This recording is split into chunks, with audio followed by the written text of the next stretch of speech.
Hello, dreamers, and welcome to Haunted Sleep. Just a small heads up, there are a few ads during the first 10 minutes. After that, the experience is completely ad-free. These stories are created with care, and I hope you'll give them a chance. There's something special here that's hard to find elsewhere. If you enjoy the atmosphere, a like or a subscribe means more than you know, but only if you genuinely want to. Before we begin, tell us where you're listening from and what time it is for you. It's always comforting to see how connected we all are across the world. Now settle in, and let's begin our night together.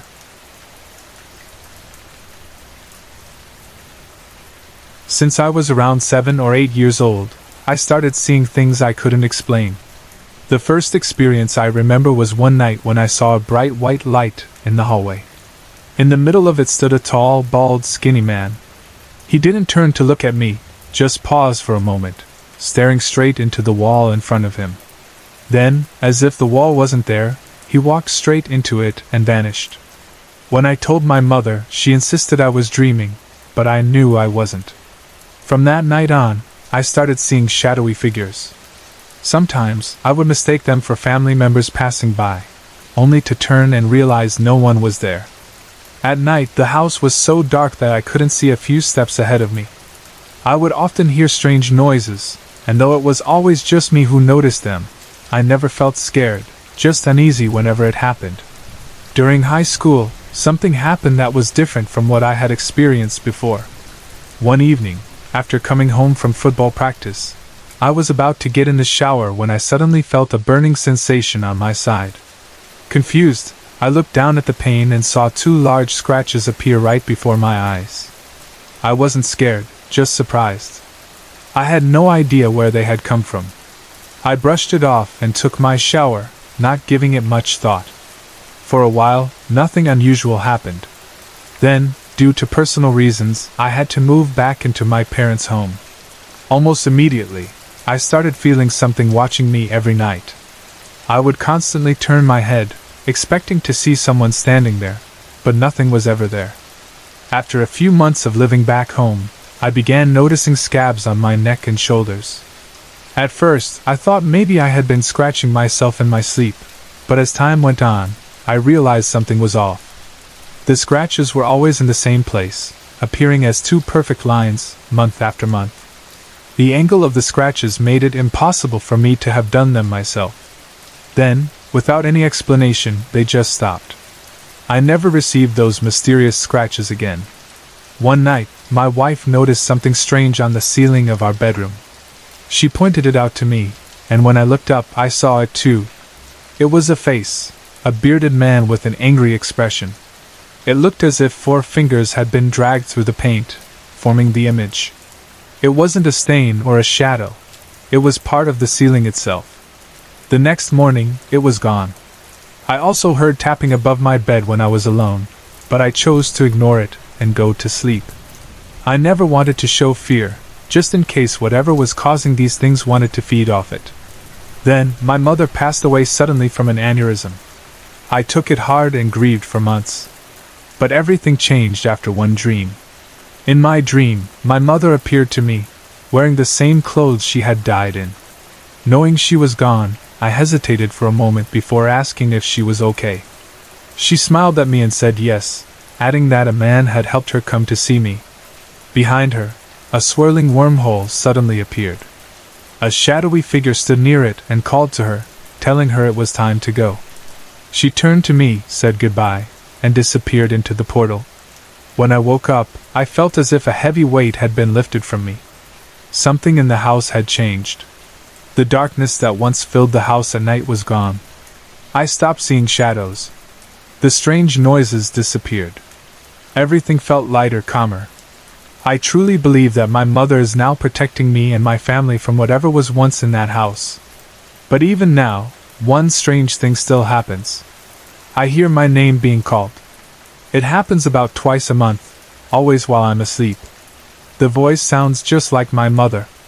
It starts softly, repeating my name, but if I don't wake up, it gets louder and louder until it feels like shouting. I read that many people have experienced hearing their names called, but one night, something happened that made me question everything. I heard my name being called as usual, but this time, another voice responded. It was my own voice, answering, as if in conversation. I woke up immediately, confused but not afraid.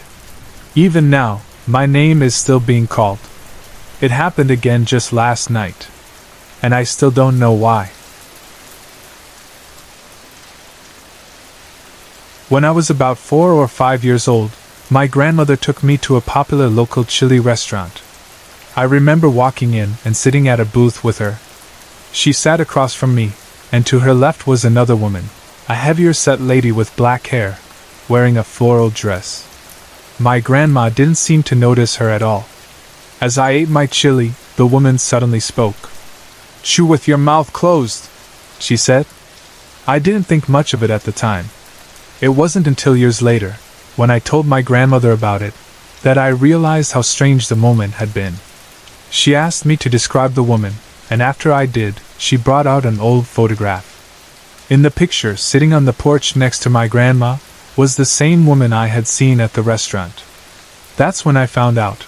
It was my great-grandmother, who had died when I was just 1 year old.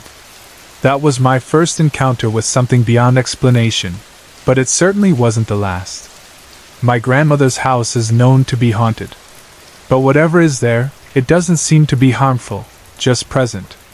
One day, I was playing a video game, completely focused, my back turned to the rest of the room. Out of nowhere, I felt a hand on my shoulder. The touch wasn't warm or normal, it was ice cold, and I felt a wave of electricity run down my shoulder. I froze. I was too scared to turn around, but I knew someone, or something, was there. I had just recently been told that the house was haunted, but I hadn't really believed it until that moment. Maybe this was its way of proving me wrong.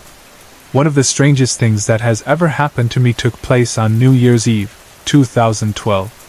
My stepfather used to work as a security guard at Union Terminal, a historic site in Cincinnati. It had served as a train station, mall, and now a museum. The building still had old ticket booths and phone booths, and there was even an active rail yard behind it. Union Terminal is also known to be haunted. Since my stepfather worked there, we had special access to the tunnel system above the main museum. That night, I decided to bring my camera phone to take pictures. It wasn't a smartphone. There was no way I could have edited the photos. I took 2 pictures during our walk through the tunnels. In the first picture, my brother and sister were walking down a hallway ahead of me. Their backs were turned, both had their arms crossed, and my sister was holding a stuffed animal. To their right, there was a window that overlooked a conference room. After taking the picture, I glanced at it, and immediately noticed something strange in the window's reflection. There was a boy standing there. At first, I thought it was just my brother's reflection, but when I looked closer, I realized something was off. The boy was facing the opposite direction. His arms were at his sides, unlike my brother's, who had them crossed. And just behind my brother's head, I noticed something even stranger, a second figure. It looked like a soldier leaning slightly to one side. You could clearly make out his hat and a gun strapped to him. His uniform looked like it was from the Civil War era. I couldn't explain what I was seeing. About 30 minutes later, I took another picture. The soldier appeared again. It wasn't just a trick of the light, he was still there. To this day, I have no explanation for those pictures. I've had many strange experiences throughout my life, but those moments have stayed with me the most. I still think about them, wondering what else might be out there that we don't fully understand. I have always been different from the other men in my family when it comes to things like this. On my mother's side, many of the women have had strange experiences, sightings, unexplained events, but on my father's side, no one really spoke about such things. As a child, people often said, "I don't think he's quite right," because I would talk to what seemed like nothing. Like most kids, I had imaginary friends, but when things happened, objects moving or strange noises, and I was asked about them, I would blame it on my imaginary friends. My aunts were understanding about it. The men in the family, not so much. I don't remember much about the little things I saw or said back then, at least not until I was 6 or 7 years old. That was when we moved into an old house that one of my aunts had bought. She and my cousins had lived there for about a year before moving out, and then my family moved in. I had stayed at the house before when my aunt babysat my brother and me, but I was too young to pay much attention to anything unusual. My cousin, who was 3 years older, had told me she had seen things in the house too, but at that age, I didn't really understand what she meant. After we moved in, it quickly became clear why they had left. I later found out that before my aunt bought the house, it had belonged to a family with twin teenage boys. One of the boys had died in a motorbike accident not far from the house. My aunt and other family members had experienced things while living there. Objects moved on their own, strange noises at night. That was why she had decided to leave and let us move in. At some point, my mom, aunt, and the lady across the street decided to hold a séance in the house. They wanted to see if they could make contact with whatever or whoever was there. Even to this day, they say it worked. As they sat at the table holding hands, the glass they were using moved by itself when they asked for a sign. They immediately panicked and ran out of the house, knocking over the table as they went. I didn't learn about this until years later. One night, not long after we had moved in, I had an experience that I will never forget. From the lounge room, I could go through the kitchen to a hallway that led to the laundry, the toilet, and my bedroom.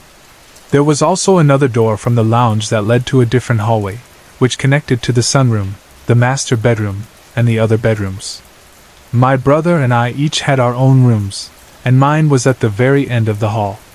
That night, it was dark, but not too late, otherwise, I would have already been in bed. I needed to use the toilet, so I walked the way through the kitchen. The light from behind me helped me see down the hallway as I walked. As I got closer, I looked toward my bedroom. The sliding door was open.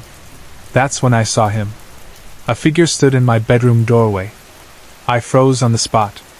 I knew that everyone else was still in the lounge room.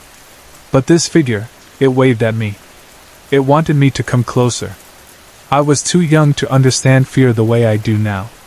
Instead, I felt something pulling me toward it. I wanted to go. I took one step forward. And then I heard my dad cough from the other room. At that moment, it was like time started again. The trance was broken. I could still see the figure, but now I was just a scared kid. The only thought in my head was run to Dad. He will protect me.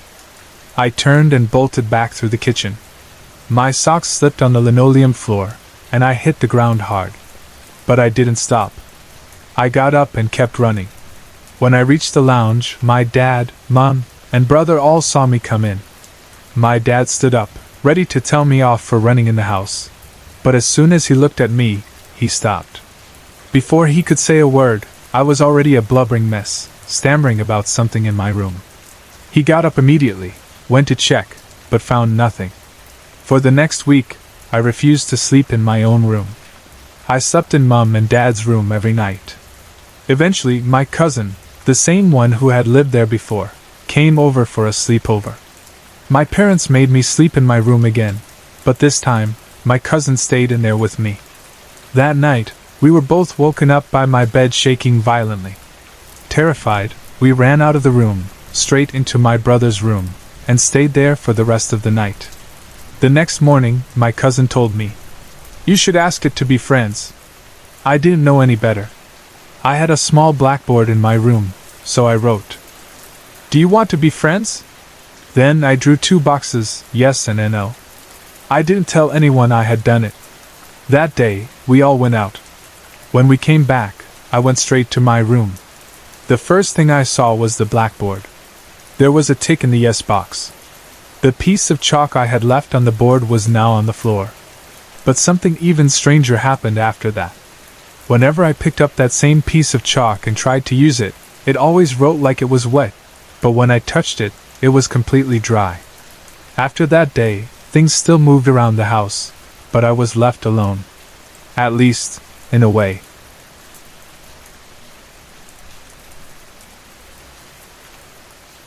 I have always been different from the other men in my family when it comes to things like this. On my mother's side, many of the women have had strange experiences, sightings, unexplained events, but on my father's side, no one really spoke about such things. As a child, people often said, "I don't think he's quite right," because I would talk to what seemed like nothing. Like most kids, I had imaginary friends, but when things happened, objects moving or strange noises, and I was asked about them, I would blame it on my imaginary friends. My aunts were understanding about it. The men in the family, not so much. I don't remember much about the little things I saw or said back then, at least not until I was 6 or 7 years old. That was when we moved into an old house that one of my aunts had bought. She and my cousins had lived there for about a year before moving out, and then my family moved in. I had stayed at the house before when my aunt babysat my brother and me, but I was too young to pay much attention to anything unusual. My cousin, who was 3 years older, had told me she had seen things in the house too, but at that age, I didn't really understand what she meant. After we moved in, it quickly became clear why they had left. I later found out that before my aunt bought the house, it had belonged to a family with twin teenage boys. One of the boys had died in a motorbike accident not far from the house. My aunt and other family members had experienced things while living there. Objects moved on their own, strange noises at night. That was why she had decided to leave and let us move in. At some point, my mom, aunt, and the lady across the street decided to hold a séance in the house. They wanted to see if they could make contact with whatever or whoever was there. Even to this day, they say it worked. As they sat at the table holding hands, the glass they were using moved by itself when they asked for a sign. They immediately panicked and ran out of the house, knocking over the table as they went. I didn't learn about this until years later. One night, not long after we had moved in, I had an experience that I will never forget. From the lounge room, I could go through the kitchen to a hallway that led to the laundry, the toilet, and my bedroom. There was also another door from the lounge that led to a different hallway, which connected to the sunroom, the master bedroom, and the other bedrooms.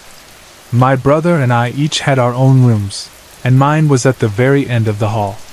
That night, it was dark, but not too late, otherwise, I would have already been in bed. I needed to use the toilet, so I walked the way through the kitchen. The light from behind me helped me see down the hallway as I walked. As I got closer, I looked toward my bedroom. The sliding door was open. That's when I saw him. A figure stood in my bedroom doorway. I froze on the spot. I knew that everyone else was still in the lounge room. But this figure, it waved at me. It wanted me to come closer. I was too young to understand fear the way I do now. Instead, I felt something pulling me toward it. I wanted to go. I took one step forward. And then I heard my dad cough from the other room. At that moment, it was like time started again. The trance was broken. I could still see the figure, but now I was just a scared kid. The only thought in my head was run to Dad. He will protect me. I turned and bolted back through the kitchen. My socks slipped on the linoleum floor, and I hit the ground hard. But I didn't stop. I got up and kept running. When I reached the lounge, my dad, mom, and brother all saw me come in. My dad stood up, ready to tell me off for running in the house. But as soon as he looked at me, he stopped. Before he could say a word, I was already a blubbering mess, stammering about something in my room. He got up immediately, went to check, but found nothing. For the next week, I refused to sleep in my own room. I slept in Mom and Dad's room every night. Eventually, my cousin, the same one who had lived there before, came over for a sleepover. My parents made me sleep in my room again, but this time, my cousin stayed in there with me.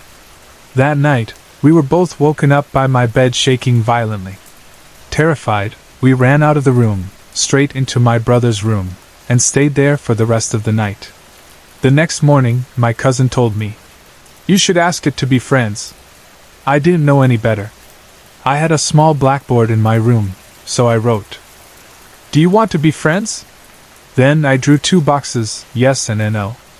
I didn't tell anyone I had done it. That day, we all went out. When we came back, I went straight to my room.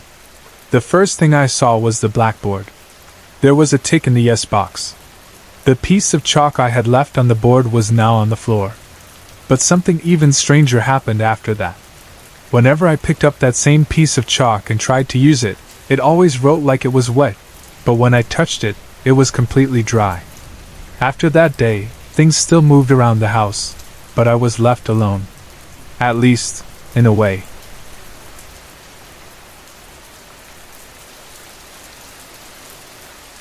My two younger siblings and I shared a bedroom. The room was already in bad shape, and that day, my stepmother decided that the storeroom needed the air conditioner more than we did. In the unbearable heat of the UAE, this was nothing short of cruel, but her decisions were always like that. There was no arguing with her, so we had no choice but to sleep in the suffocating heat that night. Our bedroom door opened into a long, narrow yard, more like a roofless hallway. The only entrance to this yard was through the kitchen door, an old, rickety thing that made a horrible noise whenever it was opened. Past the kitchen door, there was a sink and a bathroom on the left. A few steps further, there was a manhole with a heavy metal lid. The lid clanged loudly under any weight, making it impossible for someone to pass through unnoticed. Just after the manhole was the storeroom door, and then finally our room. The opposite side of the yard had windows and air conditioners belonging to the main house.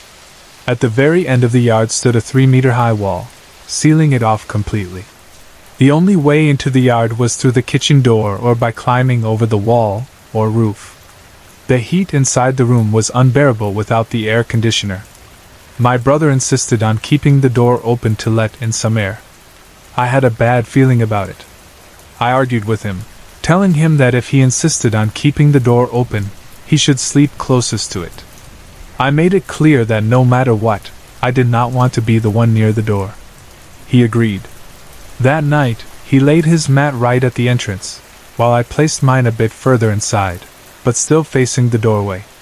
My younger sister slept even farther inside. At midnight, I noticed my brother moving to another mat, away from the door. That left me closest to the entrance. I watched him shift, feeling irritation bubble up inside me. I wanted to tell him to go back, but I was too hot and exhausted to argue with a sleepy 12-year-old. I closed my eyes, deciding to let it go. I regretted that decision an hour later. I am a light sleeper. I was lying awake, unable to sleep because of the heat. My mind drifted in and out of a hazy state of boredom when suddenly, I heard the clang of the manhole lid. Every last bit of sleepiness disappeared. I held my breath and listened carefully. The kitchen door had never opened. Even if someone had climbed into the yard, I should have heard it. The ground was covered in rough cement, so even a small insect could be heard walking on it in the silence of the night. Then I heard footsteps. I turned my head slightly, still lying on my back. My eyes adjusted to the dim light, and I saw it. A tall shadow stood at the entrance of the yard. It was impossibly tall, at least 2.5 to 3 meters high. It moved slowly, deliberately, walking towards me. Its gaze was fixed on me. A feeling of pure terror crawled up my spine, but I couldn't move. It kept coming closer. I wanted to scream, to wake my siblings, to run, but I was frozen. It reached my mat. Then, it knelt down beside me. It slipped its hands under my head and gently lifted it onto its lap. I couldn't breathe. Then, it bent over and began whispering into my ear. The whispers were low, rhythmic, almost soothing, but I couldn't understand a single word. I was too terrified to listen. I wanted to fight, to push it away, but my body wouldn't obey me. I could only whisper weak protests, "Leave me," and "Go away," but it didn't stop. Then, something even stranger happened. The way it held my head, the way it whispered, it felt familiar. This was exactly what my little sister used to do. She would cradle my head in her lap, whisper or hum softly, sometimes singing when I couldn't sleep. This shadow did the same thing. I lay there, frozen, as it continued whispering. I don't know how much time passed. Then, after what felt like forever, it gently placed my head back onto the mat. It slowly stood up. And then, it walked away. I didn't move, barely even breathed, until I heard the clang of the manhole lid again. I shot up, heart pounding. Then I ran to the door and slammed it shut. For the rest of the night, I refused to let anyone open it again. The next morning, I didn't speak about what happened. My siblings had slept through everything, unaware of the nightmare I had experienced. But I knew what I saw. And I knew what I felt. Even years later, in my own apartment, I still sleep with the lights on. I lock my bedroom door with a key every night. Because even now, I fear that one night, I might hear the clang of the manhole lid again. Sorry to interrupt. If you're enjoying the story, let me know in the comments and tell me where you're watching from. Don't forget to like and subscribe for more.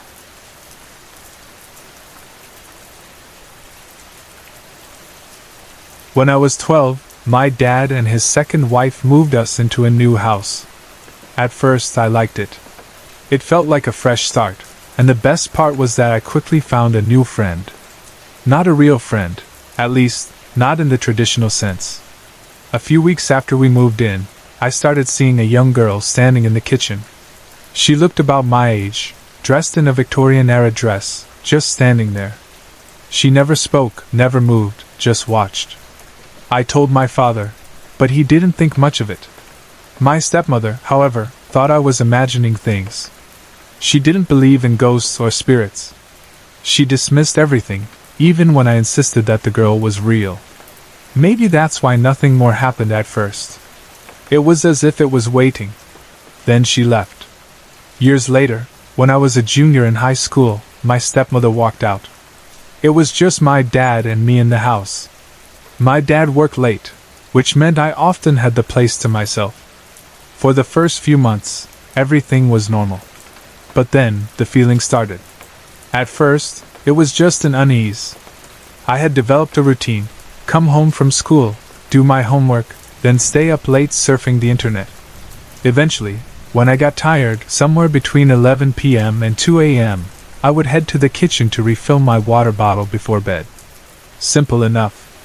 Except for one thing. The refrigerator where I filled my water bottle was right next to the basement stairs. I hated that basement. There was no logical reason to be afraid of it. My dad spent a lot of time down there, so it wasn't like it was abandoned or off limits. But something about that place always felt wrong. Every night, I would feel a chill crawl up my spine as I stood by the fridge. And then, as I turned off the lights and made my way to my room, I started to feel something following me. It got worse with each passing night. The feeling would start as soon as I switched off the lights. The second I stepped away from the kitchen, I would feel it rushing up behind me, chasing me down the hallway. My heart would pound as I hurried to my room, shutting the door quickly behind me. At first, I told myself it was my imagination.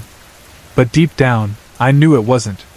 I almost started leaving the lights on at night, just to keep whatever it was at bay. Finally, I couldn't take it anymore. One night, I stayed up late, waiting for my dad to come home. I needed to tell him. When he finally walked through the door, I told him everything. Unlike my stepmother, he believed in spirits. He didn't think I was crazy. He listened carefully, and then told me what he thought. "It's probably just an animal spirit," he said casually. "Maybe a dog or a cat. A stupid spirit." The moment he said that, the entire house changed. It was like a wave of anger crashed over us. I gasped for breath, overwhelmed by the sudden rage in the air. I turned to my dad. He looked at me with wide eyes, his expression shifting from confusion to alarm.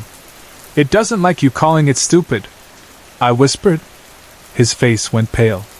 Then, without thinking, I said, "It's at the bottom of the stairs." We were still in the kitchen. My dad didn't have to go far to look. To this day, I don't know what he saw. Maybe it was an apparition, or maybe he just felt what I had been feeling for months. Whatever it was, something changed in him in that moment. He tried to force it to leave, but it wouldn't. After that, things got quieter. The presence was still there, but it kept its distance. It still followed me, but it no longer chased me. It watched instead. Years later, my dad met his current fiancée, Lisa. She hated the house just as much as we did. Eventually, I moved out to live with my mother and sister, giving my dad and Lisa some space. But then, something drastic happened. One night, Dad was out of state for work. I was in the Cayman Islands with my mother and sister for my uncle's wedding. Lisa was alone in the house. At 3 a.m., she woke to a loud knocking on the front door. Her little dog, Lily, started barking madly, but she didn't leave Lisa's side. Lisa didn't move. She didn't get up. She didn't even look outside. She just waited. Then, the door started rattling. Like someone was trying to force their way in. For 15 minutes, it continued. Then, silence. She stayed frozen, heart pounding, listening for any movement outside.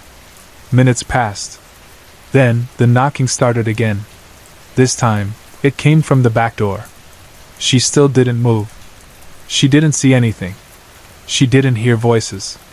Just knocking and rattling. Even after the house finally fell silent, she didn't sleep for the rest of the night. We never found out who, or what, was at the door. When we returned, I called a few friends to ask if they had pulled a prank, but they swore they had nothing to do with it. Lisa never said it out loud, but I think she knew what it was. She just didn't want to admit it. My dad and Lisa now live in California, and the house in Wisconsin is up for sale. Part of me still wants to go back. I want to see it again. But I know it's better if we just walk away. I don't know if what we experienced was a poltergeist, maybe something created by my first stepmother, or if it was just something evil that had always been there. Either way, it didn't like us. And it loved scaring us.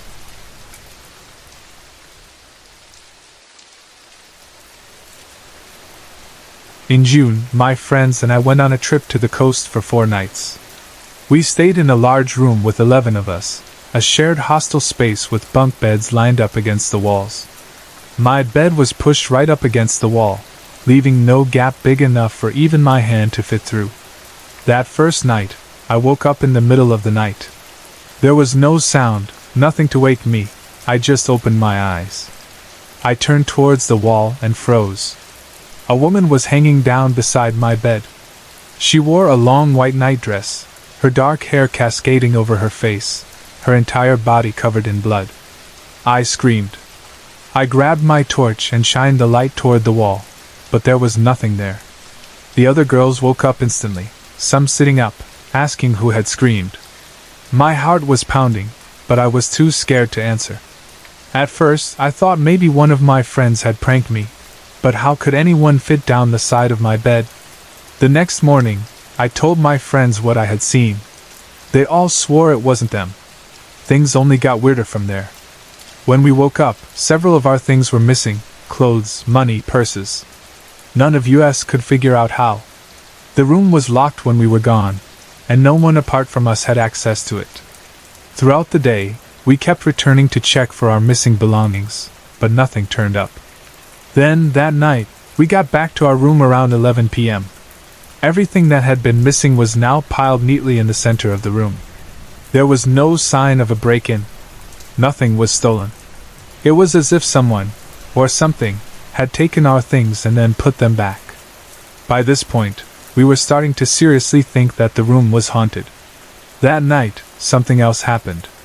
We all saw a shadow figure standing by the door. It was short, about 4 or 5 feet tall, shaped like a human male. The hostel was run by an all-girls school, and no boys were staying in the building. But that shadow, it stood there, watching. The doorknob began to creak and rattle. We huddled together, watching as the shadow disappeared into the darkness. The next night was the worst. Sometime between 12 and 1 a.m., I got up to use the bathroom. As soon as I stepped into the dimly lit hallway, I felt it, a heavy, suffocating energy pressing down on me. Right outside the bathroom, there was a mirror. I looked into it, and saw something standing behind me. It was tall, dark, and featureless, looming in the reflection. I spun around, nothing was there.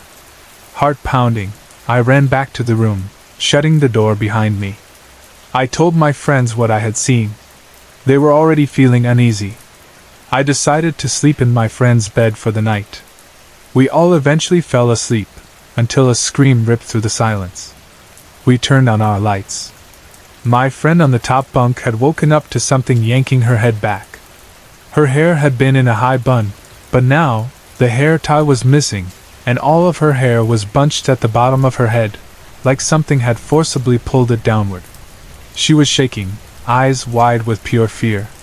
We didn't sleep after that. Then, the figure appeared again. This time, it was taller, 6 or 7 feet, hovering near the door. It moved slightly, shifting as if observing us. Half of us were crying by now, too scared to even breathe. Then, something else happened. A girl across the room sat up suddenly and just stared at us. Her eyes were glazed over. She didn't blink. Someone tried to snap her out of it, but she didn't react. Someone nervously joked, "She's possessed." The joke quickly stopped feeling funny. For nearly 6 minutes she sat there, staring blankly at all of us. Then, just like that, she blinked, shook her head, and snapped out of it. She had no memory of what had just happened. By the last night, we were exhausted. Nothing major happened, but we heard distant laughter and screaming late at night. It could have been other people in the hostel, but we weren't so sure anymore. Throughout the trip, 2 of us, me and another girl, ended up covered in bruises and scratches. The bruises looked like finger marks, as if someone had grabbed us tightly. The scratches looked like claw marks. The other girl had it worse than I did. Her family had a history of paranormal experiences.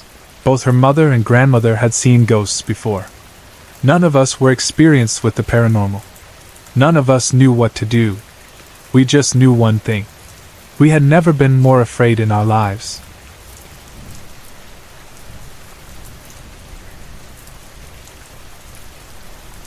When I was a child, I lived in Romania with my mother and stepfather. We often spent vacations in his village, a quiet place in the mountains. I was between 4 and 10 years old at the time, and I have many memories of playing outside while my mother was busy in the kitchen.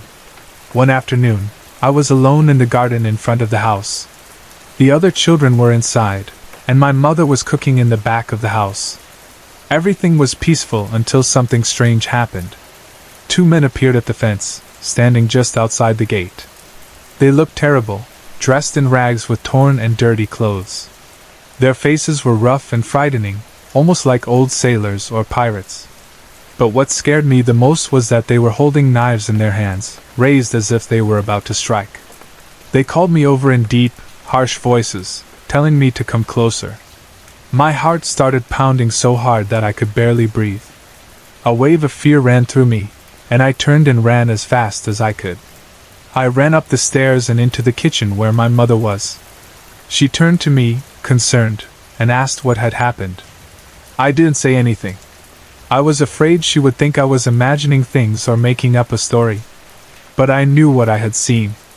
After a while, I gathered the courage to go back outside. The men were gone. Another strange experience happened when my mother was walking me to school one morning. There were different routes we could take, but that day we walked past an old Orthodox church near our house. The church was surrounded by a stone and iron fence, low enough that people could sit on it. As we walked past, I noticed 2 women sitting on the fence. One was older, and the other was a young girl. My mother was in a hurry and didn't seem to pay any attention to them, but I couldn't stop looking. As we got closer, the 2 women smiled at me. That was when I noticed something strange about their teeth. Their canines were long and sharp, much longer than the rest of their teeth. A sick feeling grew in my stomach. I hurried my steps, gripping my mother's hand, and asked her if she had seen them. She glanced back, confused, and said she hadn't noticed anything.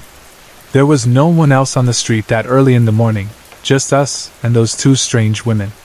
I never saw them again, but I will never forget their smiles. In 2001, my grandfather passed away after spending 7 years bedridden due to a stroke.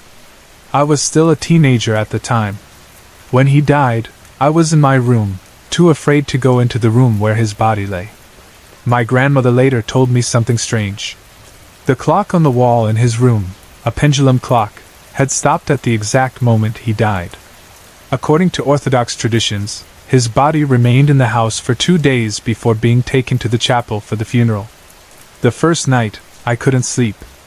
I felt uneasy, but I stayed in bed, pulling the blanket over my head, hoping I would eventually drift off. Then I heard it. 3 distinct knocks on the window.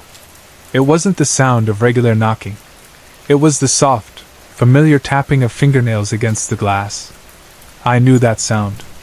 It was the way my grandfather used to knock when he returned home. I lay frozen under the covers, my heart racing. I knew he was gone, but at that moment, I also knew he was still there. The next night, my mother had a strange experience of her own. She woke up to a loud noise, as if something had fallen on her nightstand. But when she looked, nothing was there. For years after his death, I continued to hear strange noises at night whenever I visited that house. Heavy footsteps would move across the floor next to my bed. My mother once heard footsteps coming from behind the refrigerator, even though there was nothing there. She still lives in that house and still hears unexplainable sounds at night. The land where the house stands has a dark history. Before our home was built, houses once stood there but were destroyed in bombings during World War II. My grandfather had found bones buried in the ground while digging before construction began. Sometimes I wonder if the spirits from that past still linger there. Now I am 30 years old and living in the Netherlands with my boyfriend. A few months ago, something strange happened while I was home alone. It was a Friday, and my boyfriend was at work. I decided to take a shower. The bathroom is upstairs, and as I stepped inside and turned on the water, I suddenly heard a sharp sound from outside the door. A few seconds later, I realized what it was: the fire alarm. It had gone off for no reason. It was positioned just outside the bathroom, above the stairs, and it should only detect smoke. But there was no smoke, no steam, nothing out of the ordinary. After about half a minute, it turned off by itself. I stepped out of the bathroom and checked everything. There was no sign of a fire or anything that could have set it off. When my boyfriend came home, I told him what had happened. He was just as confused as I was. It had never happened before, and it never happened again. Even though I try to forget about it, I can't shake the strange feeling I get whenever I climb the stairs in the dark.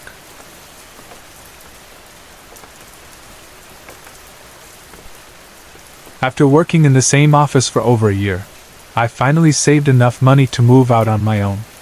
I had never lived away from my parents before, but I wanted to be closer to work and gain some independence. A friend and I decided to rent an apartment together. It was on the second floor of an older building, right next to an industrial estate, and just a 15-minute walk from the nearest train station. During the day, it could be noisy from the nearby businesses, but after 7 p.m., the place became eerily quiet. The building itself showed signs of age. The walls and the hallways had cracks in the paint, the window frames let in cold drafts, and there was no elevator. Still, I didn't care. This was my first apartment, and the rent was affordable when split between us. We moved in during October 2013, and for the first week, everything seemed normal. Then, strange things started happening. At first, it was small disturbances, mostly noises from the apartment upstairs. We could hear the couple above us arguing, slamming doors, and stomping around almost every other night. Late at night, usually between midnight and 3 in the morning, I could hear heavy footsteps pacing back and forth. It was frustrating, but neither of us wanted to confront them. By December, both of us left the apartment for a few days to spend Christmas and New Year's with our families. I returned one day earlier than my roommate, expecting to find the apartment exactly as we had left it. Instead, I walked into a mess. The sofa cushions were on the floor, the chairs had been knocked over, the mirror had fallen and shattered, and the freezer had been turned off, even though we had deliberately left it running. Nothing was stolen. No one had a spare key. There was no sign of a break-in. I had no explanation for it. I tried to ignore my growing unease, cleaned everything up, and carried on. 3 months later, my roommate moved out after accepting a new job in South London. Since the location was inconvenient for him, he went back to live with his parents. That left me alone in the apartment, now struggling to afford the rent on my own. I managed with payday loans, but I was now spending most of my time alone in that apartment. During this time, my sister and her children temporarily stayed with me due to personal circumstances. She slept on the sofa, and her 2 toddlers shared the second bedroom. One night, my sister was woken by her children screaming. She rushed into their room and found them terrified. They could barely explain what had scared them in their toddler speech, but they pointed to the corner of the room and said, "The man is scary. He pinched her." My sister, who has always been easily frightened by the paranormal, refused to sleep in that room again. That night, she took the kids and slept on the sofa with them. After that, every night in that room felt wrong. The kids refused to sleep alone, so my sister had to sit with them until they fell asleep. The feeling of being watched was so strong that even she didn't want to stay in there for long. Then, she went upstairs to complain about the noise from the apartment above us. No one answered the door. The noise, however, continued. We decided to contact the landlord about it. That's when we heard something truly disturbing. He told us the apartment above had been vacant since I moved in. He even checked it regularly to make sure no one was sneaking in. Yet we had heard footsteps, doors slamming, and voices arguing for months. Even stranger, I had seen the lights on in the apartment multiple times from the outside. Feeling unsettled, I called my ex-roommate and asked if he had ever experienced anything weird while he was living there. He hesitated before admitting that he had. He had always felt uneasy in the second bedroom. There were times when he would feel watched from the same corner where the toddler had pointed. He had also noticed cold patches near the wardrobe, a heavy sense of dread, and occasional knocking sounds on the walls. He even confessed that he had once heard whispers coming from the living room while he was alone. Hearing this made my stomach drop. He advised me to find someone to stay with me for the remaining months, but no one I knew wanted to move in for such a short time. I didn't feel comfortable bringing in a stranger either.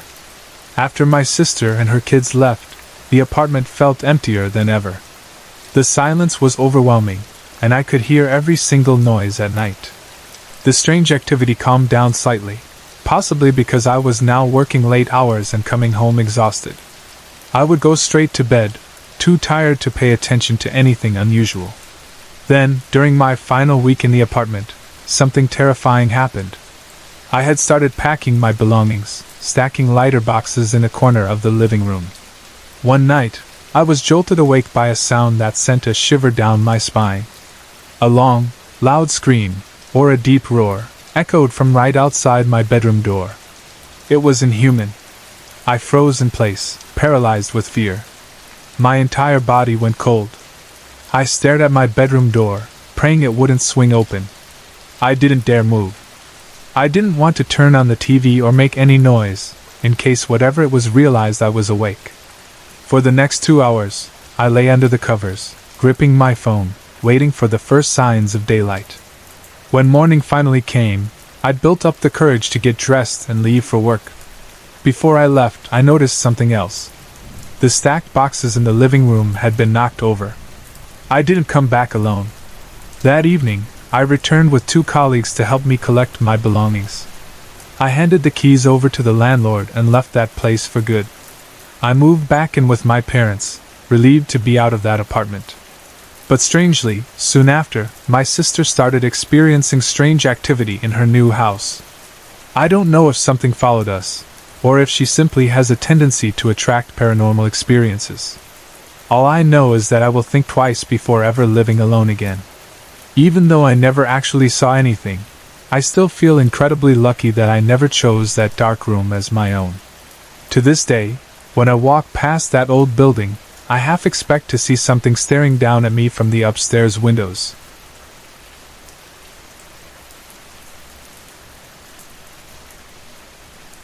Jennifer and I are lucky to have Sophie, our 6-year-old Shih Tzu. She is an incredibly loving and intuitive dog, always seeming to know when either of us is upset, stressed, or feeling unwell. She will always be there, offering comfort in her own quiet way. But ever since we moved into our current home, Sophie has had to deal with something that neither of us can explain. For the past 4 years, we've seen her tucking her tail and running suddenly from one room to another, as if something has poked or bitten her.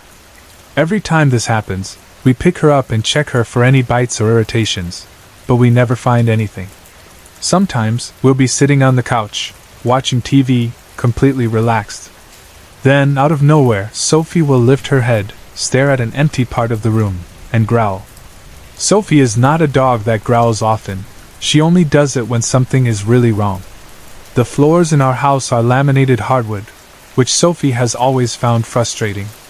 Whenever she runs, her paws struggle to grip the surface, causing her to skid slightly before taking off. Because of this, we've learned to recognize the sound of her running by the way her claws scrape against the floor. Not long after we moved in, we woke up to the sound of multiple sets of paws skidding and running across the living room floor in the middle of the night. It sounded like several Sophies, as if more than one dog was moving at once. But Sophie was in bed with us. At first, we thought we were imagining it, but the sound kept happening, off and on, for several weeks. Twice, I got up to check the living room, only to have the noise stop completely the moment I turned the corner. There was nothing there. Over time, the strange sounds became less frequent, dropping from a few times a week to only a couple of times a month. Eventually, they almost stopped altogether. But just last Friday morning at 4 a.m., the sound returned, waking Jennifer up from a deep sleep. Now, I wouldn't normally jump to conclusions, but after everything we've seen, I'm starting to believe Sophie has a doppelganger. There's more to it than just the footsteps. Twice, I've seen Sophie walk from the bathroom, cross the hall, and go into our bedroom, only to find her somewhere completely different moments later. The first time, I saw her come out of the bathroom and walk into our bedroom. It seemed odd because I hadn't seen her go into the bathroom in the first place. Curious, I went to check, but she wasn't in the bedroom at all. Instead, I found her curled up on the couch. Another time, the exact same thing happened, except when I went to look, she was outside with Jennifer. I finally mentioned it to Jennifer, and to my surprise, she said she had seen the same thing before. Something was imitating Sophie. And then, 2 weeks ago, something even stranger happened. Every morning, Sophie has a very solid routine. We let her out onto the deck, she takes care of her business, and when she's ready to come back in, she barks once at the door. It's the same every morning. That day, Jennifer was sitting at the table drinking coffee while I was in the kitchen preparing our lunches. Sophie had been outside for a little while, so when we both heard her bark at the door, I immediately walked over to let her in. I opened the door. She wasn't there. I stepped outside, looking around in every direction. There was no sign of her. A wave of confusion hit me, and I quickly went back inside. I asked Jennifer if she had heard the bark too. She said yes. She got up and walked to the front of the house to check the front door. And there, 60 yards away, Sophie was slowly walking back toward the house. There was no way she could have been at the front door, barked, and then ended up that far away in less than 30 seconds. Jennifer and I just stared at each other, completely unsettled. I don't know what to think. Is there a doppelganger of Sophie in our house? Is this the same thing that's been tormenting her all these years? The thing she growls at? The thing that makes her run and skid across the floors in fear? I've only spoken out loud to whatever is in our house twice. Once, I told it to leave Sophie alone. It didn't seem to make a difference. I feel terrible that Sophie is home alone more than we are. If something is harassing her while we're gone, she has no way of telling us. I don't know what to do.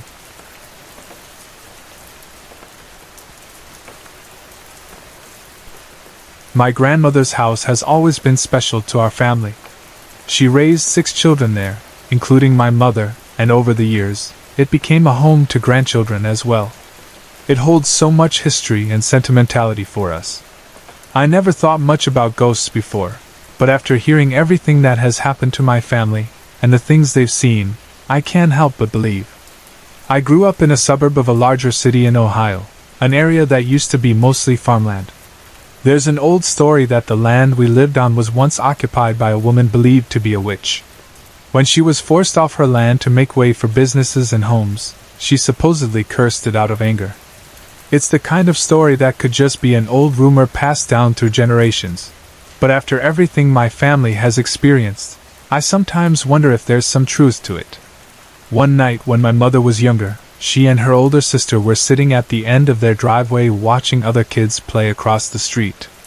They weren't allowed to stay out too late, so they just sat there, talking, when my mom happened to glance up the street. There, on the sidewalk near the elementary school across the street, she saw a woman in a long Victorian-style dress stepping onto the road as if she were about to cross. But something was wrong. She didn't walk like a normal person. Her movement was smooth, unnatural, like she was being carried by the wind.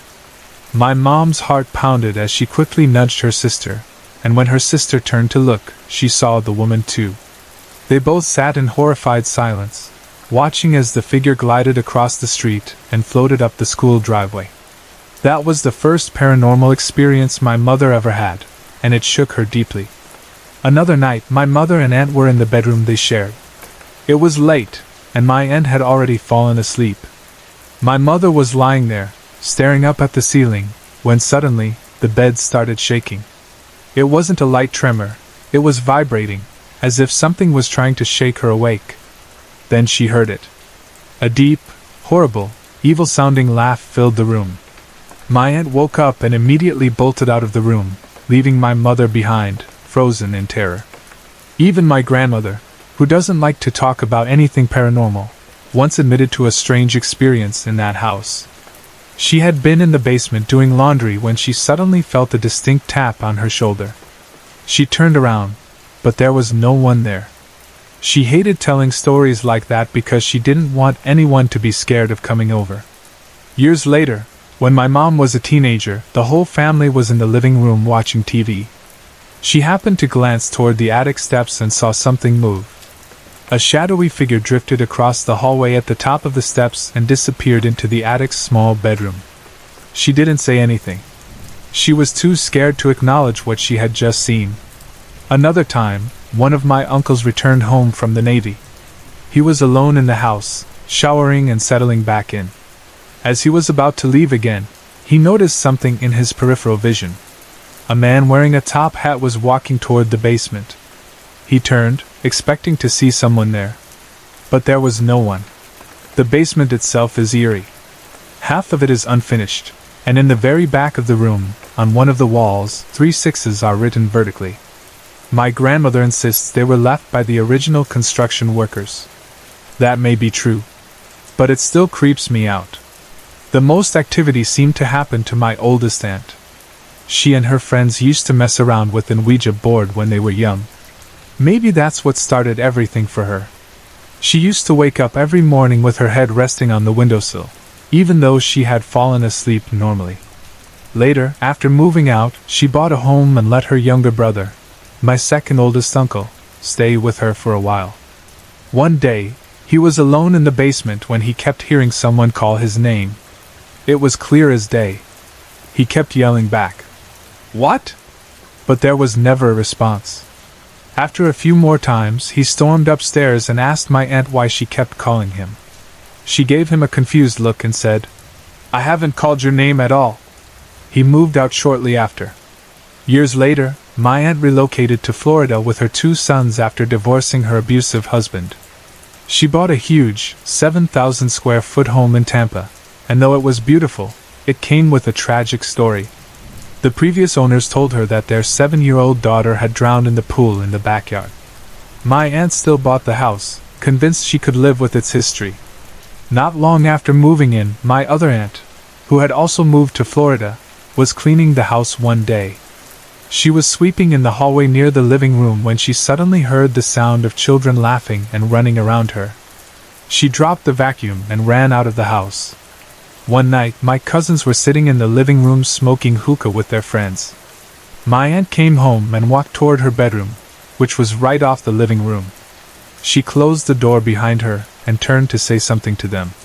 Seconds later, there was a loud knock on her door, followed by shouting. She swung the door open. "What is wrong with you?" Her sons looked at her with pale faces. "Who's that guy standing behind you?" She turned, terrified, but saw no one. Her sons were adamant. They had just seen a man standing by her bed. Later, she discovered that one of the construction workers who built the house had fallen to his death from the rooftop. Even after all of that, she still loved that house and would have stayed if she could. After moving out, she bought a new condo, and strange things continued happening. When I visited, I heard footsteps upstairs even though no one was home. Kids' toys randomly turned on by themselves. Even now, something still follows her. At the house I currently live in, which is right behind my grandmother's, something strange happened recently. A woman was painting our walls. Her 17-year-old daughter had passed away a month before due to heart problems. She had collapsed in her homecoming dress on homecoming night. We have a princess vanity in the house. The only way to turn it on is by waving a special wand in front of it. One evening, while my mother was washing dishes in the kitchen, she suddenly heard something. She turned and saw the vanity lighting up through the window into the next room. She stepped inside, and the vanity spoke. "Do you want to get ready for the ball?" There was no one in the room. I've often wondered why nothing has happened in my grandmother's house for years. Has the activity stopped? Or is it just waiting?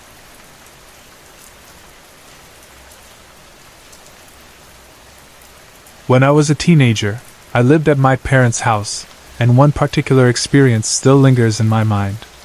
My dad and my brother had traveled out of the country to visit family, leaving just my mom and me alone in the house. It was the longest time my parents had ever been apart, and my mom took it hard. She was incredibly sad, often staying up late in the family room crying, missing my dad.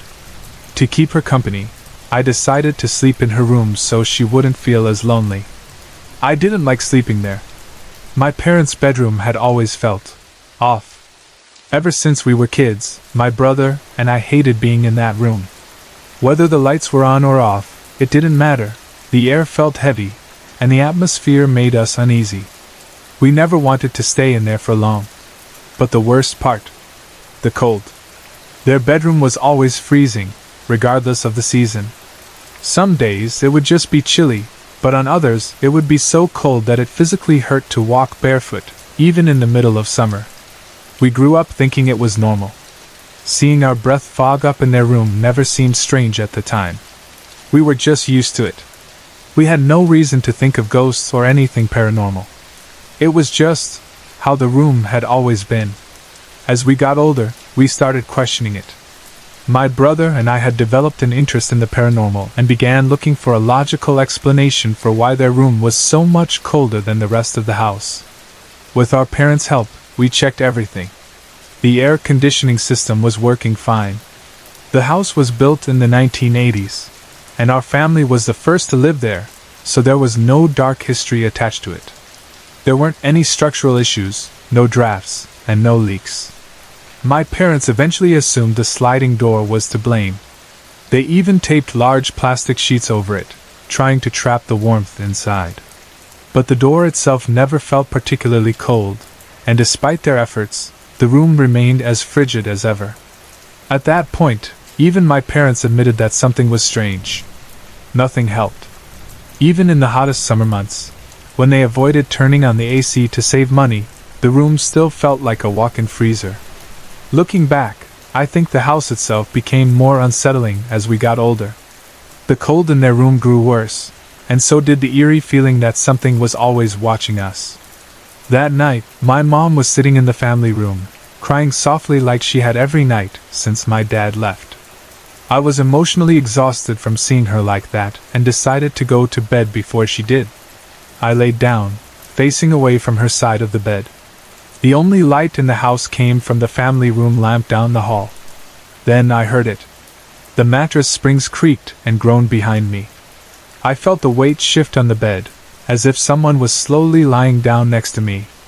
The mattress compressed under something heavy, like the weight of a person settling in. My body went rigid. I could still hear my mother crying in the family room. So who was in bed with me? I lay there, my heart hammering against my ribs, trying to process what was happening. I told myself that maybe I was imagining things. But I wasn't. I reached my hand over to feel the space next to me. Nothing. The bed was empty. I wasn't dreaming. I knew that for sure. I should have jumped out of bed and run out of the room screaming. But I didn't. I was too drained to care.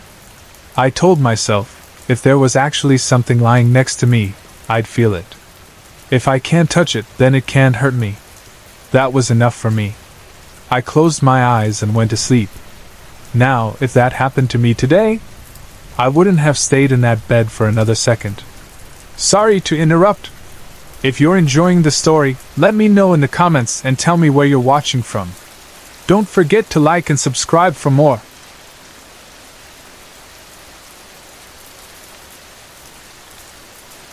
I never really thought of my parents' house as haunted until I got older. As a child, I didn't have the words or understanding for the strange things I experienced. I had no idea what a ghost was, so I never thought to explain my encounters that way. The first time I remember anything truly strange happening, I was around 6 or 7 years old. At that age, I preferred sleeping with my bedroom door closed, something that would soon change. One night, I woke up from a deep sleep for no reason. I wasn't startled awake, I just opened my eyes, suddenly alert. A strange compulsion made me turn my head and look toward the corner of my room. There, standing in the dim light, was a misty figure. It was an odd color, almost a pale blue or light gray, and about 5 feet 5 inches to 5 feet 10 inches in height. The shape was vague, more of a floating blob with the faintest hint of a head and shoulders. I stared at it for a moment, convinced my sleepy eyes were playing tricks on me. I blinked, trying to shake off the grogginess. But when I opened my eyes again, the mist had started to move. It was swaying forward, drifting toward me slowly, as if it were walking without legs. Even then, I kept convincing myself that I was just imagining things. I closed my eyes again, trying to dismiss it. But every time I looked, it was closer. By the time it reached the side of my bed, I panicked. I threw off my covers and bolted out of bed, running straight for my lamp. And that's when something unexplainable happened. As I ran through the mist, I actually saw tiny, individual balls of light, zipping and dancing erratically in the air around me. It was like running through a strange combination of TV static and water mist, but I felt nothing, no cold, no warmth, no pressure.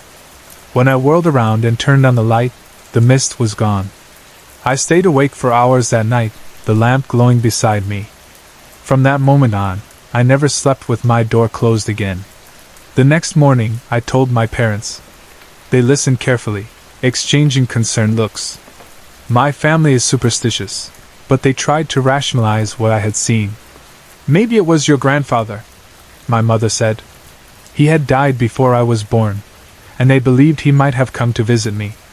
At the time, I accepted that answer. But now, looking back, I don't think it was him. As I got older, the house itself felt different.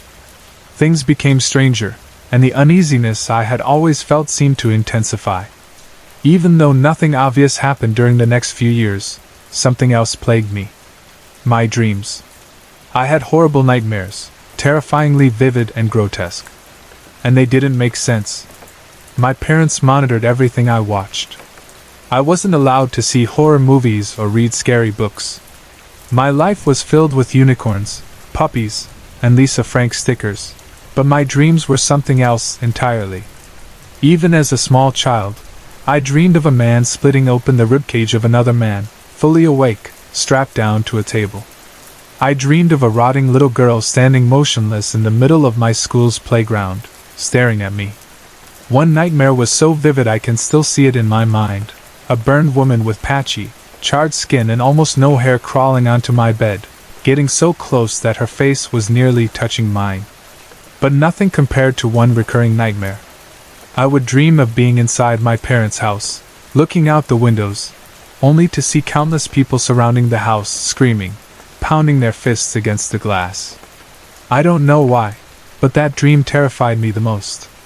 Even when I was awake, my nights were far from peaceful. I would close my eyes and immediately see flashes of random, distraught faces. Some were pale and dirty, others were twisted, rotten, almost disfigured. And then there were the voices. I would lay in bed, and suddenly, I would hear hundreds of voices at once, like a crowded gymnasium. The voices belonged to men, women, children, people of different accents and ages. Some were whispering, some spoke normally, but others would shout so loudly that I would flinch in fear. It happened constantly. But the strangest thing? The moment I moved out of that house, everything stopped. No more nightmares. No more voices. No more faces. It all vanished overnight. If it had been a mental illness, wouldn't it have continued? Wouldn't I still be experiencing it in my new home? I live close to my parents, but I refuse to stay overnight in that house. And I'm not the only one who experienced strange things. A friend of mine lived right across the street and had her own terrifying encounters. She told me that at night, she would wake up and find herself completely surrounded by shadow figures. Some of them sat on her bed. Others stood silently around her room. A few simply walked aimlessly, like ghosts drifting through an old house. But the strangest part? They never noticed her. She would watch them, heart pounding, and they never acknowledged her presence. She started sleeping with her blanket pulled over her head, refusing to look. But she never told her parents. They wouldn't have believed her. Now that I'm older, I keep wondering, was it the house? Or was it the land? We were the first family to live there, so it wasn't like someone had died in the house before us. But what if something had happened long before the house was built? What if the land itself carried memories of the past, lingering just beneath the surface? I don't know the answer. But I do know one thing. I will never spend another night in that house again.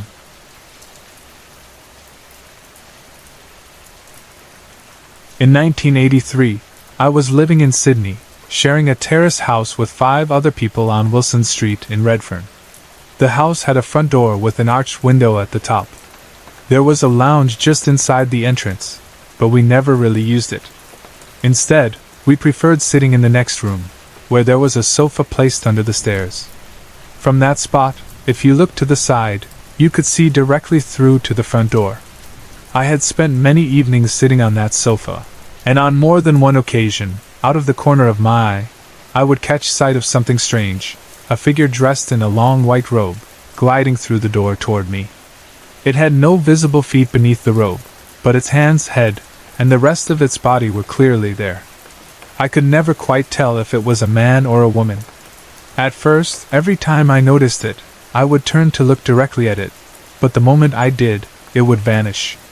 Over time, I started testing myself, resisting the urge to turn and stare, just to see how close it would come. But the second I gave in and looked, it was gone. The closest it ever got was about 8 feet away from me. The distance from the front door to the sofa was around 15 feet. I never mentioned it to my housemates. I didn't want to make them uncomfortable or scare anyone. Then one day, one of the girls who lived with us told me that her father, who had stayed over for the weekend, believed the house was haunted. I was curious but didn't reveal anything, so I asked her why he thought that. She explained that on Saturday night, when we were all out, he had been home alone watching TV when he suddenly felt someone touch his shoulder. I simply responded, "Oh, okay," and left it at that. Sometime later, a friend of ours came to stay for a while. One afternoon, I came home from work and found him sitting on the same sofa, reading a book. I sat down beside him, greeted him, and turned on the TV while he kept reading. He was sitting upright, leaning slightly forward, while I was more relaxed, leaning back against the wall. Then, all of a sudden, he quickly lifted his head and looked past me, staring straight at the front door. I immediately noticed his reaction and thought, here we go. I asked him, "What's up?"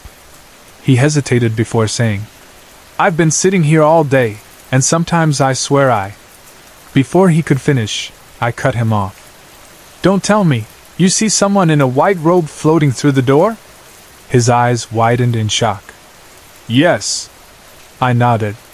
"Well, that confirms it. I've seen the exact same thing so many times but never said anything. But now that you've seen it too, I know I'm not imagining things." We sat there discussing our experiences, comparing what we had both seen. That's when I also told him about what the girl's father had experienced that night. He agreed that it had to be connected. That was the only strange experience I ever had in that house. It never scared me or made me feel uneasy. In fact, the house always had a warm and welcoming atmosphere. We never looked into who or what the figure might have been, and life simply went on.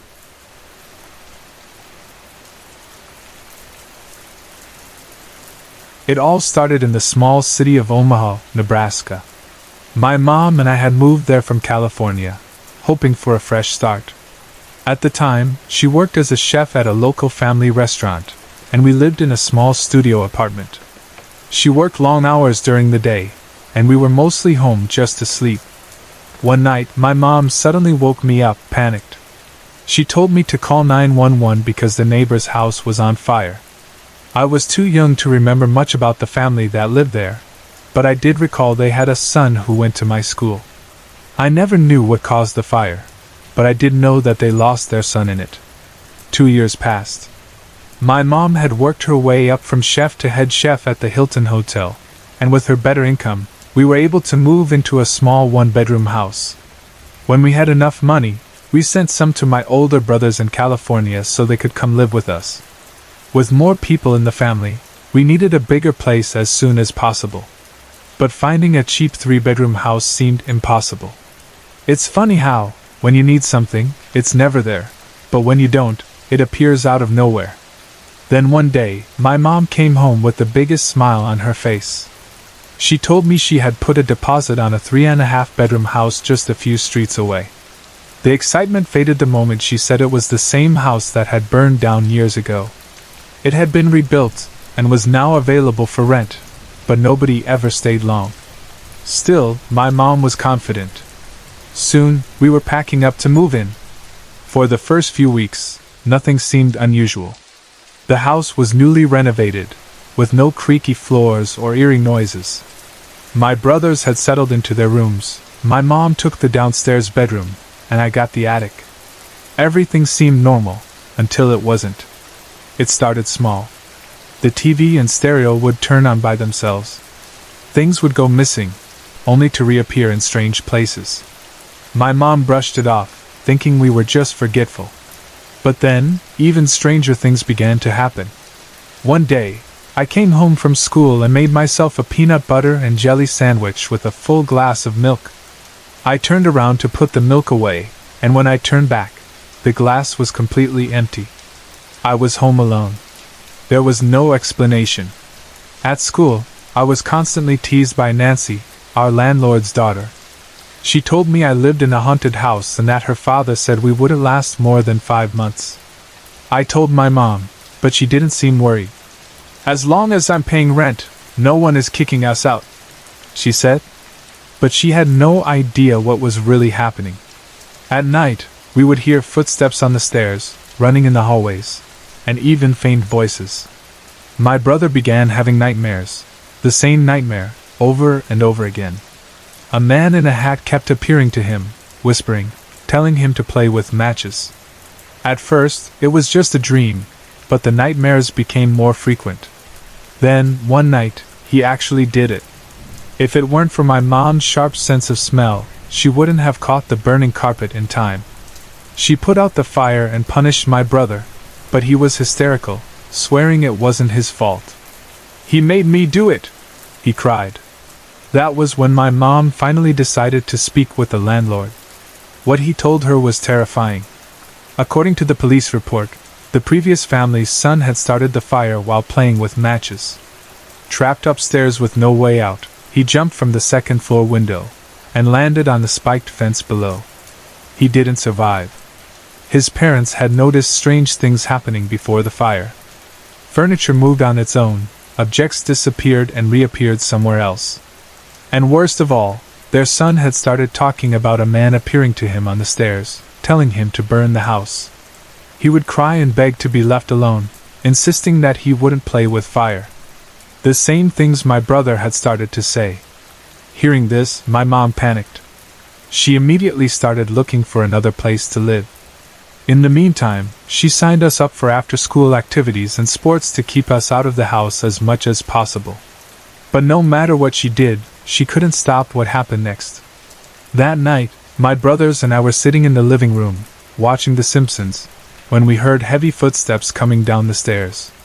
We froze, staring at the staircase, expecting our mom to appear, scolding us for the loud TV. But it wasn't her. A man in a hat, covered in black soot, stood at the top of the stairs, staring at us. My brother screamed. We scrambled to turn on the lights. But the second the room lit up, he was gone. Then, before we could even catch our breath, we heard our mom screaming downstairs. We ran to her bedroom and found her in tears. She pulled us into the car and drove straight to a motel. Only after we had locked the doors and sat in the safety of the room did she finally tell us what happened. She had been asleep when she heard her door creak open. Assuming it was one of us, she turned to see what we wanted. Instead, a man in black lunged at her, pinning her down. She tried to move but felt an overwhelming pressure on her chest, like something was crushing her. She couldn't scream, couldn't fight back. She could only pray. The moment she started praying in her head, the figure disappeared, and that's when she finally screamed. The next morning, we left the house for good. We stayed at the motel for a week before my mom found a 2-bedroom apartment. It didn't matter that it was small, we were just happy to be gone. To this day, we don't understand what really happened in that house, but we never went back to find out.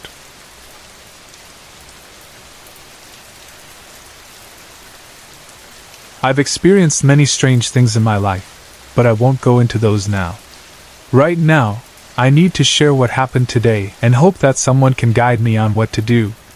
First, I should mention that my father passed away 9 years ago when I was 9 years old. I'm only saying this for context. I don't believe he has anything to do with what happened. A month ago, my mother, my brother, my mom's fiancé, and my boyfriend moved to a new town, into a large 3-story house. The first floor has the living room, kitchen, dining area, and a bathroom. The second floor has the bedrooms, and the third floor belongs to my brother. He works in another town, and is often gone for days or even weeks at a time. My bedroom is directly beneath his, and even when he's not home, I sometimes hear things moving upstairs. I usually blame it on the wind coming through the open windows. A few days ago, my boyfriend told me something unsettling. He said that while he was alone in the house, he thought he saw a woman's face or figure in the dining room. Around the same time, he noticed a pair of men's legs wearing summer shoes, but he brushed it off as his imagination. Last week, I got injured outside the house, and now I'm stuck at home because of my leg, which might need surgery. A couple of days ago, my mother bought 2 tiny black kittens that now stay in my room with me. I've always been afraid of being alone because of my past experiences with strange things, so having them around made me feel safer. Today, my mother started her new job, which meant I was alone in the house until my boyfriend came back from his German language course, which runs from 8 a.m. to 4 p.m. I was watching a comedy series, my kittens were asleep, and everything felt completely normal. Then, suddenly, I heard a noise behind me. I can't even explain how it felt. One moment, everything was fine, and the next, something was wrong, deeply, terribly wrong. My first thought was that my boyfriend had come home early. But then it hit me. I had just spoken to him, and he was still on his way. It couldn't be him. That's when I felt it. A wave of warm air surrounded me, and my entire body felt weak and disoriented. It was like I was trapped in a nightmare while fully awake. My head spun, my body felt heavy, and for a few seconds, which felt like an eternity, I couldn't think clearly. Something deep inside me, some kind of survival instinct, kicked in. I didn't understand what was happening, but I knew I had to get out. Ignoring the pain in my injured leg, I grabbed my phone and ran down the stairs, pushing through the overwhelming dizziness. I threw open the front door and ran about 100 meters away from the house. I stood there, in my pajamas and socks, unable to move any further. I couldn't think. I couldn't cry. I couldn't scream. I was just shocked. I called my boyfriend immediately, barely able to get the words out. "Where are you? Please come home now." He told me he was still about an hour away. He had to take the train and then the bus. So I stood there, waiting, my mind racing with what had just happened. I couldn't tell my mother, she wouldn't be able to do anything. I couldn't tell my brother, he would just dismiss it as my imagination. The only person I could turn to was my boyfriend. But there's one thing I know for sure. What I felt was real. There is something in this house, something that is still there, right now. I heard a noise made with a human mouth, right behind me. I wasn't dreaming. I wasn't imagining it. It was real. And now I'm terrified. We can't afford to move. My mom's fiancé wouldn't agree to leave anyway. But what happens if I need surgery? If I can't run like I did today? I don't know what to do. If anyone believes me and has experienced something like this before, if anyone knows how to help me, please tell me. Because I don't want to be trapped in this house alone when it happens again.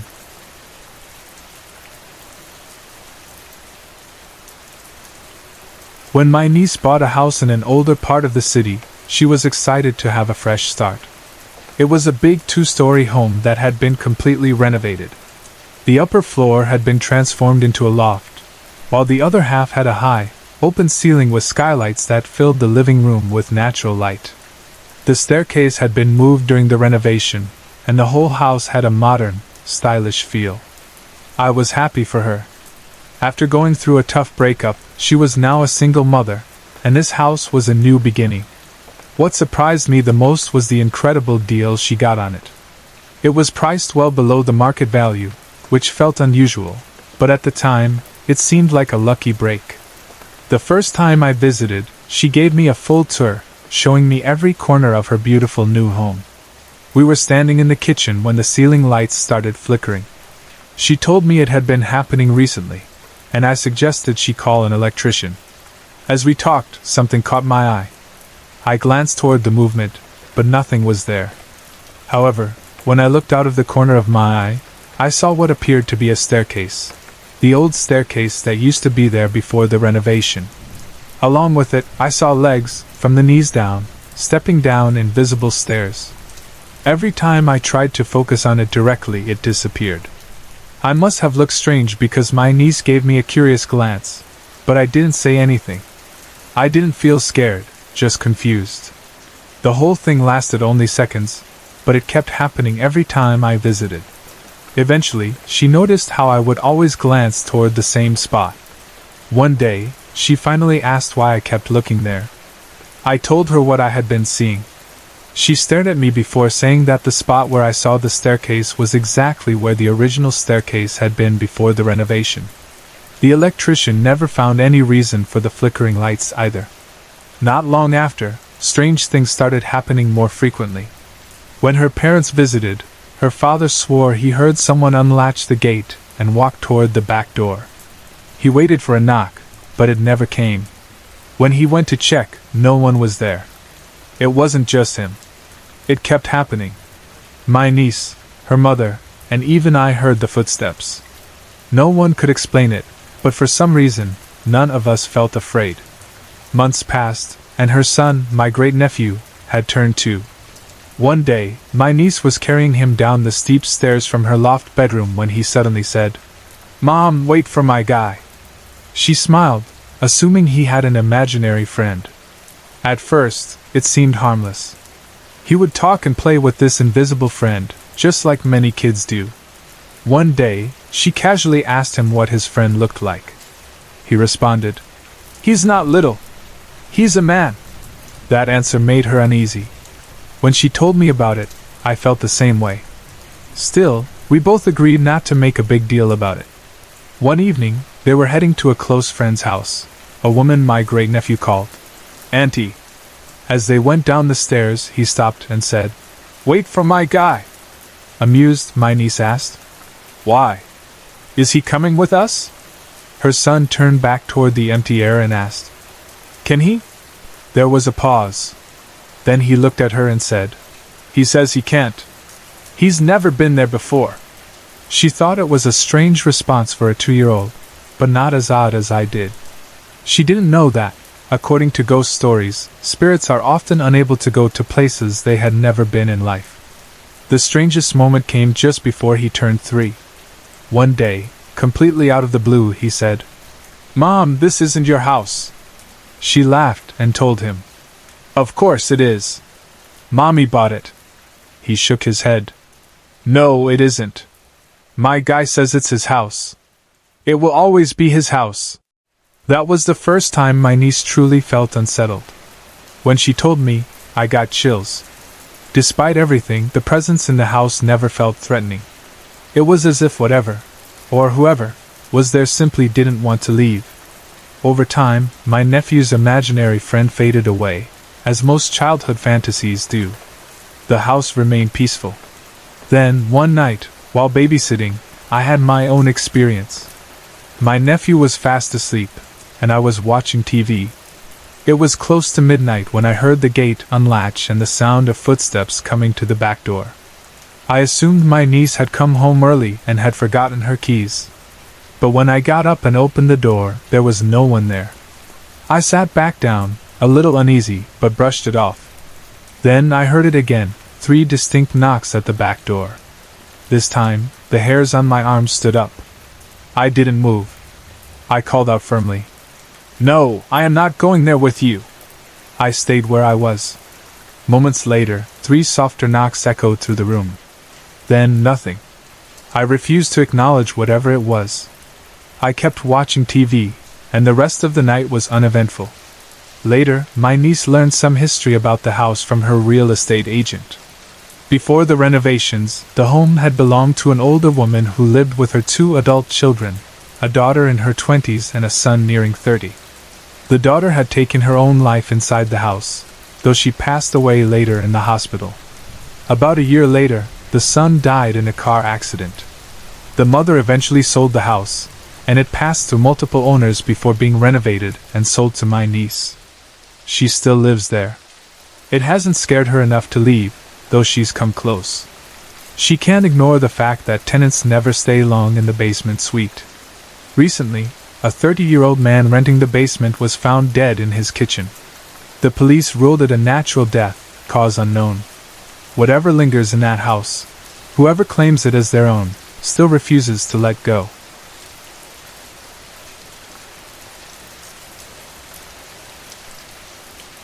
I was watching TV one evening when I got up to get some water.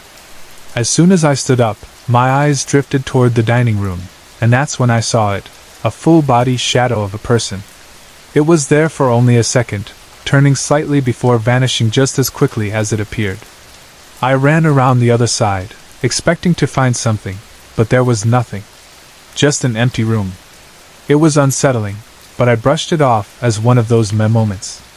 A couple of days later, I came home from grocery shopping and headed to the bathroom to put something away. My friend and neighbor, Sharon, had come over and followed me down the hallway. As we walked, she suddenly stopped and said, "Where did those come from?" I looked down and saw 4 sets of dirty footprints on my clean tile floor. They started in the middle of the hallway, veered off to the right toward the master bedroom, and then abruptly stopped. The prints were small, probably a size 5, and were perfectly clear, as if someone had just walked through with dirty feet. I glanced at my own feet. No match. Sharon checked hers. Not a match either. She rents a home on my property, about 50 yards away, and watches over the place like it's her own. No one gets onto the property without her knowing. I asked if anyone had come over while I was out. She shook her head. Another moment, though this one made me scratch my head a little longer. Sharon had her own ghostly encounters, so she wasn't all that surprised. That night, I went to bed late, around 1 a.m. I'm a night owl. After some reading and a crossword puzzle, I turned off the light and settled in. I've always been a light sleeper, so it takes me a while to drift off. I shifted from one side to the other, then onto my back, then onto my side again. That's when I heard it. A small bouncing noise, like a marble dropping and rolling quickly across the floor. I opened my eyes. What was that? Then it happened again. I assumed it was Tucker, my cat, playing with something. But when I sat up and looked toward the hallway, Tucker was asleep on my bed, curled up like he hadn't moved in hours. Rosie, my dog, was lying at my feet, completely still. I frowned but shook it off, lying back down and closing my eyes. Now, let me explain the layout of my hallway. It's L-shaped. The short part of the hallway, about 9 feet long, is tiled and leads directly into the master bedroom, which has wood flooring. I was still wide awake, trying to sleep, when I heard footsteps. Heavy, deliberate footsteps. They started on the wood floor, just inside my bedroom. I froze. Whoever, or whatever, it was walked straight up to my bedside and stopped. I lay perfectly still, facing away from the sound, my eyes clamped shut. I couldn't move. I refused to turn over. Seconds passed, stretching into what felt like an eternity. I could feel someone standing there beside my bed. My mind screamed, "Go away, go away, go away, go away, go away, go away." Then, finally, I heard the footsteps turn around. They walked back toward the hallway and stopped at the tiled floor. That's when I realized something strange. I never heard them come down the hallway, only when they entered the bedroom. And even stranger, I never heard them leave. Neither Tucker nor Rosie moved the entire time. No growls, no lifted heads, no reaction at all. The next morning, I called Mr. Babygopuller at work to ask if he had heard anything the night before. He usually leaves early, long before I'm awake. He hadn't heard a thing. But then he hesitated before telling me something.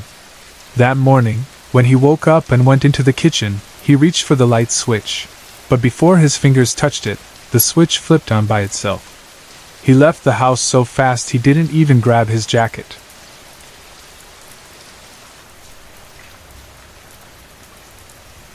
In 2009, I bought my first house in the Waldo area of Kansas City, Missouri. It was a modest 3-bedroom, 1-bath ranch built in 1953, about 1,100 square feet. I purchased it from the original owner, an elderly woman who was moving in with her daughter. I never met her, but from what I heard, she was a kind lady. The house was a bit dated but well maintained.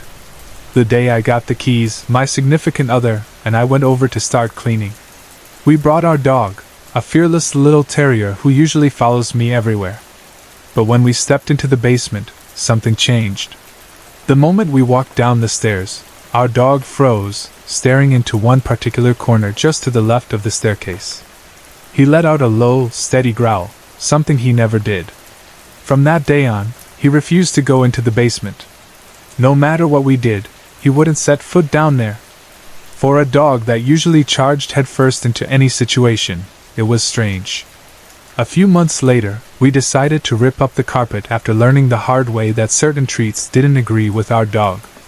The hardwood floors underneath were in great condition, except for one room, the second largest bedroom. In that room, the finish was worn down to bare wood in a path from the door to the window, as if someone had paced back and forth in the same spot for years. One night, after an argument, I decided to sleep in that room. In the middle of the night, I woke up and saw a dark figure standing beside the bed. It wasn't solid, but it was clearly the shadow of a person. I closed my eyes, took a deep breath, and when I opened them again, it was gone. I laid there for a few moments, trying to process what I had seen. Then I got up and left the room, and never slept there again. 2 years into living there, we were in the basement doing laundry when something unexpected appeared. Right in the middle of the floor, directly in our usual walking path, was an antique pill bottle. This basement was completely unfinished, just concrete floors and exposed beams. We had swept it countless times and had walked that same path every day for 2 years. But suddenly, there was this old glass bottle, just sitting there. The label had worn off, but the style looked like something from the 1960s or 70s. We had no explanation for where it had come from. Another time, when I was home alone, I went down to put a load of laundry in. Halfway up the basement stairs, I heard it. A voice. Clear as day. "What are you doing?" I froze. No TV. No radio. No open windows. Just a voice speaking to me in an empty house. In 2012, I got a job offer in another city and needed to sell the house. I never realized how much stuff we had collected. Every closet, the garage, and most of the basement was packed. But there was one part of the basement that we had never used. the corner where our dog had growled on the first day. For 3 years, we never stored anything there, despite it being the driest, most convenient part of the basement. It wasn't a conscious decision, we just never felt comfortable going over there. The strange thing about that house was that it never felt like ours.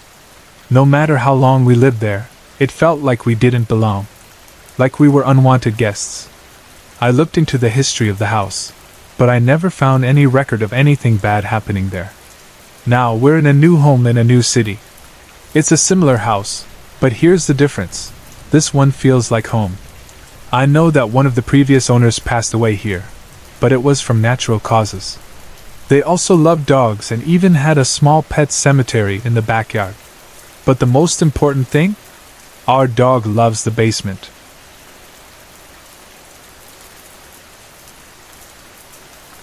It all started when I was just 2 years old. My family had recently moved from the projects of Chicago to a small town that was still under construction. At the time, we were only the 7th family to move in. Today, that same place is a bustling suburb, but back then, it was mostly empty fields, newly laid sod, and half-finished houses. Moving day is chaotic enough, but with small children, it can be a nightmare. My parents had their hands full. My 3 brothers were 12, 7, and 6, my baby sister was just a few months old, and I was a toddler with endless curiosity. We were city kids, used to being indoors or constantly supervised. But here, for the first time, we were free to roam. My brothers ran in and out of the house so much that my mother worried they'd wear the door off its hinges. With so much going on, my mother put my oldest brother in charge of watching me. He quickly passed the responsibility down the line until, eventually, my 6-year-old brother was left in charge.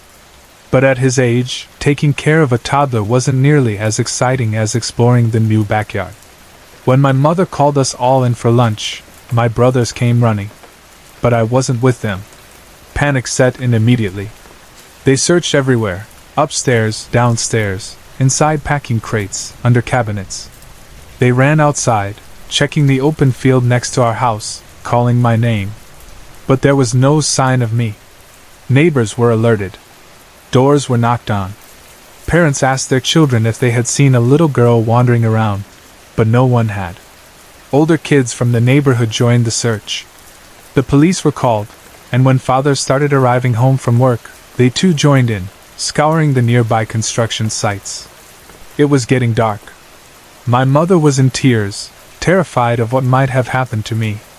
Then, suddenly, a sharp knock at the back door.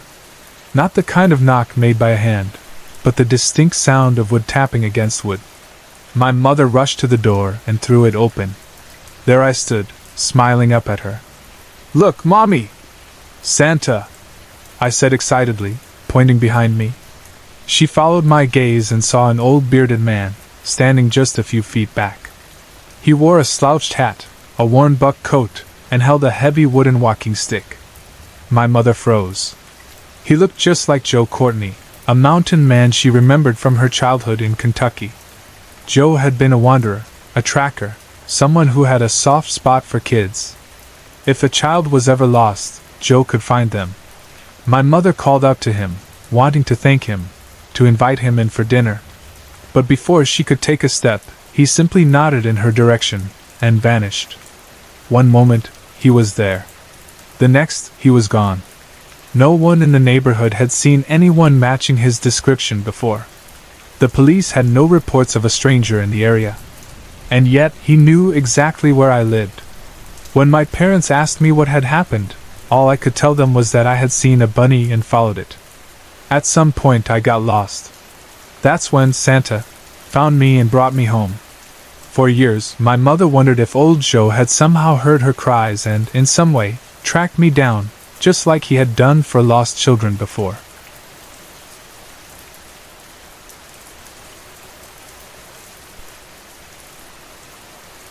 I used to live in a shared house with friends. Every night, I would climb into bed, turn off the light, and pull the covers up. One night, as I settled in, I felt a strange sensation, like fingers slowly pressing into the mattress, walking their way up towards me. My body went cold, and I lay there frozen, too scared to breathe. The feeling stopped halfway up the bed. It started happening every night. Each time, the sensation crept a little further until it reached my head and then stopped. I was a single woman living in that house, puzzled but unafraid, since it never touched me. Eventually, I grew used to it and stopped paying attention. 2 years later, things changed. I moved into a different shared house with just one other woman. The first night, I fell into a deep sleep but was violently woken up. It felt as if a massive concrete slab had been dropped onto the bottom of my bed. The entire bed seemed to shift under the weight. I sat up, heart pounding, but the room was silent, and nothing was there. I convinced myself it was just my imagination and went back to sleep. The next night, I was jarred awake again, this time by the sound of someone slamming a baseball bat against the wooden drawers beneath my bed. My chest tightened with fear as I bolted upright. The noise had been so loud, so real, but again, nothing was there. On the third night, I lay awake, waiting for whatever was tormenting me to return. The bed shifted, and I felt movement underneath the mattress, as if something had crawled beneath it. A loud sawing noise followed, and the bed trembled, as if someone were trying to cut through the springs. I had had enough. I snapped, yelling into the darkness. "Oh, you think you're funny? Well, stop making noise and let me sleep." The sound stopped immediately. For a few nights, nothing happened. I thought it was over. But then, as I switched off the light, I felt the duvet lift at the foot of the bed. 2 hands cupped my heels, lifting my feet slightly off the mattress. My blood turned to ice. I couldn't move, couldn't scream. The unseen hands shifted, gently holding both heels in one palm. Then, with a single fingernail, it began tracing circles on my big toes. The hands were large. It was a man. I had suffered from gout in my feet, and the pain was excruciating during flare-ups.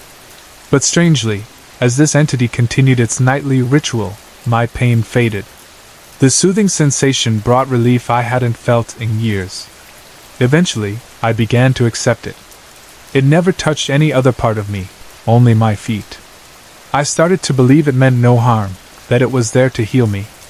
For 18 months, this continued. I even began whispering my thanks.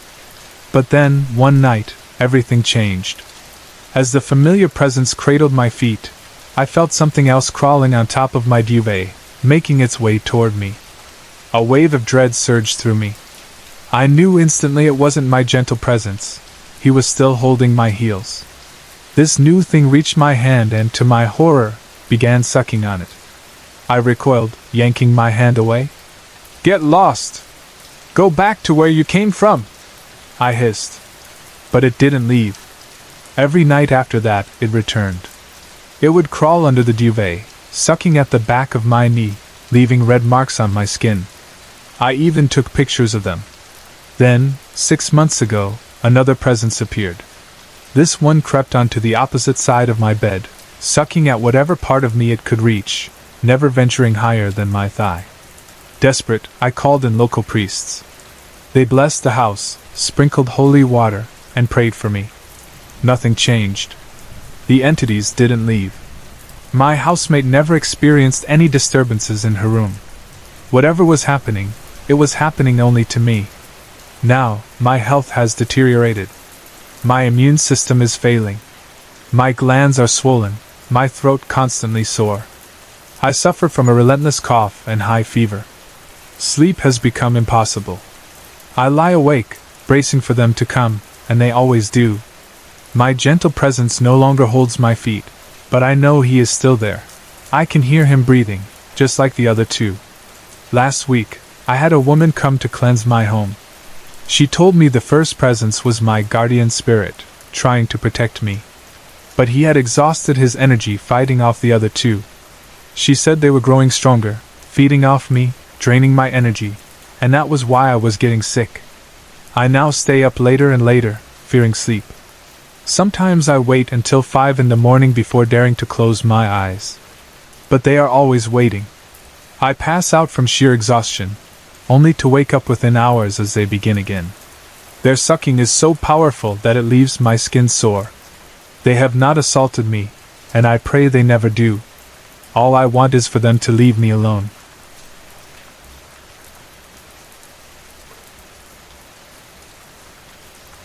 I used to live in a shared house with friends. Every night, I would climb into bed, turn off the light, and pull the covers up. One night, as I settled in, I felt a strange sensation, like fingers slowly pressing into the mattress, walking their way up towards me. My body went cold, and I lay there frozen, too scared to breathe. The feeling stopped halfway up the bed. It started happening every night. Each time, the sensation crept a little further until it reached my head and then stopped. I was a single woman living in that house, puzzled but unafraid, since it never touched me. Eventually, I grew used to it and stopped paying attention. 2 years later, things changed. I moved into a different shared house with just one other woman. The first night, I fell into a deep sleep but was violently woken up. It felt as if a massive concrete slab had been dropped onto the bottom of my bed. The entire bed seemed to shift under the weight. I sat up, heart pounding, but the room was silent, and nothing was there. I convinced myself it was just my imagination and went back to sleep. The next night, I was jarred awake again, this time by the sound of someone slamming a baseball bat against the wooden drawers beneath my bed. My chest tightened with fear as I bolted upright. The noise had been so loud, so real, but again, nothing was there. On the third night, I lay awake, waiting for whatever was tormenting me to return.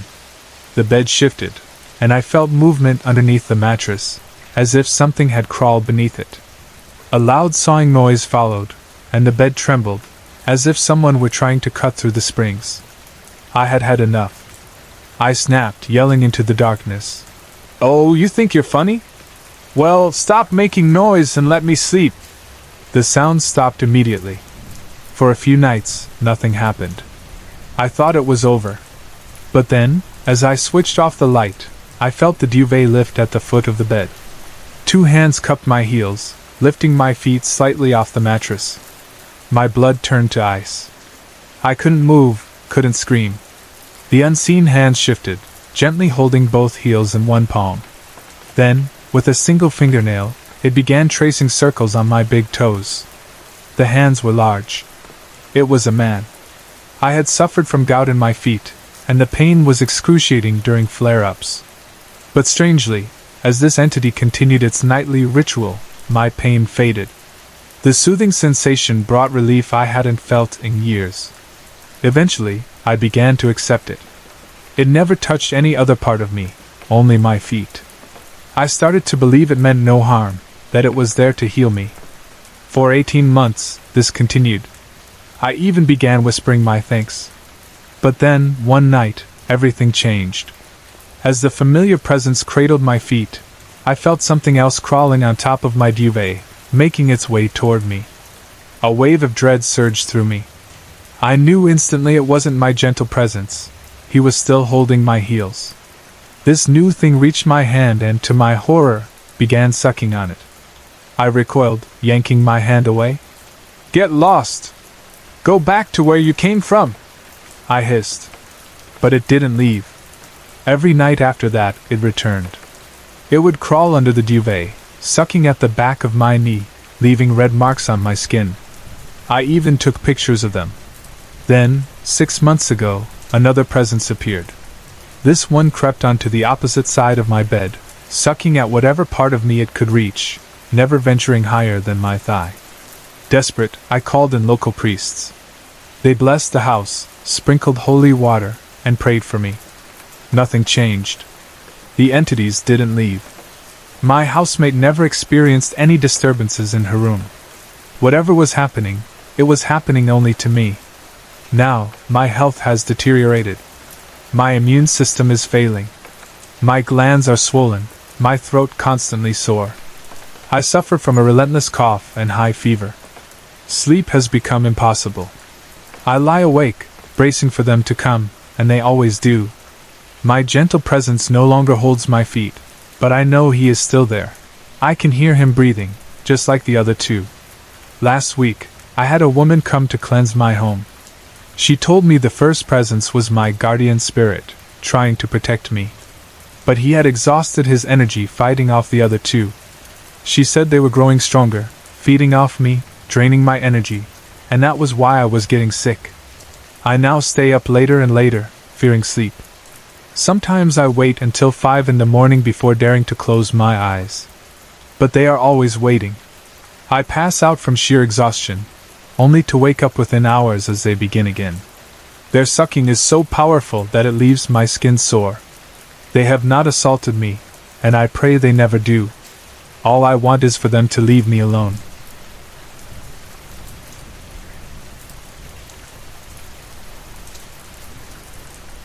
My husband, son, and I recently moved after spending 2 long years in a 1916 ranch house in Springfield, Missouri. It was a beautiful home with a basement, a huge backyard, and an upstairs. Coming from San Diego, where we had only lived in apartments, this felt like a dream come true.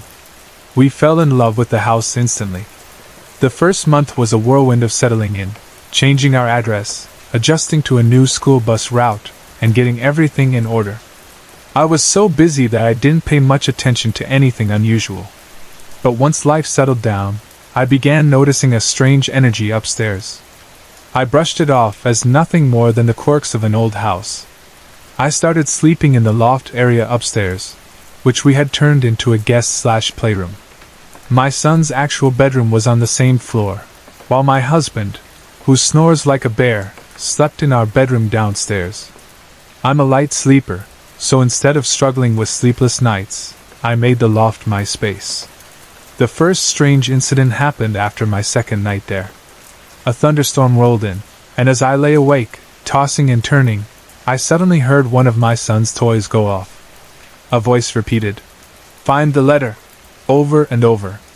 Annoyed, I rolled out of bed and crawled toward the noise, trying to find the toy so I could turn it off. But as soon as I reached for it, the sound stopped. I figured it was just the electricity in the air messing with it, and went back to bed. The next morning, out of curiosity, I checked all the toys that made sounds, but none of them had a voice that matched what I had heard the night before. Wanting some comfort, I let one of our dogs sleep with me upstairs. I knew animals could sense things we couldn't. A few nights later, I had started to get used to sleeping in the loft. My husband would come up every night to say goodnight before heading to bed. That night, I heard him walking up the stairs. His footsteps were always heavy, so they were unmistakable. I lay facing the wall, waiting for him to get to the bed. I felt him lean down beside me, as he always did before giving me a kiss goodnight. But when I turned around, expecting to see him, I instead saw a human figure dissolve into thin air. My dog, now fully alert, sat up, growling and staring at the exact spot where the figure had just been. I shut my eyes tightly and forced myself to sleep. The next morning, my husband casually mentioned that he had fallen asleep on the couch and never came upstairs that night. From downstairs, we could often hear footsteps and the murmur of voices upstairs, as if multiple people were having a conversation. Every time I passed the bottom of the stairs to go into our bedroom, I felt an intense sensation of being watched. I have always been someone who speaks out loud to energies when I feel them around me. One day, I decided to address it. In a firm but calm voice I said, "This is not your house anymore. We live here now. You can stay, or you can move on, but you must live here in peace with us." After that, the energy in the loft changed. It no longer felt eerie or unsettling, it was just there. But while the loft felt neutral, my son's bedroom was a different story. Every night, my husband or I would go upstairs to check on our son while he slept, making sure he hadn't wet through his pull-up. But unlike the loft, his room held an overwhelmingly dark energy. Neither my husband nor I liked being in there. It wasn't threatening toward our son, he slept peacefully and never seemed bothered, but it was clear that whatever was in there didn't want us there. Whenever I went up to check on him, I'd do it as quickly as possible and leave right away. I could feel the energy pushing me out. One evening, a friend of ours babysat our son while we went out. She told me later that, out of nowhere, a toy had been thrown down the stairs, hard. She hadn't mentioned it at first, but when I later brought up the strange energy I felt in the house, she finally told me what had happened. Over time, we settled into the house despite the odd occurrences. We found a great babysitter, a college student at MSU, who adored our son. But one night, when we came home, she was pale and visibly shaken, anxious to leave. She explained that while our son was playing quietly and the cat was sleeping on the couch, she had heard strange noises upstairs. She assumed it was the cat, but when she realized he had been downstairs the whole time, she went up to check. Of course, nothing was there. After that night, she stopped responding to my texts or calls. Her boyfriend, who was my husband's friend, later mentioned that she had been terrified during her last time babysitting. We eventually became used to the strange sounds, the voices, and the presence in the house. It was part of our daily life. But as time went on, the house itself began falling apart. It was almost 100 years old with little renovation. The floors were caving in, things stopped working properly, and we knew it was time to move. On the last day, when I went back to grab a few remaining things, I felt it. The moment I stepped inside, a wave of anger and negativity hit me. It was stronger than ever before, like something was furious that we were leaving. It sent chills down my spine, and I knew I needed to get out of there fast. I never looked back. Even now, whenever we drive past the house, I feel an eerie, heavy energy coming from it, like whatever was inside is still there, alone and waiting. Our neighbors, who had lived next door for 15 years, once told us that no one ever stayed in the old ranch house for long. They said it often sat vacant for long periods, as if it resisted anyone making it their home. Of all the strange things that happened there, one thing still baffles me the most. For 2 years, my husband and I had tried to conceive without success. But within 2 weeks of moving into our new home, I found out I was pregnant. Now, at almost 4 months along, we couldn't be happier. The strangest part?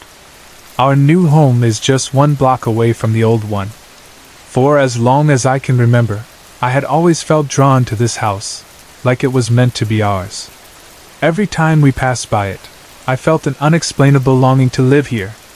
And just as we started looking for a new place, this house became vacant. The moment we moved in, it felt like home. Unlike the old house, this one welcomed us with warmth. It was as if it had been waiting for us all along.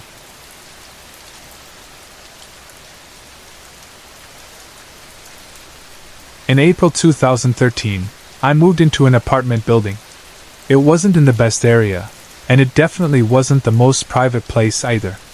I had a roommate who believed strongly in the paranormal, but she wanted nothing to do with anything she considered evil.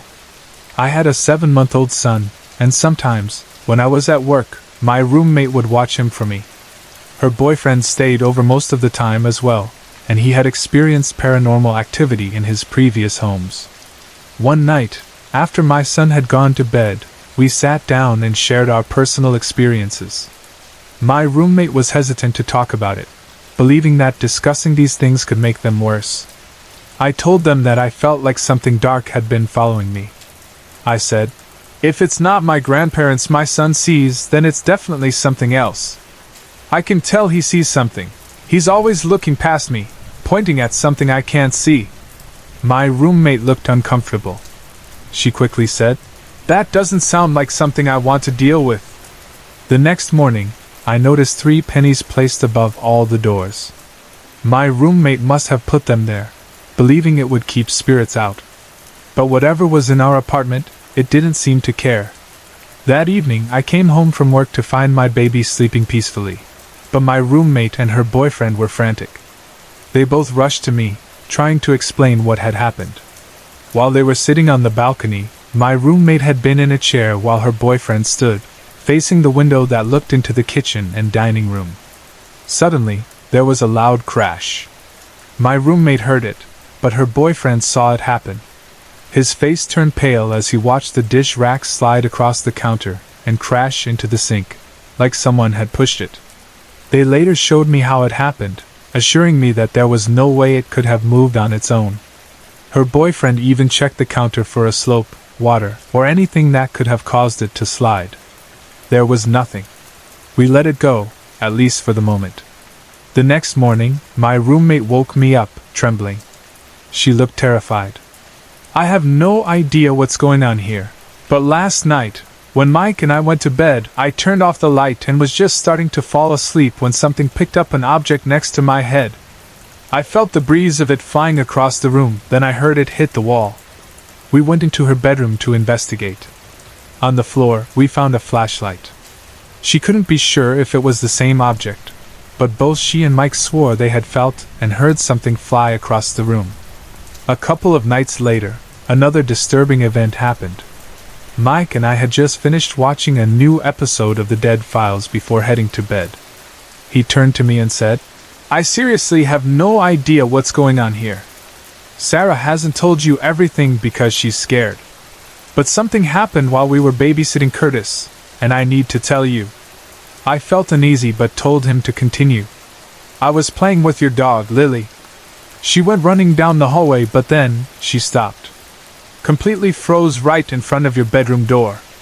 His voice dropped, and his face looked tense. "I watched her. She just stood there, staring. Then, suddenly, she cowered and bolted back, like when she's in trouble and you come running at her with your hand up to scold her. She looked terrified." A chill ran down my spine. My dog never barks, which scared me even more. If she ever sensed danger, how would I even know?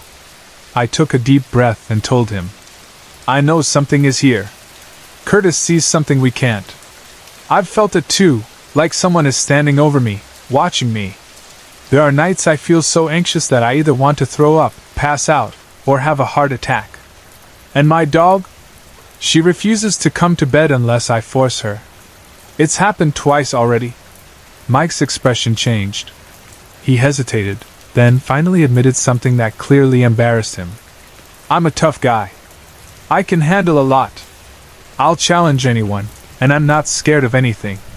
But I'm scared of Sarah's closet. The other night, I was standing in the dark, waiting for her to turn on the light, and I froze. I couldn't move. I didn't have the courage to even look at it." I stared at him. I had never seen him look so afraid. Something was here with us. We hadn't seen it yet, but it was getting stronger. Now my roommate and I just had to figure out what to do before things got worse.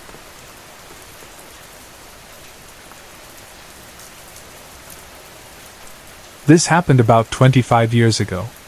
By that time, I had already seen quite a few ghosts and other strange things. I was never the type to lie or play pranks, and because of that, my friends used to call me Mr. Maturity. While kids my age were busy with silly games, I mostly socialized with people 10 years older than me. They used to call me an old soul.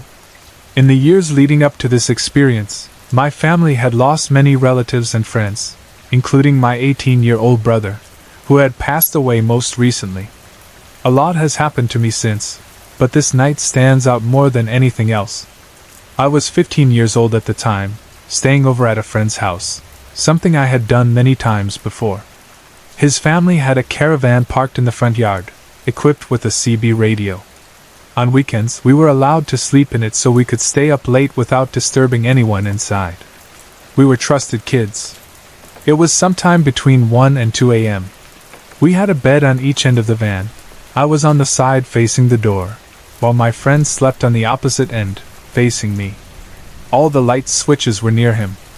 Outside, a street light gave just enough glow for us to see in the dark. We had turned off the lights about 5 to 10 minutes earlier. Neither of us was asleep yet, but we had our eyes closed. As always, my arm was hanging over the edge of the bed, a habit I still have to this day. Then I felt it.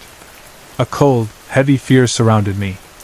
I had felt the chill of a ghost before. This was not the same. I opened my eyes and looked toward the bottom of the caravan door. That's when I saw it. A figure blacker than any darkness I had ever seen, or have ever seen since, was forming, coming through the door as if it were just a shadow. I tried to make sense of what I was seeing. As I looked up, I could see its legs taking shape, humanoid but swirling with darkness, almost like thick smoke moving within itself. It wasn't just a shadow. It was solid enough to block the view of the door behind it as it fully took form. Then I looked at its face. It had eyes, burning red eyes. They were unlike anything I had ever seen before. Not glowing, not flickering, just a deep, searing red. I couldn't look away. It started moving toward me, drifting like smoke, yet feeling entirely real. I couldn't move. I couldn't speak. Then it touched me. It didn't grab my hand, it tapped it. 3 times. I felt each tap. It was real. As soon as it made contact, its eyes flared even brighter, as if it had taken something from me, fed off the physical contact. That's when its face changed. It became clear enough for me to see an expression, a wicked grin, a smile filled with something pure evil. I don't know how else to describe it, but that look was the definition of evil itself. Then, just as smoothly as it came in, it drifted backward through the door. It didn't break eye contact until the very last moment, as if it wanted me to know it was real. And then, it was gone. I lay there, unable to move for what felt like an eternity, though it was probably only a minute or so. When I finally found my voice, I stammered for my friend to turn on the light. My hands were shaking uncontrollably, my body still frozen with fear. My friend looked at me and immediately saw how pale I had become. I asked him, "Did you see it?" He shook his head. He hadn't seen or heard anything. I told him what had happened. That night, we didn't stay in the caravan. We went inside to sleep. I never saw that entity again. But something changed after that night. Since then, I have had shadows around my bed regularly. Sometimes I have counted as many as 12 at a time, just standing there, watching me. They are not the same as what I saw that night, but they are always there, just out of sight. Most of the time, it feels like something is in the corner of my eye. But no matter how fast I turn, I can never quite catch it.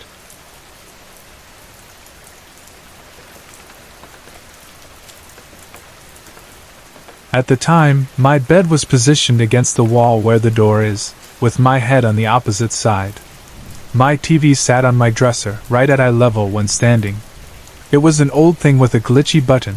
Pressing it to turn it off often caused it to turn back on a few seconds later, scaring the crap out of me. It wasn't paranormal, just annoying, so I always used the remote to turn it on and off. On the wall across from my bed was the attic door. My grandma lived up there, so over the years I had gotten used to it. It wasn't as scary as it had been when I was younger. I always slept with the TV on for background light and noise. My mom had a habit of turning it off at night when she passed by on her way to the bathroom, but I usually woke up just in time to tell her to turn it back on. That night, I woke up around 3 or 4 in the morning when my TV suddenly turned off. I was about to call out to my mom to turn it back on when I saw her, or at least I thought it was her. A figure shaped like my mom, with the same messy hair and height, stood near the foot of my bed. But it had no features at all. Just a dark, solid silhouette that somehow stood out against the darkness of the room. Before I could say anything, it rushed out of my room. It didn't turn, didn't look at me, just moved straight out. 1 second, it was there. The next, it was gone. I sat there in the dark, heart pounding. I grabbed the remote as fast as I could and turned the TV back on. Then, I reached for my phone and texted a friend, the only person I knew who would be awake at that hour. I told him what had happened, still shaking. He brushed it off, telling me to relax, it was just my mom, and to go back to sleep. Yeah. Like that was going to happen. I lay there for a while, trying to convince myself it was nothing. But eventually, I couldn't take it anymore. I jumped out of bed, turned on the light, and stood in front of the door. That's when it hit me. Pure, paralyzing fear. A cold chill swept through my entire body. I couldn't move. I couldn't even speak. It was the most intense fear I had ever felt. A fear so overwhelming that I thought I might start crying right then and there. I forced myself to yank the door open and ran to my parents' room. Their room was the furthest from the staircase, just down the hall to the right of mine. Their door was completely shut. That door never closes softly. My parents never cared about making noise either. It's our house, we can be loud if we want, kind of attitude. I stepped inside and had to shake my mom awake. She was completely out. Half asleep, she mumbled. "What?" I asked her. "Did you come into my room and turn off my TV?" She groggily shook her head and said, "No," then rolled over and went right back to sleep. I walked back to my room and stayed awake until sunrise. Once the light started coming through the windows, I finally passed out from exhaustion. Later that week, while telling the story to my friend, I started remembering details that only made it stranger. I slept with the remote that night, and when I woke up, it was still right next to my arm. I had never accidentally turned off the TV with it before, maybe changed the channel, but never turned it off. And the figure never raised its arm. It never reached for the TV, never pressed a button, it wasn't even close enough to touch it. It just stood there, near the corner of my bed. Thankfully, by my feet. My dog had been sleeping near my torso, but he never woke up. Not when the TV turned off. Not when the figure moved. Not until I got up from bed. I don't remember hearing footsteps. I had just felt something there, a presence in the room besides me and my dog. It's something I've always been able to sense, even before looking. I hadn't felt fear when I saw it, because I truly thought it was my mom. But afterward? That was when the fear came crashing down. The door never opened or closed. The only movement I noticed was a slight shift, which I can probably blame on drafts from the hallway. But the figure? That was real.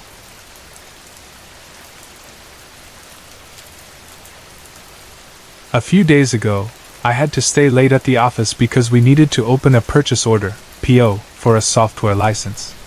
It wasn't unusual for us to stay late for such tasks, but that night turned out to be an experience I will never forget. Before I get into the details, let me give some background about my work.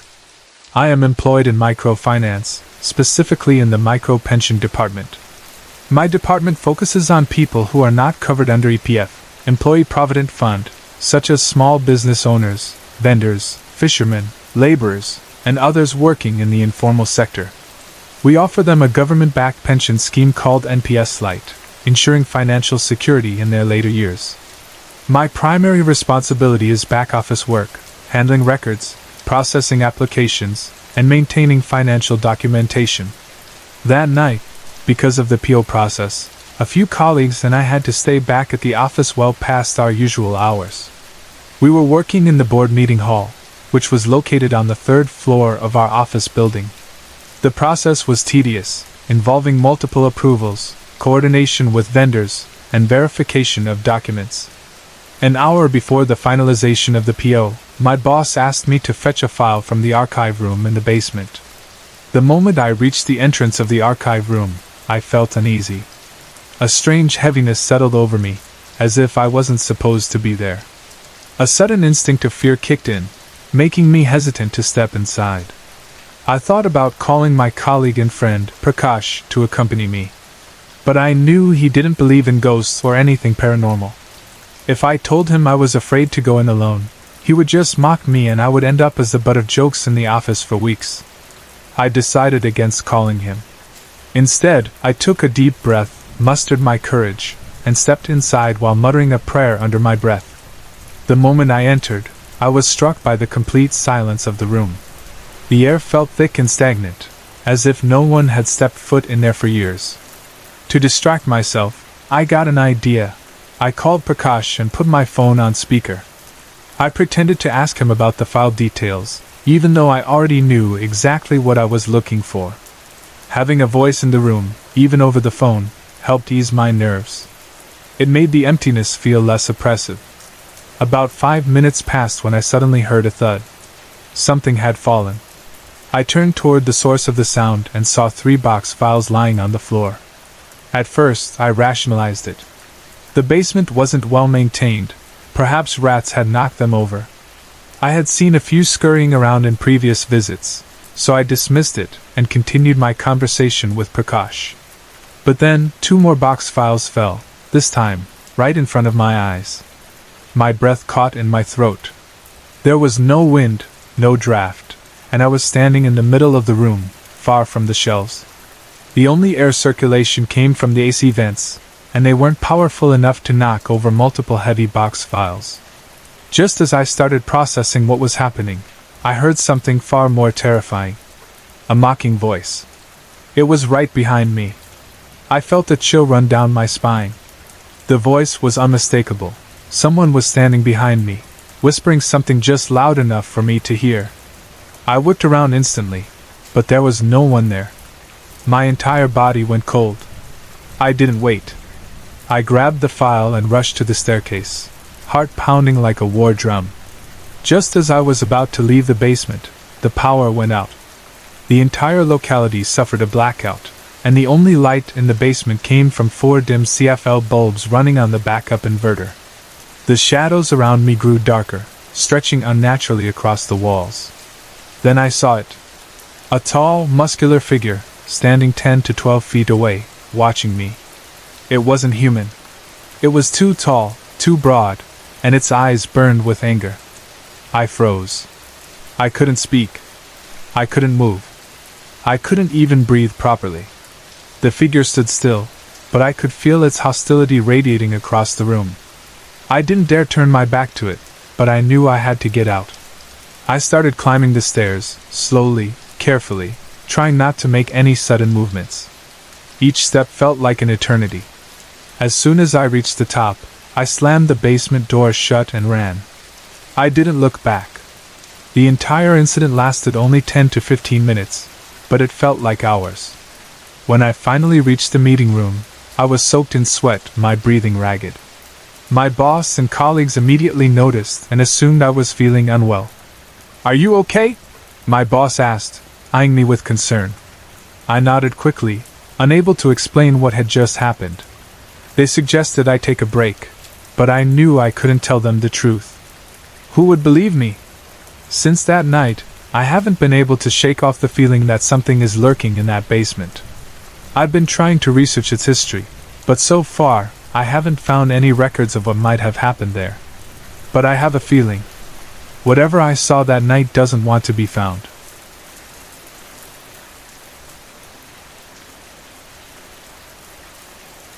I grew up in the middle of the woods, far from neighbors, deep in the kind of isolation that could make your imagination run wild if you let it.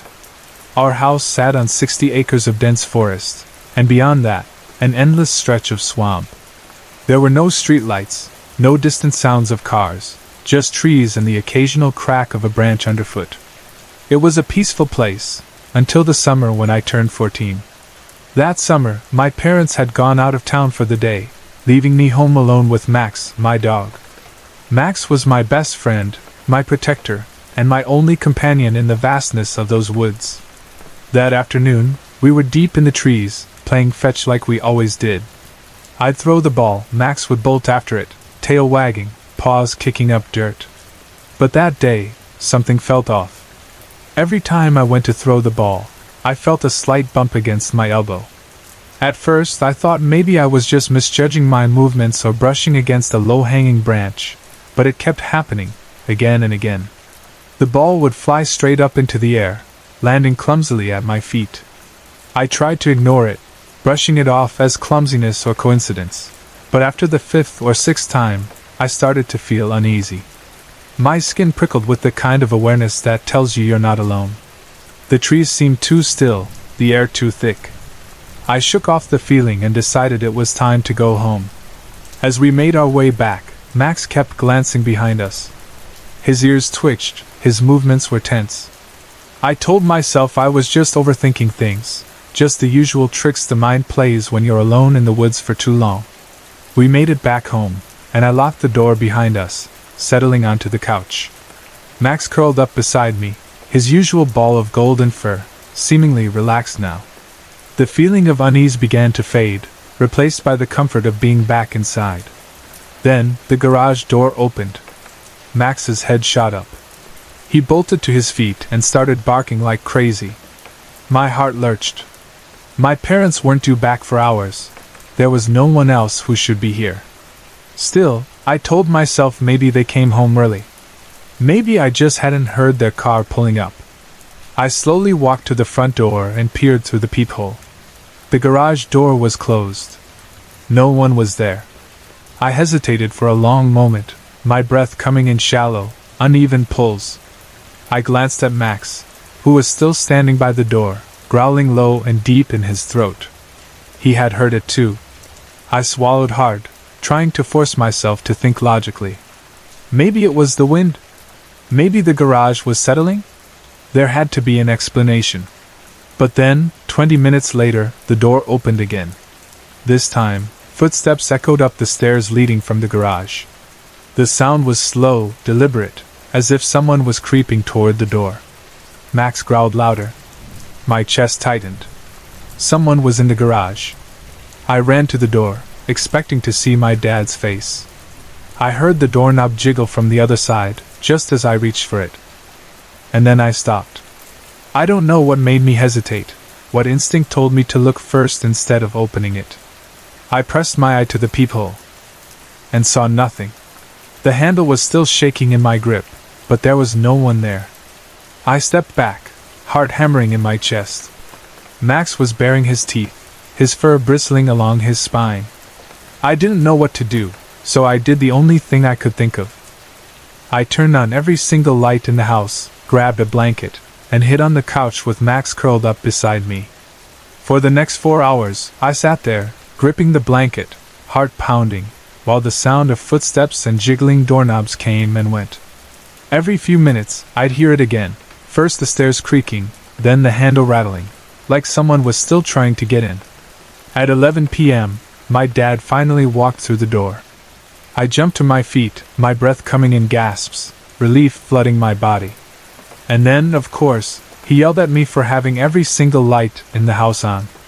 I didn't tell him or my mom what had happened, not then, at least. I didn't know how to explain it without sounding crazy.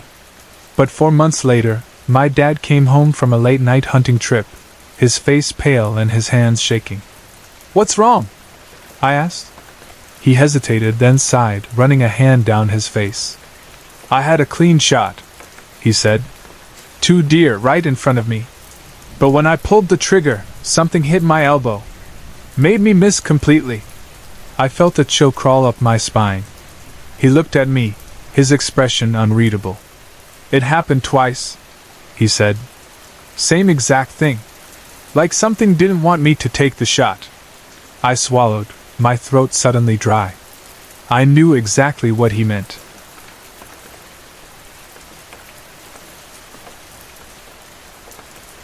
My fiancé grew up in a house his parents built on old ranch land in the Bosque, a wooded area near a river. It was a massive house, 5 bedrooms upstairs, a sprawling dining and living area downstairs, and all tile floors with high ceilings that carried sound easily.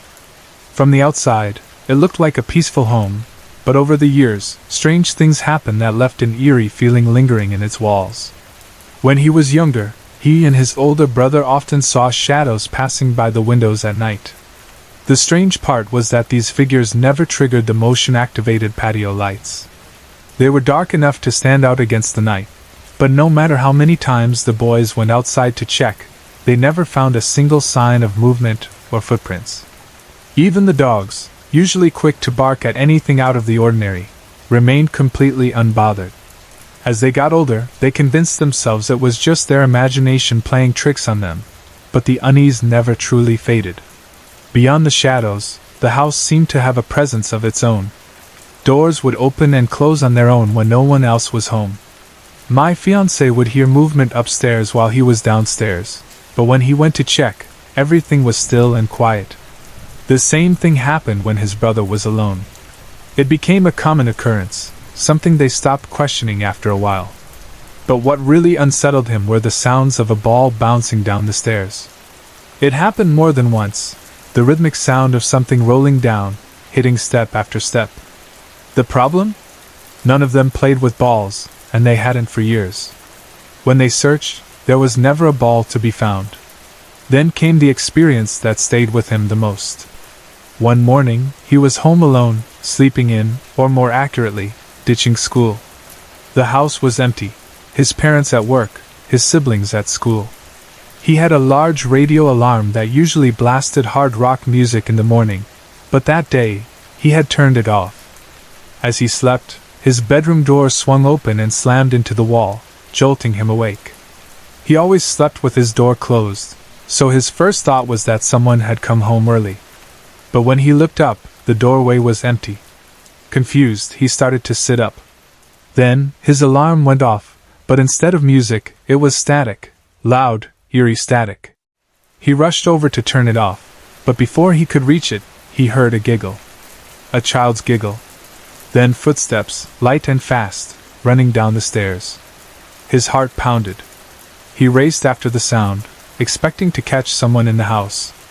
But no one was there. The front door was still locked. The windows were shut. He checked every room, but the house was completely empty. That was the first and last time he had an experience like that, and though it terrified him, he somehow felt it wasn't meant to be malicious, more like a prank. Just a trick played by something unseen. I had been in that house plenty of times over the years and never experienced anything myself. But I always thought the house felt older than it should, like it had a history deeper than just the years his family had lived there. Maybe it was just the land it was built on, or maybe it was something more. Years later, after he had moved out, tragedy struck. His little sister, only 18 years old, was killed in a car accident. An older couple turned in front of her on a highway. No one survived. Losing her shook him to his core.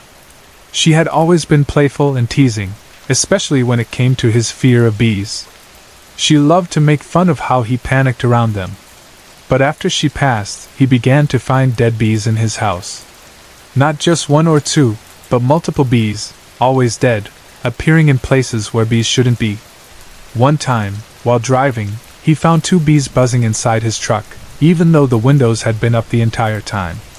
It only happened in the months following her death, and then it stopped completely. He still believes it was her way of messing with him one last time, just to remind him she was still around. Even after moving out of his childhood home, strange things followed him. He and his best friends rented a house in the western part of the city for about a year. The house itself wasn't old, built in the last 10 to 20 years. But weird things happened there too. His best friend had the creepiest experience of all. The screen door had a habit of opening by itself, something they all noticed but never really thought much of. But one night, while my fiancé was out, his friend was alone in the house. He heard the screen door open, followed by the deadbolt unlocking on its own. Thinking it was just one of the roommates coming home, he waited to hear footsteps. Instead, a framed picture fell off the wall behind him. But the way it fell wasn't normal. Instead of landing behind the couch where it should have, it somehow landed in the middle of the floor, nowhere near where it should have dropped. Spooked, he jumped up and ran to the door. But when he checked, the deadbolt was still locked. The screen door was shut. No one had come in. To this day, my fiancé still has that picture, the one that fell. And his best friend still says he has no explanation for what happened that night. There are moments in life when logic fails. When no matter how much you try to explain something away, it just doesn't make sense. My fiancé has stopped questioning these experiences. Some things just happen, and maybe, just maybe, some spirits like to stay close, whether they belong to the land, the house, or the people we love and lose.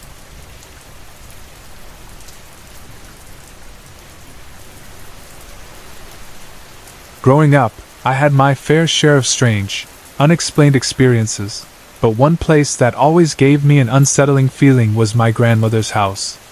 It wasn't particularly old, newer than my parents' home, which was just across the road, but for some reason, it held a different kind of weight after dark. Even my parents' house had a certain heaviness to it, though that was likely due to my father's temperament. He was an explosive, angry man, not cruel, not abusive, just full of something that always seemed to linger even when he wasn't in the room. That kind of presence has a way of soaking into the walls, making a place feel heavier than it should. But my grandmother's house? That was something else entirely.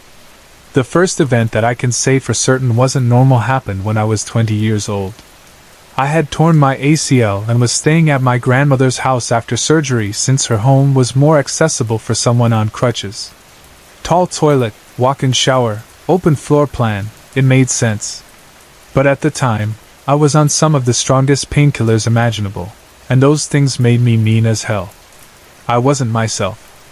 I was angry, volatile, unpredictable. At one point, I even attacked the preacher when he came to visit. I still smile thinking about that, though, not because I was violent, but because that man was just a money-hungry, sermon-twisting fraud, and I can only imagine how flustered he must have been during the next day's sermon. After about a week of that drug-induced haze, my mother accidentally overslept and missed my next dose. That was all it took. I refused to take any more of the heavy stuff after that. I stuck to ibuprofen, dealing with the pain instead of the mental fog. That was when things started to change. One evening, I was sitting in my grandmother's living room, getting my crutches ready, preparing myself for the searing pain that would come with standing up. The moment I pushed myself to my feet, I heard a woman's voice calling my name. It was soft, gentle, familiar, but also unfamiliar. It wasn't eerie, it wasn't threatening, but it was clear as day. And I can still hear it in my head, even now. At the time, I assumed it was my mom, but as I stood there, I realized that wasn't my mother's voice. Still, I hobbled toward the back bedroom, where the voice had come from. Halfway there, I heard the washing machine lid slam shut, followed by the sound of the machine turning on. That stopped me dead in my tracks. My grandmother was out for the night, playing Pacino. The only person in the house was my mother, and there was no way she had been in the back bedroom and the laundry room at the same time. Before I could even process it, my mom walked into the hall and casually asked if I was heading to bed. I stared at her for a moment, my heart pounding. Something was in that bedroom. I didn't say a word to her about what had just happened. I just muttered something about being tired and went straight to bed. From that night on, strange things kept happening. Over the next few weeks, I started waking up in the middle of the night to the sound of footsteps in the hallway. But not just any footsteps. These were the sharp, deliberate clicks of heels on a wooden floor. My grandmother's house had hardwood floors, but she didn't own heels. At 84 years old, she could barely walk steadily, let alone wear something like that. And yet, every night, I'd hear the rhythmic sound of a woman walking up the hall toward my room. The first few times, I tried to rationalize it. Maybe I was just dreaming. Maybe I was still adjusting to being off the painkillers. But then I realized something. Every time I called out, the footsteps stopped. And no one ever answered. One night, as I lay there listening, I couldn't help but think, if this were a real woman, I'd pay her just to ice my knee and leave me a giant bottle of painkillers. That was the last bit of humor I allowed myself before full-blown fear set in. After 3 weeks, I couldn't take it anymore. The pain from my surgery was nothing compared to the unease I felt being in that house after dark. The moment I was able to move around without crutches, I left my grandmother's house and went back to my parents'. Even though their house had its own kind of darkness, it was a familiar one. I've made a point never to stay at my grandmother's house past sundown since then. Looking back, I should have known that something was off about that house. My grandmother was born in the late 1920s. Her mother died when she was only 5 years old, leaving her and her siblings to be raised by their grandparents. And my grandmother herself had lost her only daughter, my dad's younger sister, when she was just 17. She had died in that house. Maybe that was the voice I heard that night. Maybe that's who walked the hall in heels, still lingering decades after she was gone. Or maybe it was something else entirely. I don't know. I don't want to know. But I do know this. I have one more story from that house. One that my brother-in-law, a preacher, but not the one I attacked, my sister, my brother, and I all experienced together. And that one? That one was even worse.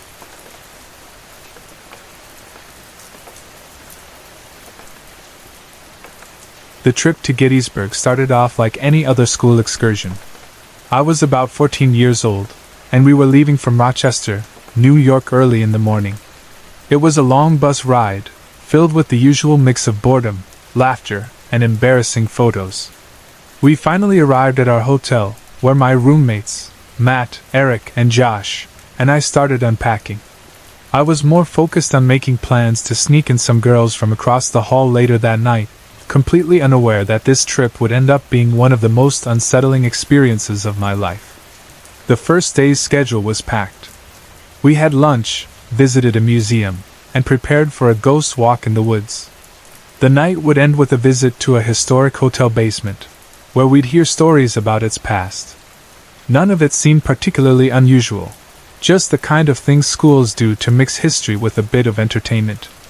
But something felt off the moment we arrived at Pickett's Charge, a battlefield where thousands of soldiers lost their lives. As our group of about 20 students made its way down the hill, I found myself drawn to the tree line about 150 yards away. That was when I saw her. A young girl, standing at the edge of the woods. She had long black hair and wore a white nightgown, her face holding an eerie, dazed expression. At first, I thought she looked happy, until I noticed her fingers. They were too long, her nails sharp like claws. My body went cold. I must have stopped walking because Eric and Casey nudged me, asking what was wrong. I shook my head, forcing myself to blink away the image. When I looked again, she was gone. Our group continued into the woods for the tour, listening to a historian tell generic ghost stories. I tried to shake off the weird feeling, but the thought of that girl lingered in the back of my mind. Something wasn't right. Later that evening, we arrived at the hotel basement for another history lesson. The basement wasn't finished: stone foundation, wooden ceilings, a damp, musty smell. I took a seat next to Eric, who was closest to the wall. The hotel staff began speaking about the eerie history of the place, but Eric was acting strange. He was pale, his hands clenched into fists. When I whispered to ask if he was okay, he didn't respond. A few minutes later, he seemed to snap out of it. He still wouldn't talk about it though. Back at our hotel, everything seemed normal at first. Eric and I stayed up late talking, while Matt had passed out in the bathtub for some reason. I was sitting under the window, just relaxing, when Eric suddenly looked at me with a terrified expression. His face was drained of color, his eyes wide like he had just seen a ghost. I asked him what the hell was wrong, but he refused to answer. Instead, he just got furious and said he was going to bed. The rest of the trip passed without incident, at least on the surface. 3 years later, when I was 17, I got together with Eric and my dad to mess around with a Ouija board. We set the mood, candles, lights off, no phones. It was supposed to be just a fun, creepy experience. About 20 minutes in, my dad had to leave, so it was just Eric and me. Nothing had happened yet, but then Eric's phone started vibrating. That was impossible. His phone was off. I watched him take the battery out before we started. But it was still buzzing, over and over, and he started freaking out. "It's happening again," he muttered. His hands were shaking, his breathing ragged. Then, suddenly, we heard loud banging in the attic. I don't have a normal attic, just a crawl space with a small access hole in the garage ceiling. There was no way anyone could be up there. We both just stared at each other, knowing neither of us would sleep that night unless we checked. We closed the Ouija board and headed to the garage. I climbed up onto a chair and peered into the attic. Nothing. No animals. No signs of anything that could have made the noise. Just dust and silence. The next morning, I tried to shrug it off, chalking it up to a weird coincidence. But when Eric walked into the kitchen, his face was pale, his jaw clenched. "We need to talk." His voice was serious. And then he finally told me what happened that night in Gettysburg. He had seen something in that basement, but not just anything.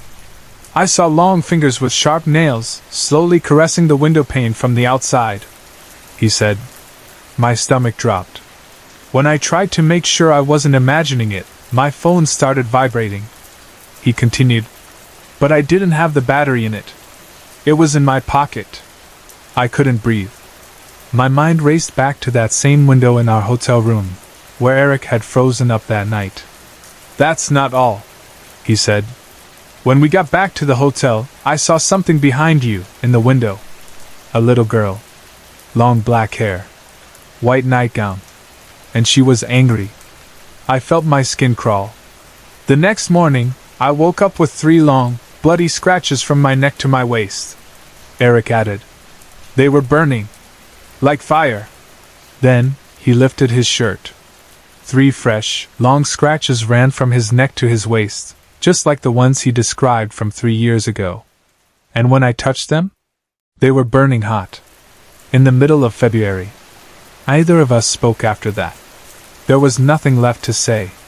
To this day, I still see something out of the corner of my eye, especially near wooded areas. A flash of white fabric, the glimpse of long black hair disappearing between the trees.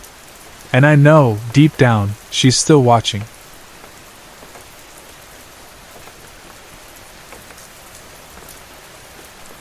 The house had always felt a little off, but for a while, we dismissed it as just the natural sounds of an old home settling, or maybe our imaginations running wild. With 3 young kids, it was easy to chalk up the odd noises to them playing, waking up at night, or moving about in their sleep. But over time, the events became too frequent, too specific, and too unsettling to ignore. Every night, like clockwork, we would hear heavy footsteps in the hallway, pacing back and forth. The sound would stop right in front of our bedroom door, as if someone, or something, was standing there, just watching. My husband, who had never believed in ghosts his entire life, became a believer after waking up multiple times yelling, "Who is there?" He had always been a rational, level-headed man, but even he couldn't deny what was happening. He started keeping our bedroom door closed at night, something he never used to do, just so he wouldn't have to see the shadows moving past the doorframe or hear the steps so clearly. One night, when I was at work, my husband was home alone with the kids. As he tried to sleep, he heard the familiar footsteps. He lay there, trying to convince himself it was nothing, until he heard a loud crash from the kitchen. He ran to check and found that the wall clock had fallen off its hook, even though it had been securely fastened. He put it back up and returned to bed, only for another sound to shake him fully awake again. This time, it was the shower shelves in the bathroom crashing down, one after the other, as if someone had deliberately knocked them down. Our youngest daughter, just 8 months old, had her own strange experiences. I would put her down for a nap without a blanket, only to return and find her tucked in neatly, covered from neck to toe. It wasn't something our older children would do. They were too young to have any interest in sneaking in to cover her. It happened so many times that I started checking immediately after putting her down, only to find her already covered. Then there was my 2-year-old son, who began talking about someone named Michael. The problem was, we didn't know anyone named Michael, and he was too young to have met or remembered anyone by that name. He would point to empty spaces in the room and say, "Michael." At first, we assumed it was just an imaginary friend, but then he started crying at night, pointing toward his door, saying he was scared. One evening I finally asked, "Where is Michael?" My son stopped, turned to me with wide eyes, and said, "Behind you." My blood ran cold. I spun around, heart pounding, but there was nothing there. But my son kept staring, his lip trembling, before he suddenly screamed and ran out of the room. This wasn't an isolated incident.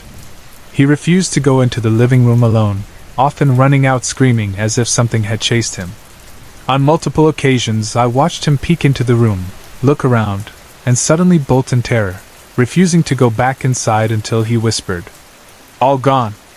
Then, as if nothing had happened, he would go back to playing. It wasn't just the kids. My husband and I started experiencing phantom noises, the unmistakable sound of someone running through the house. The first few times I assumed it was my son getting out of the bath and running around. But every time I checked, he would be in the bathtub, splashing away, never having left. My husband experienced the same thing. He would hear footsteps in the kitchen, start talking as if I were there, only to find the room completely empty. One particular room in the house disturbed me more than any other, the second bathroom. I couldn't explain it, But every time I walked past it, I felt like something was watching me. It was heavy, suffocating, the kind of presence that made my skin prickle and my stomach turn. I hated looking at that bathroom, and I never used it if I could avoid it. I kept the door shut at all times. Then, one day, a guest in our home mentioned, "I don't know what it is about that bathroom, but it makes me feel really uneasy." I had never told anyone how I felt about it before, yet she had picked up on the exact same thing. My oldest child started having relentless nightmares. He refused to sleep in his own room, instead choosing to sleep on the couch night after night. He never gave us a real reason, just that he didn't like his room anymore. The most unnerving part of all this was the shadows. We both saw them. Dark shapes moving from one room to the next, flickering in the corner of our vision. They weren't tall. They were small, childlike, darting from room to room as if playing. One night, after putting the kids to bed, my husband and I settled into the couch to watch a movie. Almost immediately, we heard jumping sounds coming from the bedrooms. The unmistakable sound of little feet bouncing off the mattress, running around the room. We both sighed, thinking the kids were up and messing around.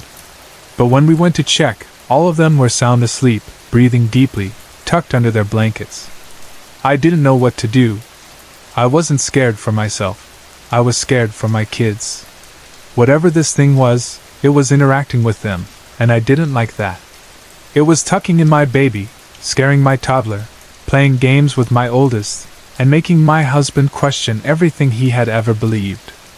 I considered ignoring it, hoping it would just fade away, but I couldn't let it affect my children anymore. Something had to be done. We started by burning sage and smudging every corner of the house. I firmly told whatever was there that it was not welcome, that this was our home, and it needed to leave. For a few nights, everything was silent. No footsteps. No shadows. No strange noises. But then, the cold came back. I would be standing in the kitchen, cooking in 90-degree heat, and suddenly, an icy chill would settle over me. My arms would prickle, and I'd feel that same overwhelming presence. I still don't know what's in our home. I don't know if Michael is a child spirit who just wants to play, or if there's something darker hiding behind the innocent guise. I don't know why one room in the house feels so much heavier than the others, or why my son sees things that I can't. All I know is that it's here, and it's watching.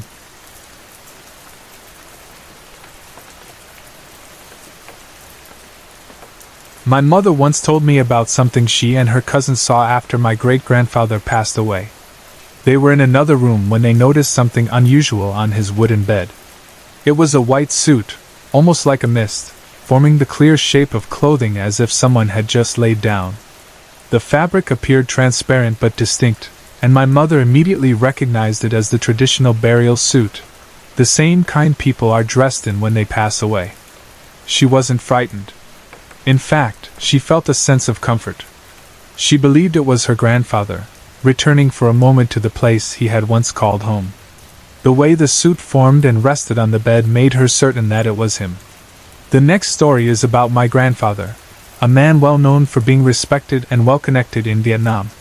He always knew the right people and carried himself with confidence, knowing where to go and who to talk to. One evening, he and my grandmother were going out for drinks and dinner with another couple. He always carried his own bottles of liquor, preferring to drink only the best quality. That night, as he stepped out of the car, something unexpected happened. He dropped his bottle, and it shattered on the ground. According to my mother, this was unlike him. He always held his liquor bottles securely. He brushed it off and said he would go buy another. But his friend insisted there was no need. He had a bottle at home, and they could eat at his place instead. They decided to take separate cars. My grandfather and his friend drove in a Cadillac, a rare sight at that time. My grandmother and her friend followed behind in another vehicle. The road they took was known for frequent accidents, but that night was different. As my grandfather drove, he started swerving in and out of his lane. His friend at first said nothing, assuming there was a reason, but after it happened a few more times, he finally asked, "What are you doing?" My grandfather, keeping his eyes on the road, replied, I'm trying to avoid those kids on the bike. His friend was confused. There was no one there. But my grandfather was convinced. He saw two children in white pajamas, riding a bicycle. They were ahead of the car, yet somehow always catching up, no matter how fast or slow they drove. His friend looked carefully but still saw nothing. They argued. My grandfather kept insisting. Right there! You don't see them? His friend, increasingly uneasy, kept repeating. There's no one there. Then, in the last moment he swerved. Another car came from the opposite direction, a vehicle carrying 4 people from a wedding party. The 2 cars collided head-on. All 4 people in the other car died instantly. My grandfather was pronounced dead at the scene. His friend, though injured, survived. At that time in Vietnam, if someone died in a crash, their body would simply be left by the roadside. My grandfather had suffered a horrific injury. The steering column had gone straight through his chest. My grandmother and her friend, who had been following behind, soon arrived at the crash site. The first thing her friend noticed was the hood of the Cadillac, its shape unmistakable in the wreckage. They stopped the car and ran toward the scene, only to find my grandfather lying motionless on the ground. Heartbroken, my grandmother refused to accept what had happened.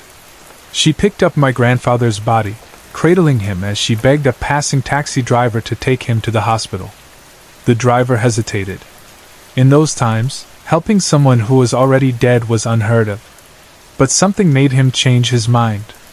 He helped her carry my grandfather into the taxi and drove them to the nearest hospital. When they arrived, the hospital staff ignored him. He was dead, and there was nothing to be done. They simply laid him in the hallway and moved on. But my grandmother refused to leave. She pleaded with the doctors, begging them to at least try to save him. No one listened, until one Japanese doctor, for reasons unknown, decided to take him in. Against all odds, my grandfather survived. To this day, my mother believes those 2 children in white pajamas were spirits, warning my grandfather about the accident that was meant to happen. If he hadn't swerved, he might have avoided the crash, but perhaps it was never meant to be avoided.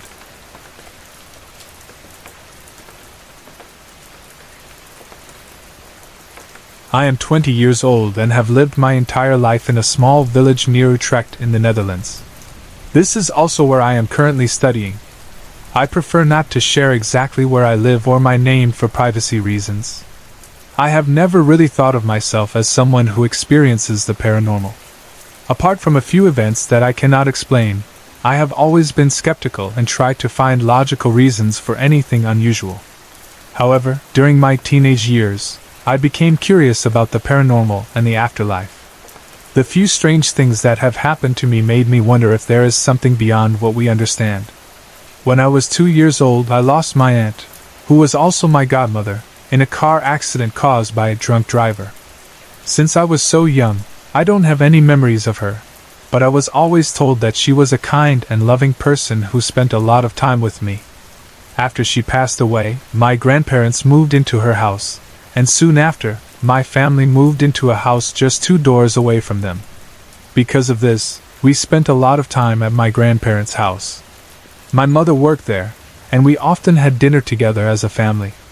Since my mom worked late and my dad sometimes had long hours, I was often put to bed at my grandparents' house. My sister and I even had our own rooms there. When my mother finished work or my father returned home, they would carry me, still asleep, back to our house and put me in my own bed. Before going to bed themselves, my parents would always check on me. My room was on the first floor, while theirs was in the attic. When I got older, my mother told me that many times when she came to check on me, she saw a soft blue glow on my wall. The light never scared her or woke me up, and she never felt any fear from it. She always believed it was the presence of my aunt, watching over me as my godmother. As a child, I often sleepwalked. It happened almost every night, and at one point, I was afraid that I might accidentally open a window and fall out. My mother told me that my aunt was also a sleepwalker when she was young. My grandmother once found her standing in a window while sleepwalking.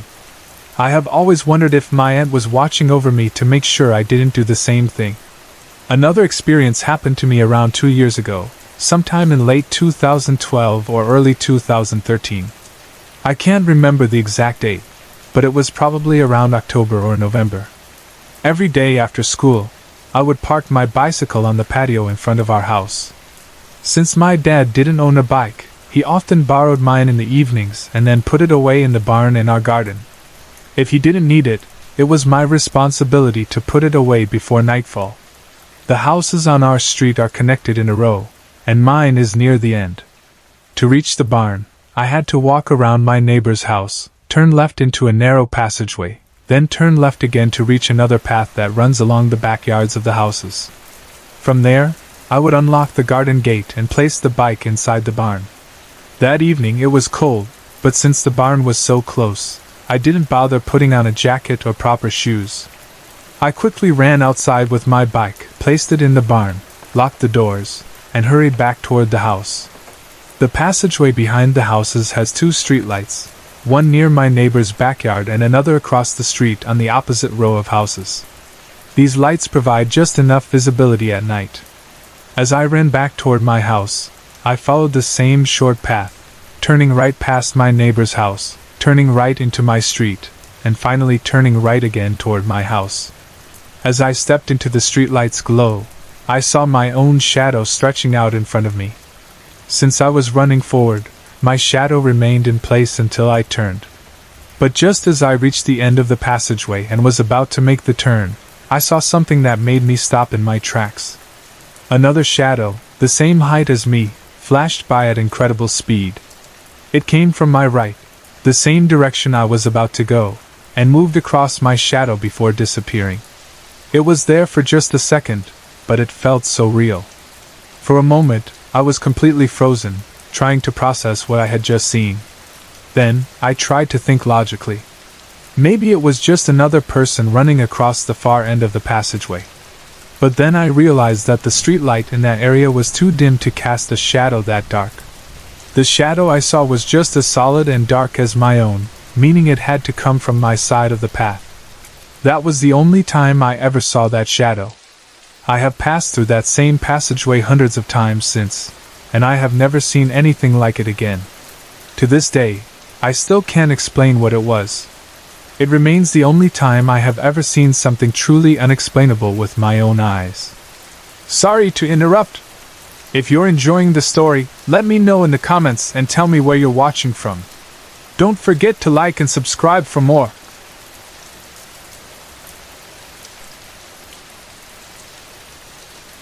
I lived in that house for 6 years, and during that time, I experienced some of the most horrifying paranormal events of my childhood. The history of the house was disturbing, which may explain why the energy there was so strong. The previous owner was an older man who had lived alone, and from what I was told, he was not a pleasant person. He was known for shooting at trespassers who cut through his backyard, which bordered a street at the top of a hill. As the story goes, he shot and injured a young man shortly before he died. The house carried a heavy, negative energy that we all felt, but for a family of 7 trying to make ends meet in expensive San Diego, the rent was too good to pass up. There were small, unsettling things that happened often. I would feel taps on my shoulder when no one else was around. I loved reading, and on 2 different occasions, while I was completely lost in a book, it was yanked forcefully from my hands and dropped into my lap. The bathroom always unnerved me. Something about it felt wrong, like someone, or something, was always waiting for me just outside the door. One night, I was sleeping on the couch because my sister was sick, and my mother didn't want me to catch it. I was lying there, wide awake, getting comfortable, when I heard someone in the kitchen. I assumed it was my mother or father making a late-night snack. I listened as the fridge opened, the sounds of items being pulled out, the rustling of bags. It sounded like someone was making a sandwich. I felt relieved, knowing someone else was awake. After some time, curiosity got the better of me. I got up, planning to use the bathroom I dreaded and to see who had been in the kitchen for so long. But when I walked in, the kitchen was empty. The counters were spotless, and nothing had been touched. My mother had already gone to bed, and my father was outside in the garage with friends. No one had been in the kitchen. I stood there for a long moment, trying to process what I had just heard, before hurrying back to the couch, pulling the blankets over my head, and forcing myself to sleep. Things like that happened often, but nothing compared to what I saw one evening when I was 7 years old. That night, my older siblings were babysitting my younger brother and me. My 2 brothers and my sister were at the end of the long hallway, playing video games in their room. My younger brother and I were in the living room, playing dinosaurs on the couch. We had 2 recliner chairs positioned opposite each other, with a decent space between them. As we played, I looked up, and that's when I saw him. A man in a business suit, standing beside one of the chairs. He wasn't solid. He had a soft glow, almost like faded light, but his details were sharp. I could see his dark beard, his neatly combed hair, and the blue suit with a tie. In his hand, he carried a briefcase. He took a few steps forward, walking toward the other chair, and then vanished. I gasped, stunned. My younger brother immediately noticed. "What's wrong?" he asked. Not wanting to scare him, I shook my head and said, "Nothing." I tried to focus on playing again, but seconds later the man reappeared. This time, he continued walking toward the second chair, as if he had never disappeared in the first place. I watched, completely frozen, as he sat down, placed his briefcase beside the chair, and let out a deep sigh. Then, he looked directly at me. At that moment, I bolted down the hallway, screaming. I ran straight to my older siblings, desperate to tell them what I had just seen. They laughed it off, teasing me for years about it. They didn't believe a word I said. But my younger brother knew better. He had seen the fear in my eyes. He knew that I had seen something real. To this day, I remember that night clearly. It has never faded, never blurred with time. It remains as vivid as the moment it happened. Out of all the terrifying experiences I had in that house, that one stayed with me the most. I will never forget what I saw. I will never forget what I felt. Because at that moment I knew someone else was in the room with us.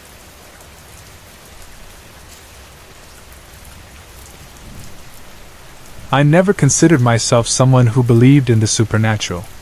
It's not that I completely rejected the idea of something beyond what we can see, but I had never experienced anything myself. Like most people, I was too busy with life, working, paying bills, and handling responsibilities. That all changed during Hurricane Katrina. I serve as a military policeman in the Air Force Reserves in Texas. In August 2005, we were activated to assist in Louisiana after the hurricane.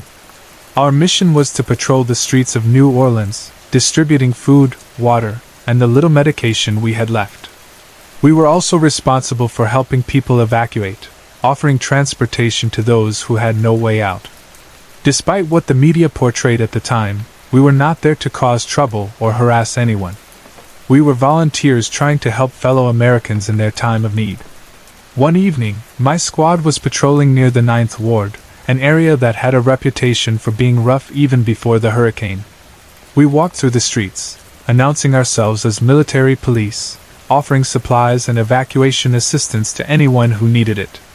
The street was lined with boarded-up houses, many with messages spray-painted across the walls. Warnings like, "You loot, I shoot," and "You loot, you die," stood out among them. Slowly, people emerged from their homes, hesitant but in need of help. We handed out what we could and asked if they wanted to leave, but most refused, afraid to abandon what little they had left. As I scanned the street, I noticed something odd. Among all the tightly boarded-up homes, there was one that stood open. It was an old Southern plantation-style house, the kind that looked like it had been standing since the Civil War. The architecture was elegant but worn, like a relic of a different time. Then I saw her. A little girl stood at a second-floor window, looking down at me. She was small, her dark hair neatly pulled back, her figure still against the dimly lit room behind her. Instinctively, I smiled and waved, hoping to reassure her that we were there to help. She lifted her hand and waved back. I called out to her, asking her to get her mother or father, but she didn't move. She just stared. A cold shiver ran through me. Something about the moment unsettled me in a way I couldn't explain. Over the years, I had developed a strong sense of intuition, something I relied on in my job. After 2 tours in Iraq and more than 20 years as a sheriff's deputy, I knew when to trust my instincts. And at that moment, I knew something wasn't right. Just then, an elderly man on a bicycle approached us. He asked if we could help evacuate his family of 7. I assured him that we could, and, still curious about what I had just seen, I asked if he knew anything about the family living in the old house. He gave me a puzzled look. "What girl?" he asked. I turned back toward the window, but she was gone. I frowned, explaining that I had just seen a little girl standing there, waving at me. His expression changed slightly, his eyes widening just a bit before he let out a small chuckle. "So you've seen her too, huh?" He placed a hand on my shoulder and, in a calm voice, said something that sent a chill down my spine. "Son, there ain't been nobody livin' in that house for over 100 years." I opened my mouth to argue, but he simply shook his head, as if he had heard this conversation before. Then, he smiled, turned his bike around, and began pedaling away. As he disappeared into the distance, I could have sworn I heard him mutter under his breath, "Some things about New Orleans are better left unsaid."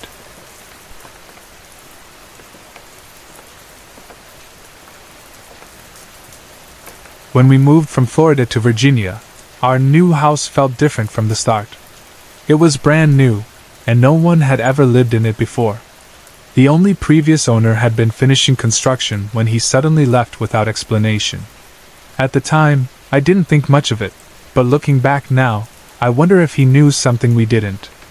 From the very beginning, I felt like someone was always watching me, whether I was downstairs, in my room, or even outside the house.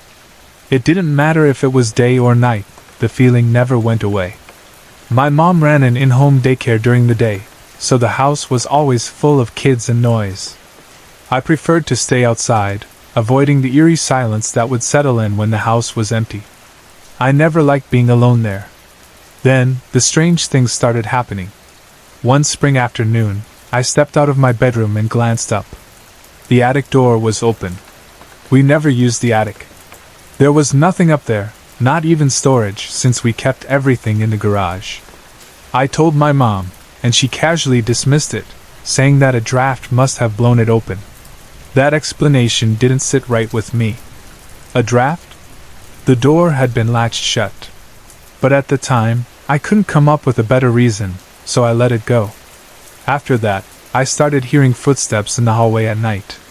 They weren't loud enough to be my stepdad walking around, but they also weren't soft enough to belong to my 11-year-old brother. Every time I heard them, I would check the hallway. No one was ever there. The bathroom was empty. Everyone in the house was asleep. Eventually, I stopped checking. I didn't want to see something I couldn't explain. Instead, I started sleeping with my iPod on, drowning out the sounds with music. Things got worse after my mom joined a paranormal investigation team. I began hearing more footsteps, but this time, they were accompanied by children laughing. At first, I thought it was my younger siblings, but I would always find them fast asleep in their beds. I finally told my mom about what I was experiencing, hoping she would believe me. But she brushed it off, saying that it wasn't happening to her. After a while, I moved out. For a few months, I lived away from home, trying to distance myself from whatever was in that house. But when I needed to save money to move to New Jersey, I had no choice but to move back in. My old room had been given to another sibling, so I ended up sleeping on an air mattress in the room with my 2 youngest sisters. One night, as I lay in bed, I started feeling uneasy. At first, I tried to brush it off, convincing myself that I was just being paranoid. But the feeling wouldn't go away. It sat heavy in the room, pressing down on me until I eventually fell asleep.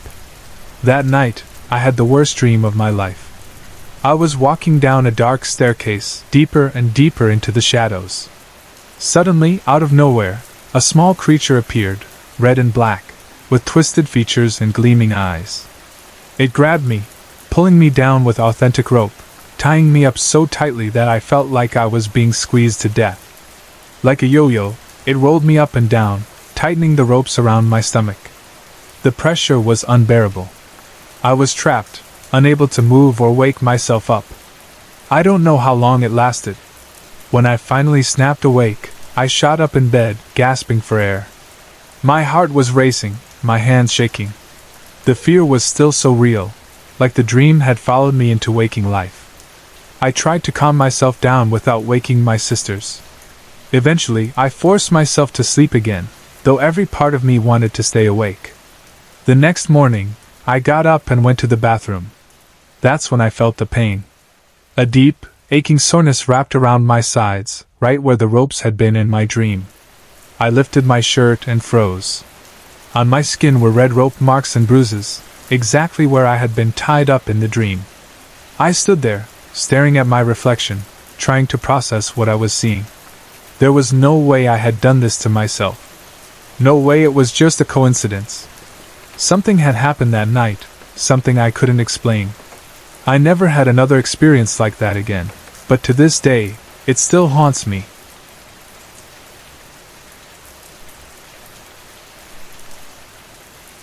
I grew up in a house that was far from old, but it was incredibly active. My family bought it in 1987, when I was about 4 or 5 years old. It had been built just a few years earlier, in 1984, and was in a nice neighborhood. At first, nothing seemed too strange, but my mother started noticing things early on. She would hear voices, see shadows, and feel an unsettling presence. The strangest thing she experienced was that every night, their bed would move across the room and turn sideways. It had no wheels, yet every morning, they had to move it back into place. By the time I was 6 or 7, I had an imaginary friend. It wasn't unusual for a child to have one, but looking back, this friend wasn't like most. He would tell me to do strange things, things that would get me in trouble or put me in danger.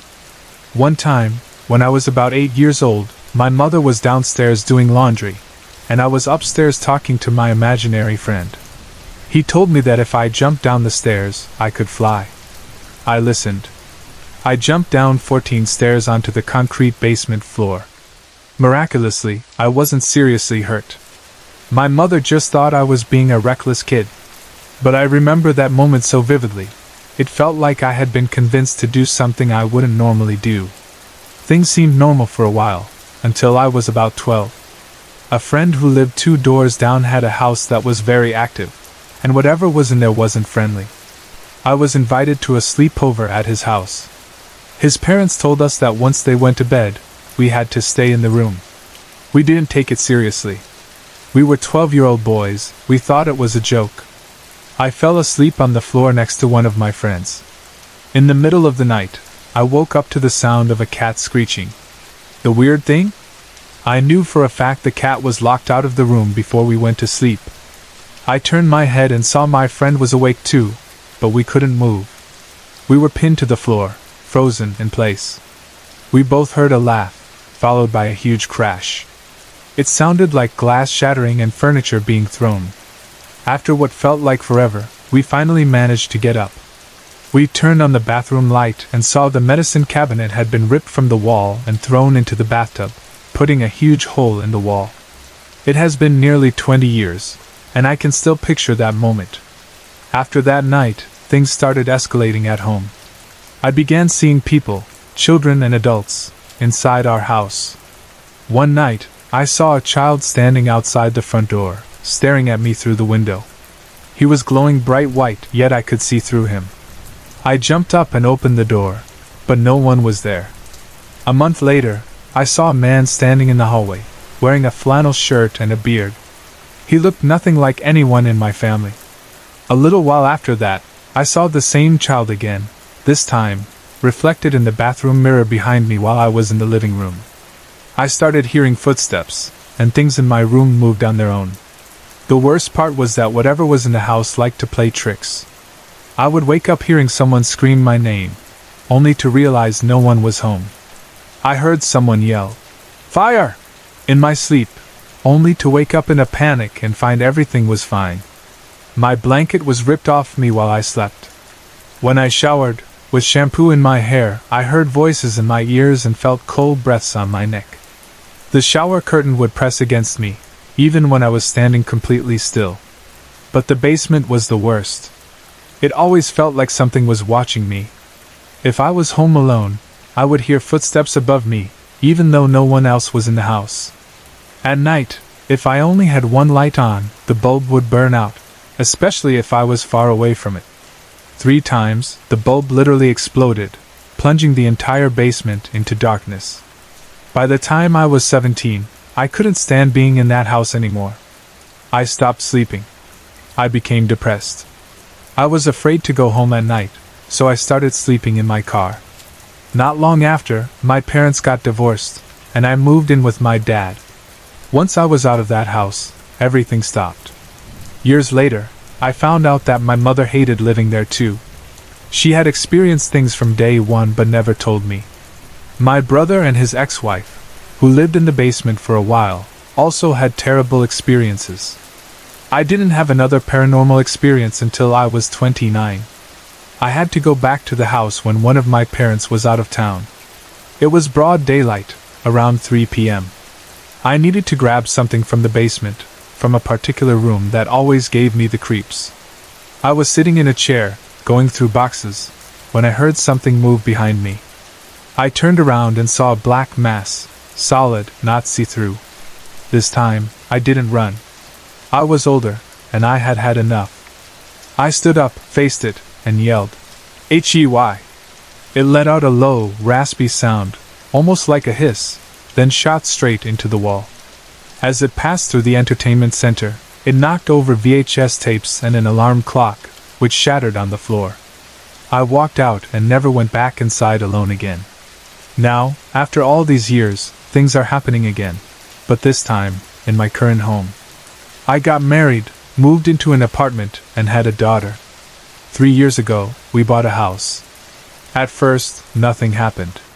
Then, my daughter started acting strangely. She has an imaginary friend. She refuses to sleep without a full light on, not just a night light. She wakes up with random bruises. She climbs on her bed in the middle of the night and jumps off, hurting herself. She won't let us close her door at night. If we do, she wakes up crying and won't say why. Even my skeptical wife has started keeping a night light on at 31 years old. She says she gets a weird feeling at night. I've seen doors swinging on their own. Lights flickering without explanation. I've tried debunking everything, but nothing makes sense. Worst of all, over the course of a year, all 3 of our dogs got sick with inoperable tumors and had to be put down. They were fine one day, and gone the next. I need to know I'm not going crazy. I've reached out to paranormal investigators and psychics, but no one ever responds. I was once told my childhood house had a poltergeist. But why is it starting again now?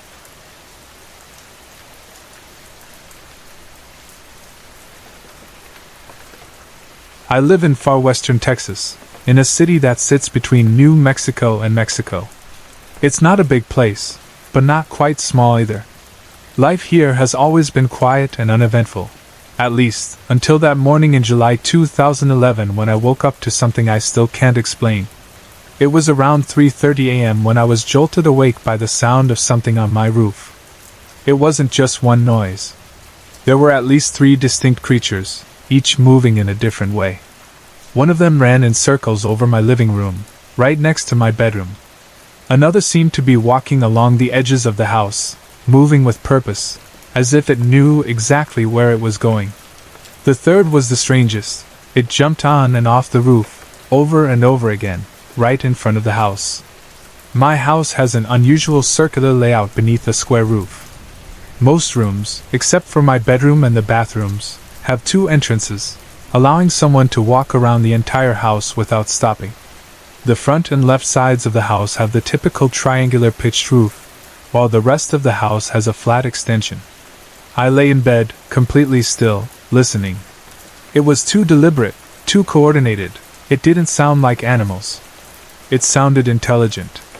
A creeping sensation filled my chest, a feeling that whatever was on the roof knew exactly where I was inside the house. I had to check on my family. Moving carefully, I crept from room to room, avoiding windows, trying to stay in the shadows. My goal was to confirm that my family and cats were inside and safe, and they were. Everyone was fast asleep. Yet, the feeling never left me. I didn't dare get too close to the doors or windows, but I peered out cautiously, trying to see anything outside. Nothing. No movement, no figures, no strange lights, just the unsettling knowledge that something was there, just out of sight. Eventually, the noises stopped, and I returned to my room. I lay awake for a long time, listening for any movement, but the house had fallen silent. Eventually, I drifted back to sleep. The next morning, I told my family what had happened. They didn't believe me. I told my friend down the block, and he did believe me, but for all the wrong reasons. He told me that they were demonic aliens with the ability to cloak themselves. He claimed that he had once fended one off using the power of Christ. While I value his friendship, he has a tendency to jump straight to conspiracy theories and paranormal explanations without considering any logical possibilities. So, as much as I wanted answers, I had to dismiss his theories. After a while, I stopped talking about it. I told myself it was just a dream, but deep down, I knew it wasn't. Still, every July, I found myself staying up until 4 a.m., listening, waiting, but nothing ever happened. Then, last Monday morning, it happened again. This time, I was fully awake. I had been doing homework all night, so there was no possibility of it being a dream. At exactly 3:31 a.m., I heard something walking over my room. The footsteps were slow, deliberate, and sounded exactly like a person walking, maybe a child, something between 50 and 150 pounds. Again, I went room to room, checking on my family. Everyone was inside, asleep, and accounted for. Once again, I looked out the windows, but I saw nothing. This time, though, it felt different. Unlike before, it seemed like whatever it was wasn't staying, it was just passing by. A week later, curiosity got the better of me. I decided to ask my neighbor if she had ever heard walking on her roof at night. I expected a laugh, maybe a dismissive shake of the head. Instead, the look of fear on her face told me everything I needed to know. She had heard it too. She told me that both she and her daughter had experienced it, late at night, the sound of something walking above them. Most recently? Last Monday morning. The same night I heard it. I haven't had the chance to ask my other neighbor yet, but I plan to. I just need to know what's really going on.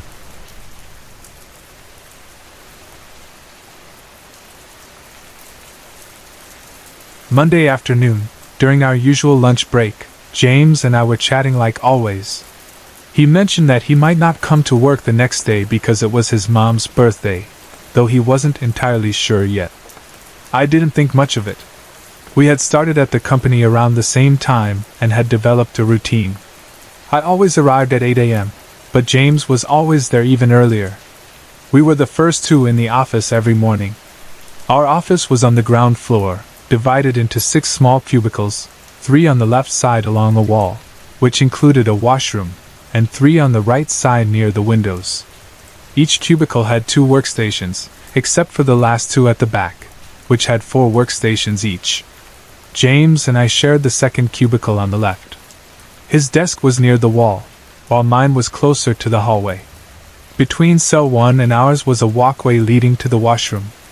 Tuesday morning arrived, and I got to the office earlier than usual, 7:45 a.m. To my surprise, James wasn't there. I assumed I had beaten him to work for once, or that he had decided to take the day off. Then I heard footsteps heading toward the washroom. I glanced in that direction and saw a shadow pass by, heading inside. The door opened and closed. I assumed it was James. A minute later, I walked toward the washroom door, planning to scare him as a joke. I stood outside, waiting. More than 5 minutes passed. Still, no sound. At first, I thought maybe he was just using the toilet. But after waiting longer, I pushed open the door. He wasn't there. I felt a strange chill creep up my spine. As I stepped back out of the washroom, my heart nearly stopped. James was standing right outside the door. He was staring directly at me, unblinking. Something was wrong. My chest tightened. I had just checked the washroom. I knew for a fact he hadn't come out. The door never opened again after I saw the shadow go inside. I tried to brush off the unease and greeted him. "Good morning," he replied with a simple, "Hey." But his voice sounded different, hoarse, raspy, almost like an old woman's. Before I could process it, he rushed inside the washroom. A few seconds later, I followed after him, wanting to ask how his mom's birthday went. He wasn't there. The feeling of dread washed over me like a freezing wave. I never left the doorway before following him inside. There was no way he could have left without me noticing. Something was terribly wrong. I stumbled back to my desk, my hands shaking as I turned on my computer, trying to ground myself. My breath felt heavy, my pulse erratic. My mind raced for an explanation, but none of it made sense.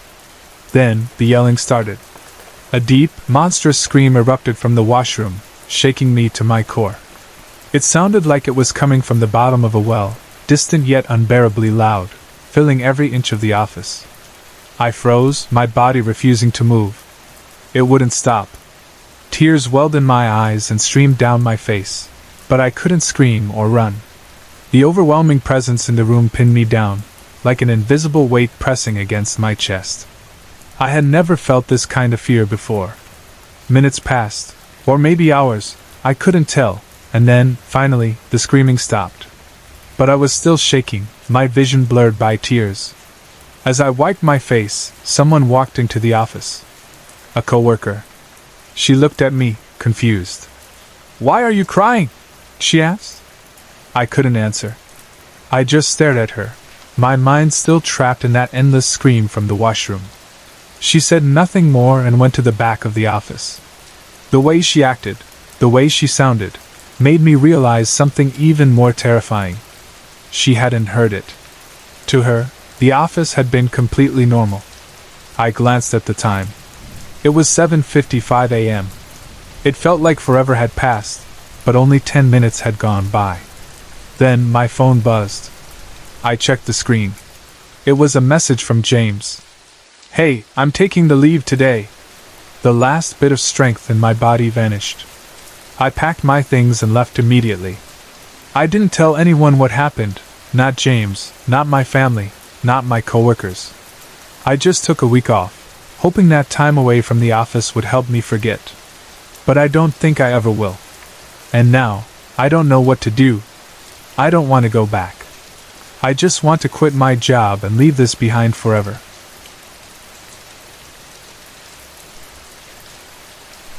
My paternal grandmother's house is a massive, traditional Kerala-style kavalakam, nestled between Manjeri and Perinthalmanna. It's a well-known place, and if you're from Malappuram, Calicut, or Palakkad, you might have heard of it, or the eerie stories surrounding a particular area nearby. A specific stretch of road called Palakaka the Dam is infamous for paranormal activities. The locals speak in hushed tones about the Yakshar, a female spirit, known in Kerala's folklore to seduce and prey on men. Many claim to have seen a woman in a white sari, her long, wet hair untied, standing near the roadside or vanishing into the trees. In just the last few months, 3 people were found dead at that very spot. The community was divided. Some blamed accidents, while others were convinced that the Yakshar had taken them. Fear spread through the area, and after sunset, no one dared to pass that road. Growing up, I had heard these stories from my grandparents. But I never imagined that I would one day experience something that would make me question everything I believed in. On November 16, 2013, I was driving back from Nilamber, where I had dropped off some chocolates and goods at my friend Ajit's house. A terrible traffic jam in Manjeri delayed me for nearly 2 hours, and by the time I finally left town, it was already 8:45 p.m. The roads were mostly deserted, apart from a few rickshaws and cars. I was alone in my car, cruising at a leisurely speed, enjoying the high bass music playing through the speakers. After driving for a while, I stopped at a roadside tea shop, a small thadakata that was just about to close. I was the last customer. I sipped on a lime tea, lit a cigarette, and after about 10 minutes, got back in my car and continued my journey. Then, something happened that I will never forget. As I drove through the desolate stretch of Palakaka the Dam, something forced me to stop the car. Hanging from a tree branch ahead, I saw a woman in a divani, a traditional South Indian attire. I felt my blood turn cold. At first, I thought it was a suicide victim, and sheer shock froze me in place. But as I stared at her, something felt wrong. The road was empty. The trees surrounding the area looked darker than usual. And most unsettling of all, there was no one else around. I felt something shift inside me, an unnatural sensation, like an electric shock passing through my body. Every instinct screamed at me to leave immediately. I slammed my foot on the accelerator and drove as fast as I could, refusing to look back. By the time I reached home, it was 10 p.m. I freshened up and went downstairs to have dinner with my mother and brother. My father had already gone to bed. As we ate, I casually mentioned what I had seen on the way home. My mother's face changed instantly. She told me that 2 young men had recently died in that very spot. The post-mortem report revealed that unstoppable bleeding was the cause of death. Some claimed it was a bike accident, but others insisted that the yakshur had killed them. The villagers believe that a yakshur resides in a yakshur pala tree in that very area, and that after nightfall, she lures men to their deaths. I had trouble sleeping that night, my mind racing with questions. The next morning, I asked my father, who had grown up in Kadanamana, just near Palakaka the Dam, if he had ever experienced anything strange. He himself had never encountered anything paranormal, but his cousins and relatives had told stories of hearing loud, eerie laughter and unexplainable screams in the area at night. These were stories from over 50 years ago. I was still unconvinced. Determined to get to the bottom of it, I called up my group of 5 best friends and told them about my experience. We decided to go back to the place together and investigate. When we arrived, we found something surprising, a grocery shop nearby that I hadn't noticed the night before. Perhaps I had been too paralyzed by fear to pay attention to it. We approached the shopkeeper and asked him about the rumors. To our surprise, he laughed and dismissed it all. According to him, the stories about the yakshur were nothing more than rumors spread by real estate brokers. He claimed that they wanted to scare people away so that landowners would sell their property at cheaper rates. His words seemed reasonable, until I asked him something that made my heart stop. I described the suicide victim I had seen the night before and asked him about it. His expression changed immediately. "There was no suicide here," he said firmly. He swore that ever since the deaths of the 2 young men, there hadn't been a single accident in that area. I felt my body go numb. What I had seen wasn't real, but I knew what I had witnessed. I was not hallucinating. Was I the only one who saw her? If that area was truly haunted, why didn't the Thadakata vendor warn me the night before? The whole experience left me deeply unsettled. We abandoned our investigation and drove to my paternal grandmother's house for lunch. There I met my Valiyama, my father's elder sister, now 79 years old. If anyone knew the truth, it would be her. She told us a story that had been passed down for generations. Around 80 years ago, a wealthy Brahmin joint family owned the land in that area.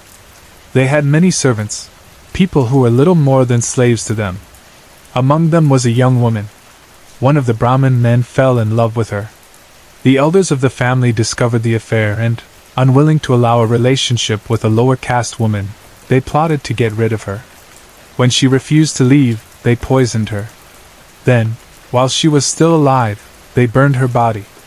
Since then, her spirit never found peace. She became a vengeful yakshur, a Raktha Rakshasu, the blood-sucking demon. It is said that she haunts Palakaka the Dam, seducing men who pass through after midnight, leading them into the darkness, draining their blood, and leaving them to die. Some people believe this to this day. Others dismiss it as superstition. But what about what I saw? A woman hanging from a tree. It was not a dream.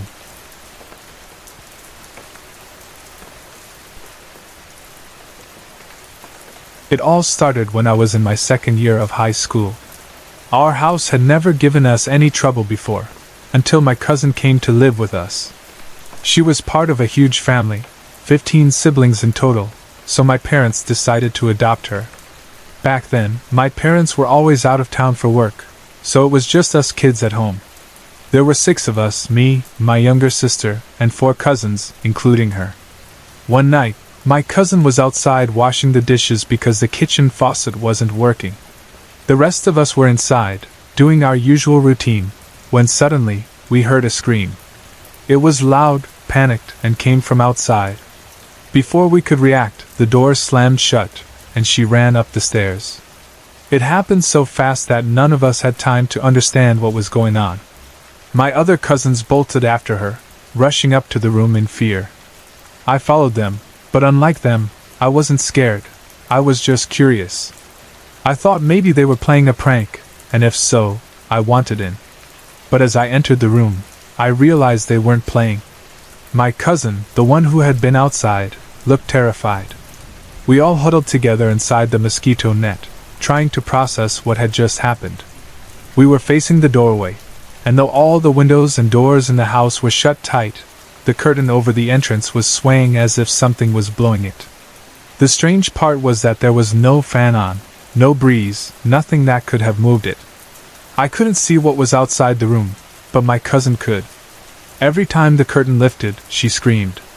My sister started crying, and soon, all of us were yelling for help. Then, we heard a knock at the door. It was our neighbors. They had heard us screaming and came to check on us. They were our relatives, and they offered us a place to sleep for the night. We didn't hesitate. We grabbed our things and left. At their house, we crammed into one room and lay side by side on the bed. I was next to my cousin, the one who had started it all. The room was quiet, everyone either asleep or pretending to be. After some time, I heard soft movements beside me. My cousin kept shifting uncomfortably, making small, irritated sounds. Then, she turned to me, her voice low but firm. "Stop touching my ears," she said. I was confused. "I'm not touching you," I whispered back. Her face changed in an instant. She looked at me with pure fear, her body tense. Neither of us slept after that. The next morning, I finally asked her what had happened. She told me that while she was washing the dishes, she felt like someone was watching her. She tried to ignore it, but then she felt a cold breath on her neck. Panic set in, and she rushed to finish the dishes. Then, a spoon fell from the counter. When she bent down to pick it up, a hand grabbed her wrist. That's when she screamed and ran inside. But what terrified her the most wasn't just the hand, it was what she saw through the swaying curtain. Something was outside, standing there, watching. She believed the house was protected, which is why whatever it was couldn't enter. But it was still there, lingering. Then, she told me something even worse. The moment she had asked me to stop touching her ears, she already knew it wasn't me. She had seen something standing beside her, a child staring at her. It wasn't the first time she had seen him. She recognized him. He was the same child who had been following her at school during the day. The one no one else could see.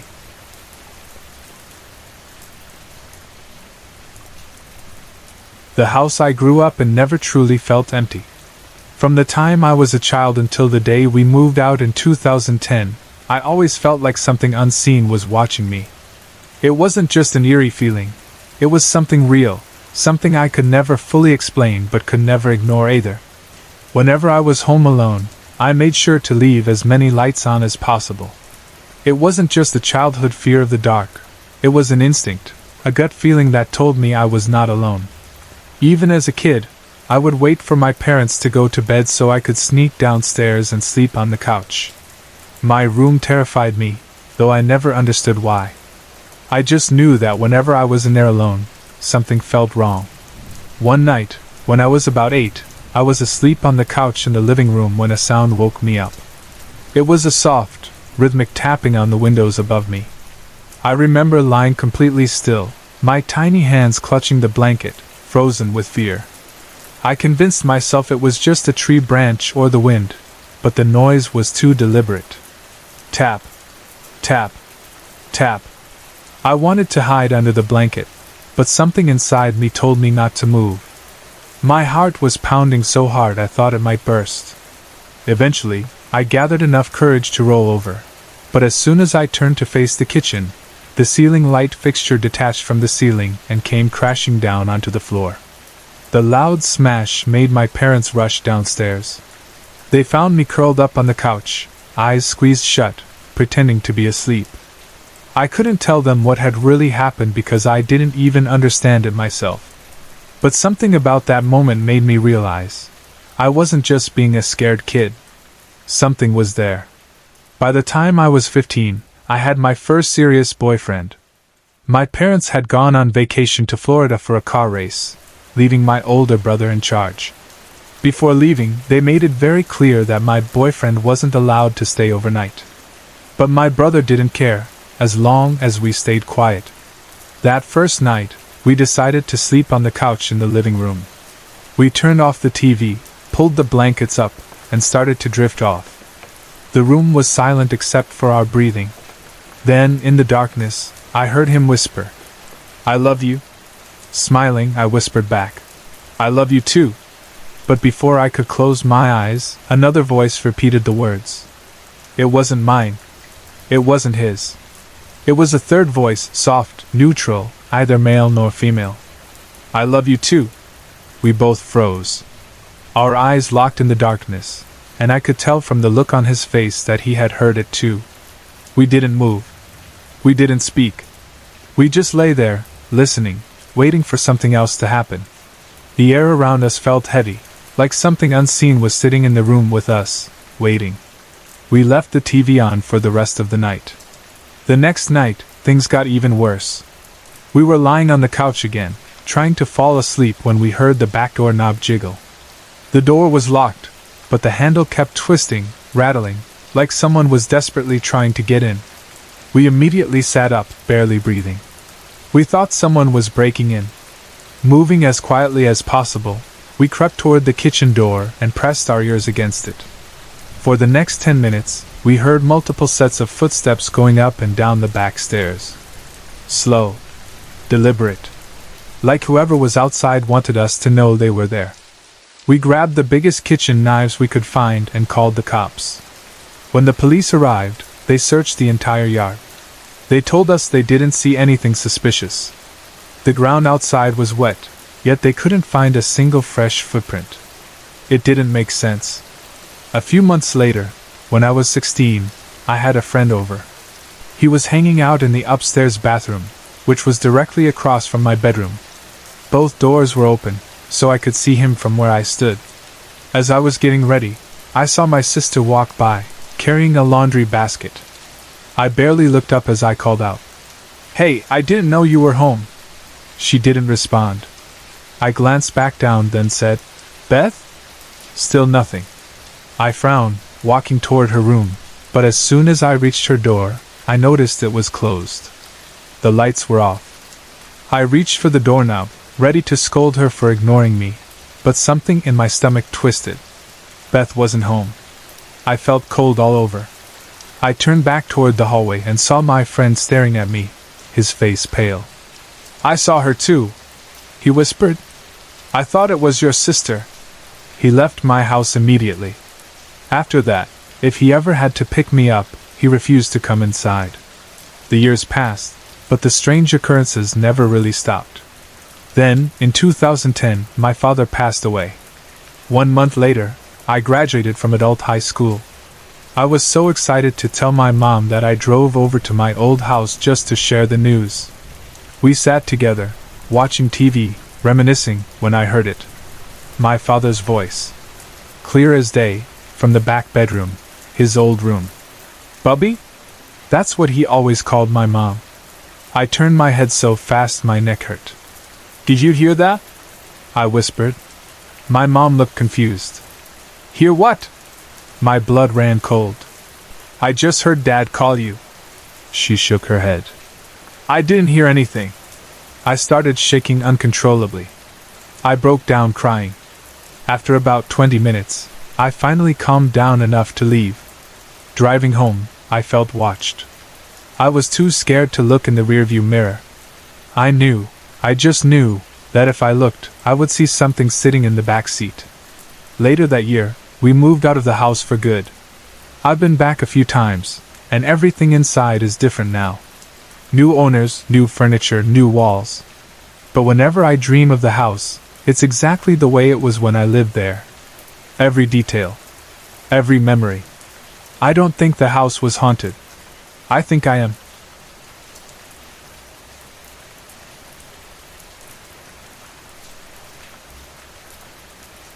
When I was around 19 years old, my grandmother lived just across the parish road from my parents' house. She still does. Her house, built by my grandfather in the 1970s, had never been known for anything strange or unusual. Yet, on certain nights of the week, she would call, terrified, convinced that someone was breaking in. She often claimed to hear footsteps in the attic, strange noises outside, or the unmistakable smell of tobacco smoke wafting through the house. Every time she called, either my dad or I would sigh, grab a flashlight, and walk or drive around her property just to calm her down. We always brushed it off, telling her it was just her imagination or a bad dream that felt real. But she was adamant. She feared it was a mentally unstable relative who lived down the road, lurking outside her house, waiting for the right moment to snatch her away in the middle of the night. I won't deny that the guy had his issues, and maybe, at some point, he really had stood outside her house smoking a cigarette in the dark. But what I saw that night was not him. That night started off just like any other. I was home from college for the weekend, sitting on the couch, watching TV.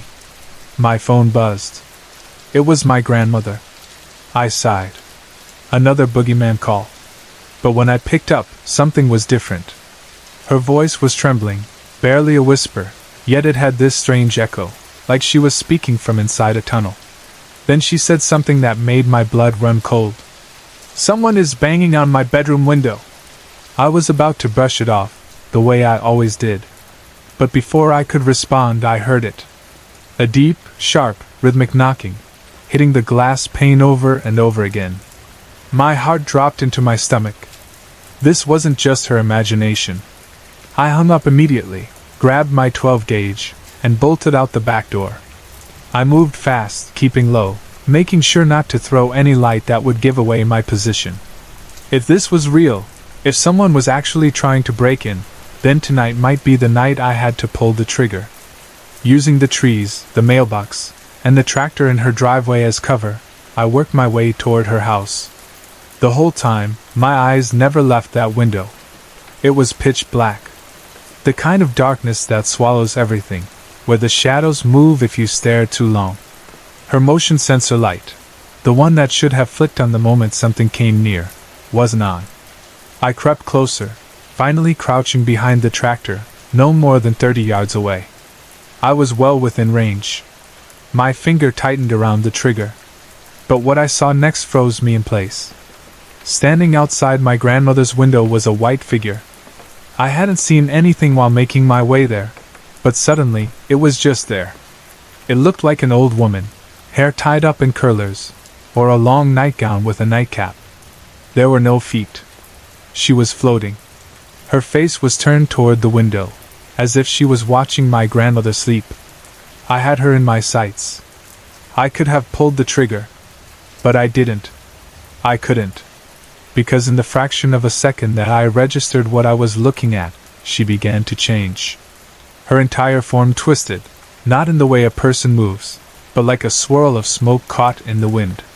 Her body spiraled into itself, whirling like the arms of the Milky Way, pulling in tighter and tighter, until, in the blink of an eye, she imploded into nothing.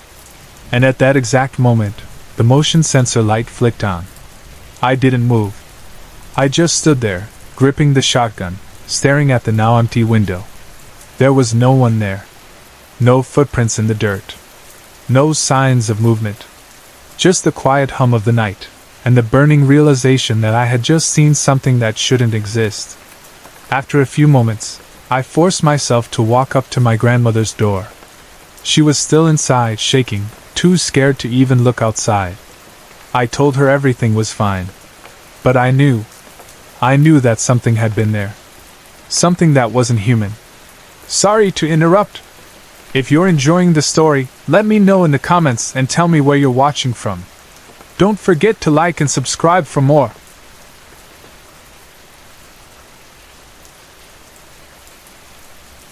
I have been a police officer in Florida for years, and during my time on the force, I have encountered my fair share of strange, unsettling situations. But nothing prepared me for what I experienced one night while working the midnight shift. The events of that night still replay in my mind, leaving me questioning what exactly I encountered. It was a routine call, a delayed burglary report at a vacant residence located in a rural area. The property sat next to an old, abandoned feed store, which had also been broken into. With 2 crime scenes to investigate, my partner and I knew it was going to be a long, tedious night. The house had been empty for years, and the feed store had been shut down even longer, a relic of a time when this area was more active. It had been left to decay, its dusty shelves, rotting wood, and forgotten history blending into the darkness.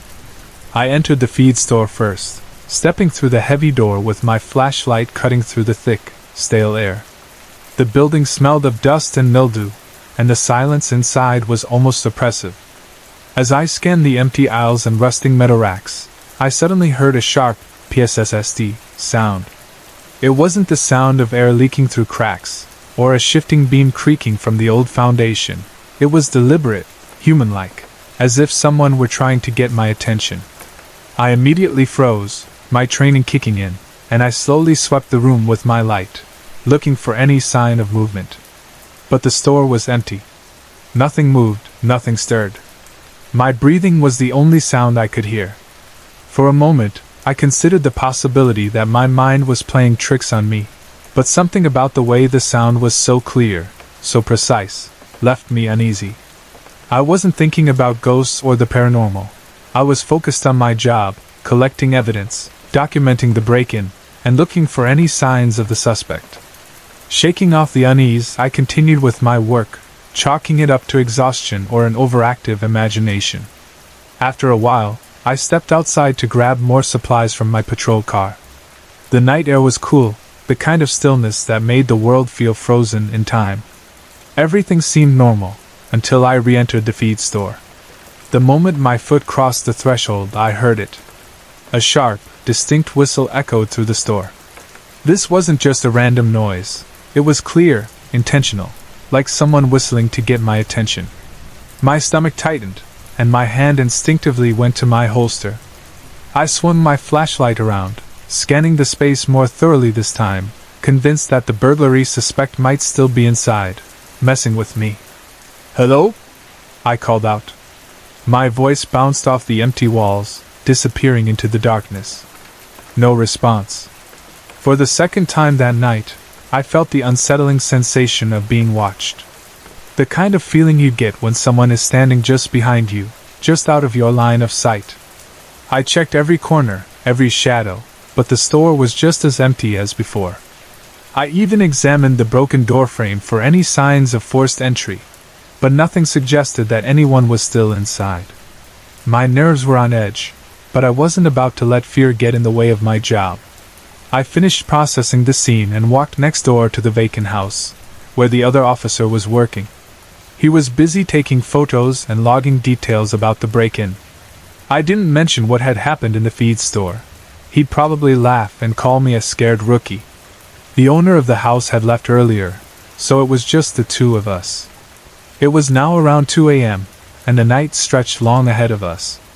We worked in relative silence, jotting down notes, and finishing up our reports when suddenly, we both heard it. A car door opening and closing.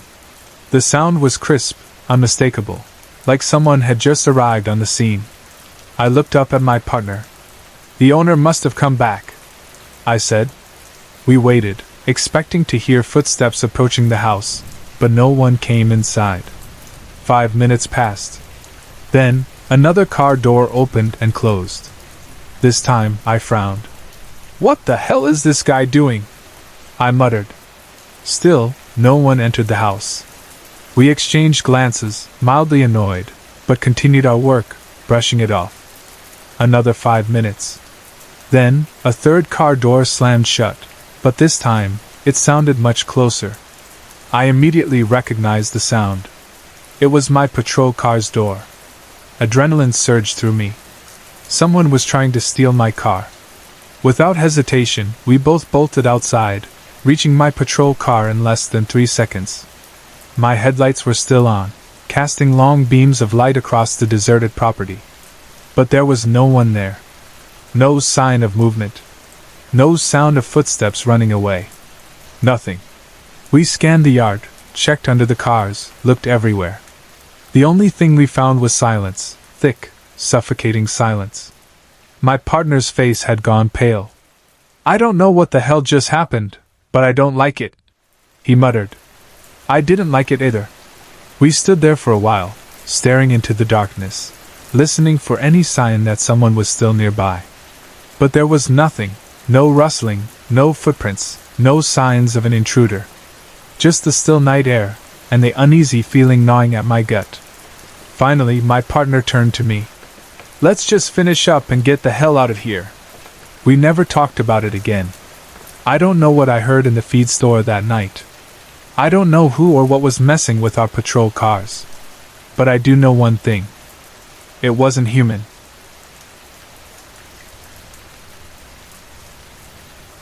For the past few months, I've been seeing shadows in my house, quick, fleeting movements that vanish the moment I focus on them. It's always a glimpse, like whatever it is knows I saw it and quickly hides. It doesn't feel threatening. In fact, if anything, it feels like it's just watching, observing.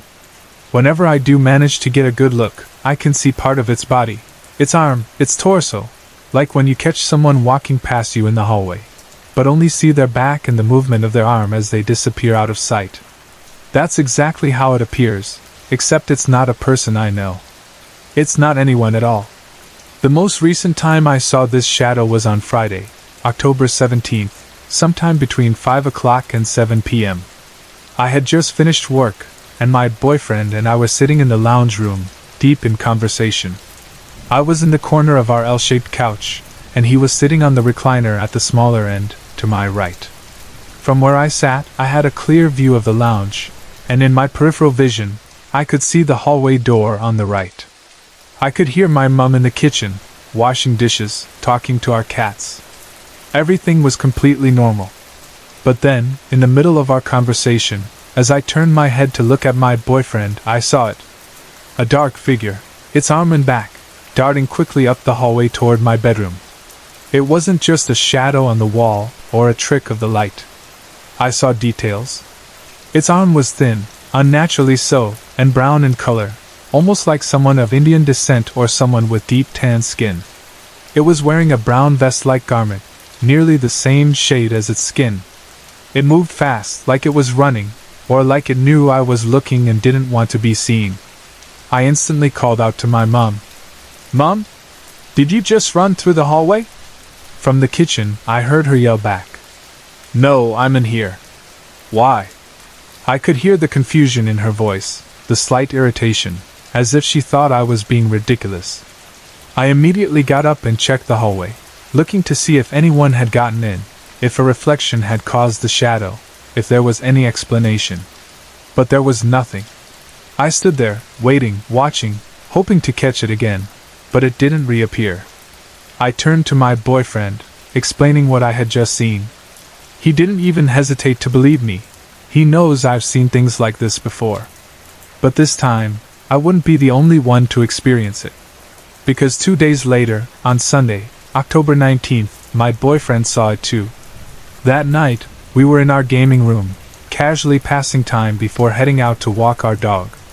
I was shutting off the Xbox and putting away the controllers when my boyfriend stepped into our bedroom to grab his iPod. Our bedroom is at the very end of the hallway. To the left of our doorway is my mum's bedroom, and directly across from her room, on the right, is the bathroom. The hallway stretches further down, where the door to the lounge is on the left, and the laundry room is on the right. The hall ends at the dining room door, which leads to the kitchen. From our bedroom doorway, you can see straight down the hallway. As my boyfriend entered our room, he stepped to the side, turning to grab his iPod from the bedside table near the door. And in that moment, as he turned his head, he saw it. A black shadow, human in shape, darting quickly into the laundry room. He caught just enough of it to know it wasn't a trick of the light. It wasn't a shadow from outside, because the curtains were drawn. It wasn't a person, because no one else was in the hallway. Instinctively, he assumed it was me. As he returned to the gaming room, he asked, "Hey, what did you go grab from the lounge?" I looked at him, confused. "I didn't leave the room," I told him. He froze, his expression shifting from casual curiosity to something more serious. Without another word, we went to ask my mum if she had moved from the lounge room. She hadn't. That meant whatever he had seen wasn't either of us. At that point, there was no denying it. It wasn't just my imagination. It wasn't just a trick of the eyes. It was real. But here's the thing, neither of us feel afraid. There's no heavy, oppressive presence. No feelings of malice. No doors slamming, objects moving, whispers in the dark. Whatever this shadow being is, it hasn't harmed us. It hasn't done anything to scare us on purpose. And we believe we know who it is. My boyfriend's brother passed away years ago. The more we think about it, the more we feel like this shadow belongs to him. His way of letting us know he's still here, still watching over my boyfriend. The way it moves so quickly, almost playfully, like it's teasing, like it's letting us see it just enough to know it's there, but never long enough to be completely revealed. The way neither of us feel uneasy, just curious. Whatever this shadow is, we don't feel like it's trying to harm us. Instead, it feels like it's trying to let us know we're not alone.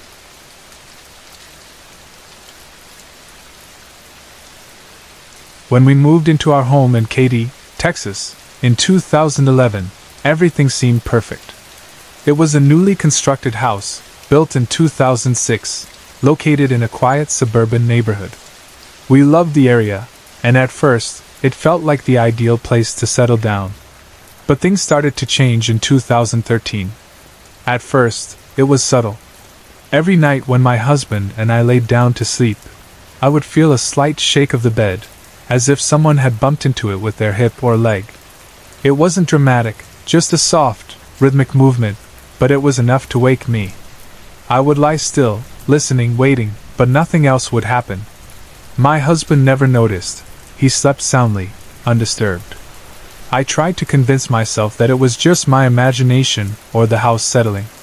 But deep down, I knew better. I have always been open to spirits, and I believe they exist. Yet, no belief or past experience could have prepared me for what I was about to go through. Night after night, the disturbances became more frequent. The bed shaking turned into gentle touches on my calf, my arm, my hand. Each time, the touch was soft, almost affectionate, like a mother waking her child, or a loved one reaching out. I told my husband about it, but he didn't believe me. He dismissed it, saying I was just dreaming or imagining things. But I knew better. One Saturday night, determined to prove to myself that I wasn't losing my mind, I waited with my phone in hand. My husband had come home late, exhausted from the day, and fell asleep almost immediately. I, however, stayed awake, staring into the dimly lit room. The TV was on, casting faint shadows across the walls. I always sleep with a light on. Years of feeling watched and disturbed at night made it impossible for me to sleep in complete darkness. At some point, I must have dozed off. Because the next thing I knew, the bed thumped violently beside me. My heart pounded in my chest as I reached for my phone, hands trembling. I snapped picture after picture, hoping to catch whatever was there. When I finally reviewed the photos, my breath caught in my throat. Above the door to my bedroom, there was a figure. A woman, or perhaps a young girl, staring directly at me. Her hair was in pigtails, her expression unclear, but I could feel her eyes locked onto mine. She was there, undeniably real in the image I had just taken. Fear flooded my entire body. My home, my safe space, had a spirit living in it. But who was she? Why was she here? I wanted answers, but my husband refused to let me seek help. When I contacted Bayou City Paranormal in Houston, hoping they could investigate, he was completely against it. What if they make the spirit mad? What if they bring another spirit with them? What if the kids get terrified? His mind was filled with what ifs, but my mind was filled with fear. So I let it go. For a while, the spirit remained gentle, almost comforting. It continued to wake me with soft touches, almost like a mother checking on her child. I never felt threatened, just uneasy, unsure of why she was there. But then, something changed. The gentle presence disappeared, replaced by something else. Something aggressive. The bed shaking became more forceful, not just a soft nudge, but a push, a shove, a violent jolt. The touches that once felt caring turned into taunts. Every time I closed my eyes, just as I drifted off, I would be shaken awake, rudely, deliberately. It was playing games with me. I could feel it watching me, lingering near my bed. A heavy presence settled over the room, thick and suffocating. It was no longer the same spirit, or if it was, it had changed into something else entirely. I tried smudging the house with sage, but it didn't work. I tried yelling at it to leave me alone. It would stop for a while. But it always came back. And it only targeted me. No one else in the house experienced anything. I barely slept. The constant waking, the oppressive feeling, the fear, it started affecting my health, my emotions, my behavior. My husband still refused to call for help, but I was at my breaking point. I don't know where the nice spirit went. I don't know where this new, tormenting energy came from. But I know one thing. I can't live like this much longer. And I'm done being afraid.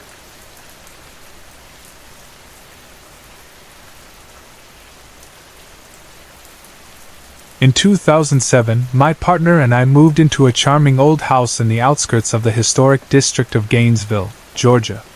It was a modest home, but it had character. Exactly what we had been looking for in our first house together. It was small but cozy, with only 2 bedrooms and 1 bathroom, which was typical for homes built in that neighborhood. The kitchen, though small, had a deep wash sink and vintage-style cabinets, giving it a quaint, old-fashioned charm. The living and dining areas were connected, forming one side of the L-shaped layout, while the bedrooms and bathroom made up the other. A basement sat beneath half of the house, featuring a fireplace that shared a chimney with the upstairs living room. It was supposed to be our dream home, but from the very first day, something felt off. After we had finished moving our belongings from our old house, we unloaded the last few items from the rental truck and left a pile of bungee ties near the edge of the driveway, intending to put them away later. We locked up the truck, stepped inside for a bit to unpack, and then drove back to the old house in our car to pick up a few smaller things. When we opened the front door of our old home, we stopped dead in our tracks. The bungee ties, those same ones we had left outside at our new house, were lying right there inside the doorway. We stared at them, confused, trying to process what we were seeing. Had we somehow brought them back without realizing it? Maybe we had accidentally left a second pile behind? But when we returned to our new home later that night, the ties we had left in the driveway were gone. Something, or someone, had moved them. At the time, we tried to shrug it off as a weird coincidence, but the strange occurrences didn't stop there. As the days went by, I started noticing things being out of place. At first, I blamed my own forgetfulness. But then I noticed our animals acting strangely. Our cat and dogs would often watch something move across the room, their heads turning in perfect unison, following an invisible presence. And then, one day, I saw it too. It was never clear, never fully formed, just a shadowy figure that seemed to drift across the room, as if watching, listening. I would see it most often when I was sitting at the piano, playing music. I never felt threatened, just observed. One day, I told my mother about what I had been experiencing. She listened carefully, then said something that made my skin prickle. "I feel her," she said. I frowned. "Her?" "Yes," she nodded. "There's a woman here. She has a nurturing energy, like she's protecting the house." I wasn't sure what to make of it. But she wasn't the only one who noticed. One evening, my uncle was visiting, and while we were talking, he suddenly stopped mid-sentence and looked down the hallway toward the bedrooms. "Who was that?" he asked. "Who was what?" I said. "The woman that just walked down the hall." A chill ran down my spine. "There's no woman here," I whispered. But he was certain he had seen her. One night, one of our dogs had a seizure, and my mother came to stay the night so we could keep an eye on him. She slept in my king-size bed with me, lying on her left side, facing the wall, while I lay behind her, thinking about the events of the night. And then I saw her again. The shadowy figure drifted into the room. This time, it moved to my mother's side of the bed and just stood there, watching. I held my breath, afraid to speak, but finally I whispered, "Mother! Mother!" She didn't turn over, but she whispered back, "I see her." And then, just like that, she was gone. The occurrences continued. Sometimes they were small, like the washing machine turning on by itself and running a full cycle with no clothes inside. Other times, they were more unsettling, like the basement door unlocking itself, or the lights turning on and off for no reason. One of the strangest incidents involved our dog's exercise pen. We sometimes kept them in a secured area in the basement when we were out. But no matter how we secured the pen, we would come home to find the dogs running freely. At first, we assumed they had figured out how to open the latches, so we added extra snaps to secure them. It didn't matter. When we returned home, the snaps had been carefully unfastened, but they weren't just dropped on the floor. They had been moved to another part of the pen and snapped back into place. It was as if someone had let them out and then tidied up afterward. Whoever, or whatever it was, didn't want the dogs to be locked up. And the dogs seemed to love her. One of the most baffling moments happened with my work keys. One day, I set them on a shelf outside the bathroom, right in front of a bottle of lavender oil. The next morning, they were gone. I searched everywhere, checking that same spot over and over. My partner helped look, but we found nothing. For 2 weeks, my keys were missing. Then, one morning, I opened the cabinet, and there they were. Right in front of the lavender oil, exactly where I had left them. I had checked that spot every single day. We lived in that house for 3 years. We didn't leave because of the lady. We left because the cost of maintaining an older home became too much for us. But even after moving away, I missed her. I missed her presence. I missed her quiet, watchful nature. I missed the way she seemed to love music and animals. I had never imagined I would say this about a ghost, but in some strange way, it felt like she belonged to the house, and for a little while, we belonged to her too.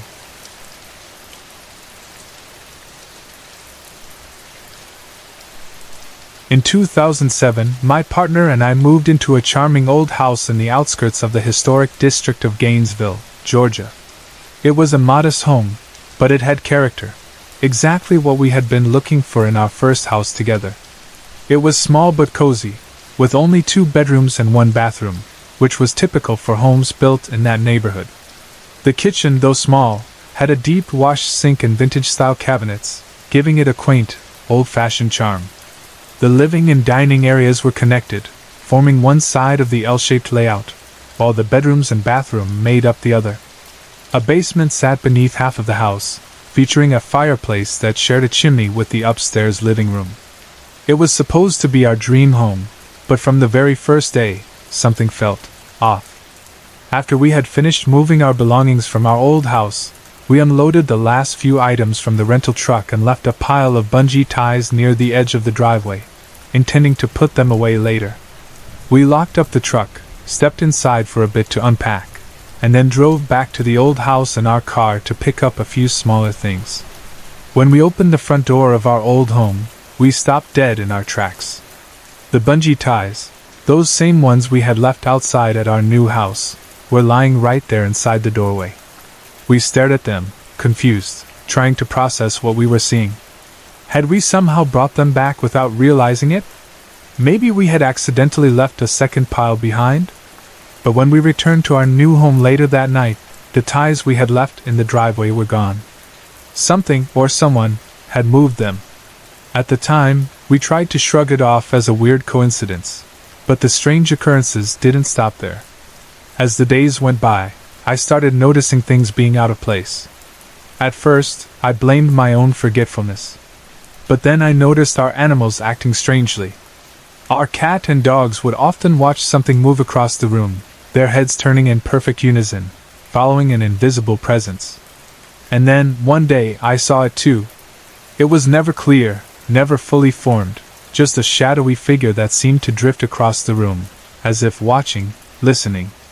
I would see it most often when I was sitting at the piano, playing music.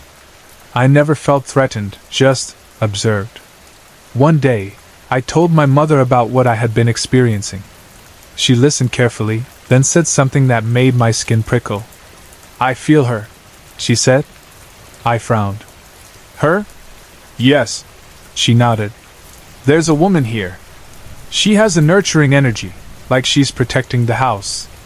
I wasn't sure what to make of it. But she wasn't the only one who noticed. One evening, my uncle was visiting, and while we were talking, he suddenly stopped mid-sentence and looked down the hallway toward the bedrooms. "Who was that?" he asked. "Who was what?" I said. "The woman that just walked down the hall." A chill ran down my spine. "There's no woman here," I whispered. But he was certain he had seen her. One night, one of our dogs had a seizure, and my mother came to stay the night so we could keep an eye on him. She slept in my king-size bed with me, lying on her left side, facing the wall, while I lay behind her, thinking about the events of the night. And then I saw her again. The shadowy figure drifted into the room. This time, it moved to my mother's side of the bed and just stood there, watching.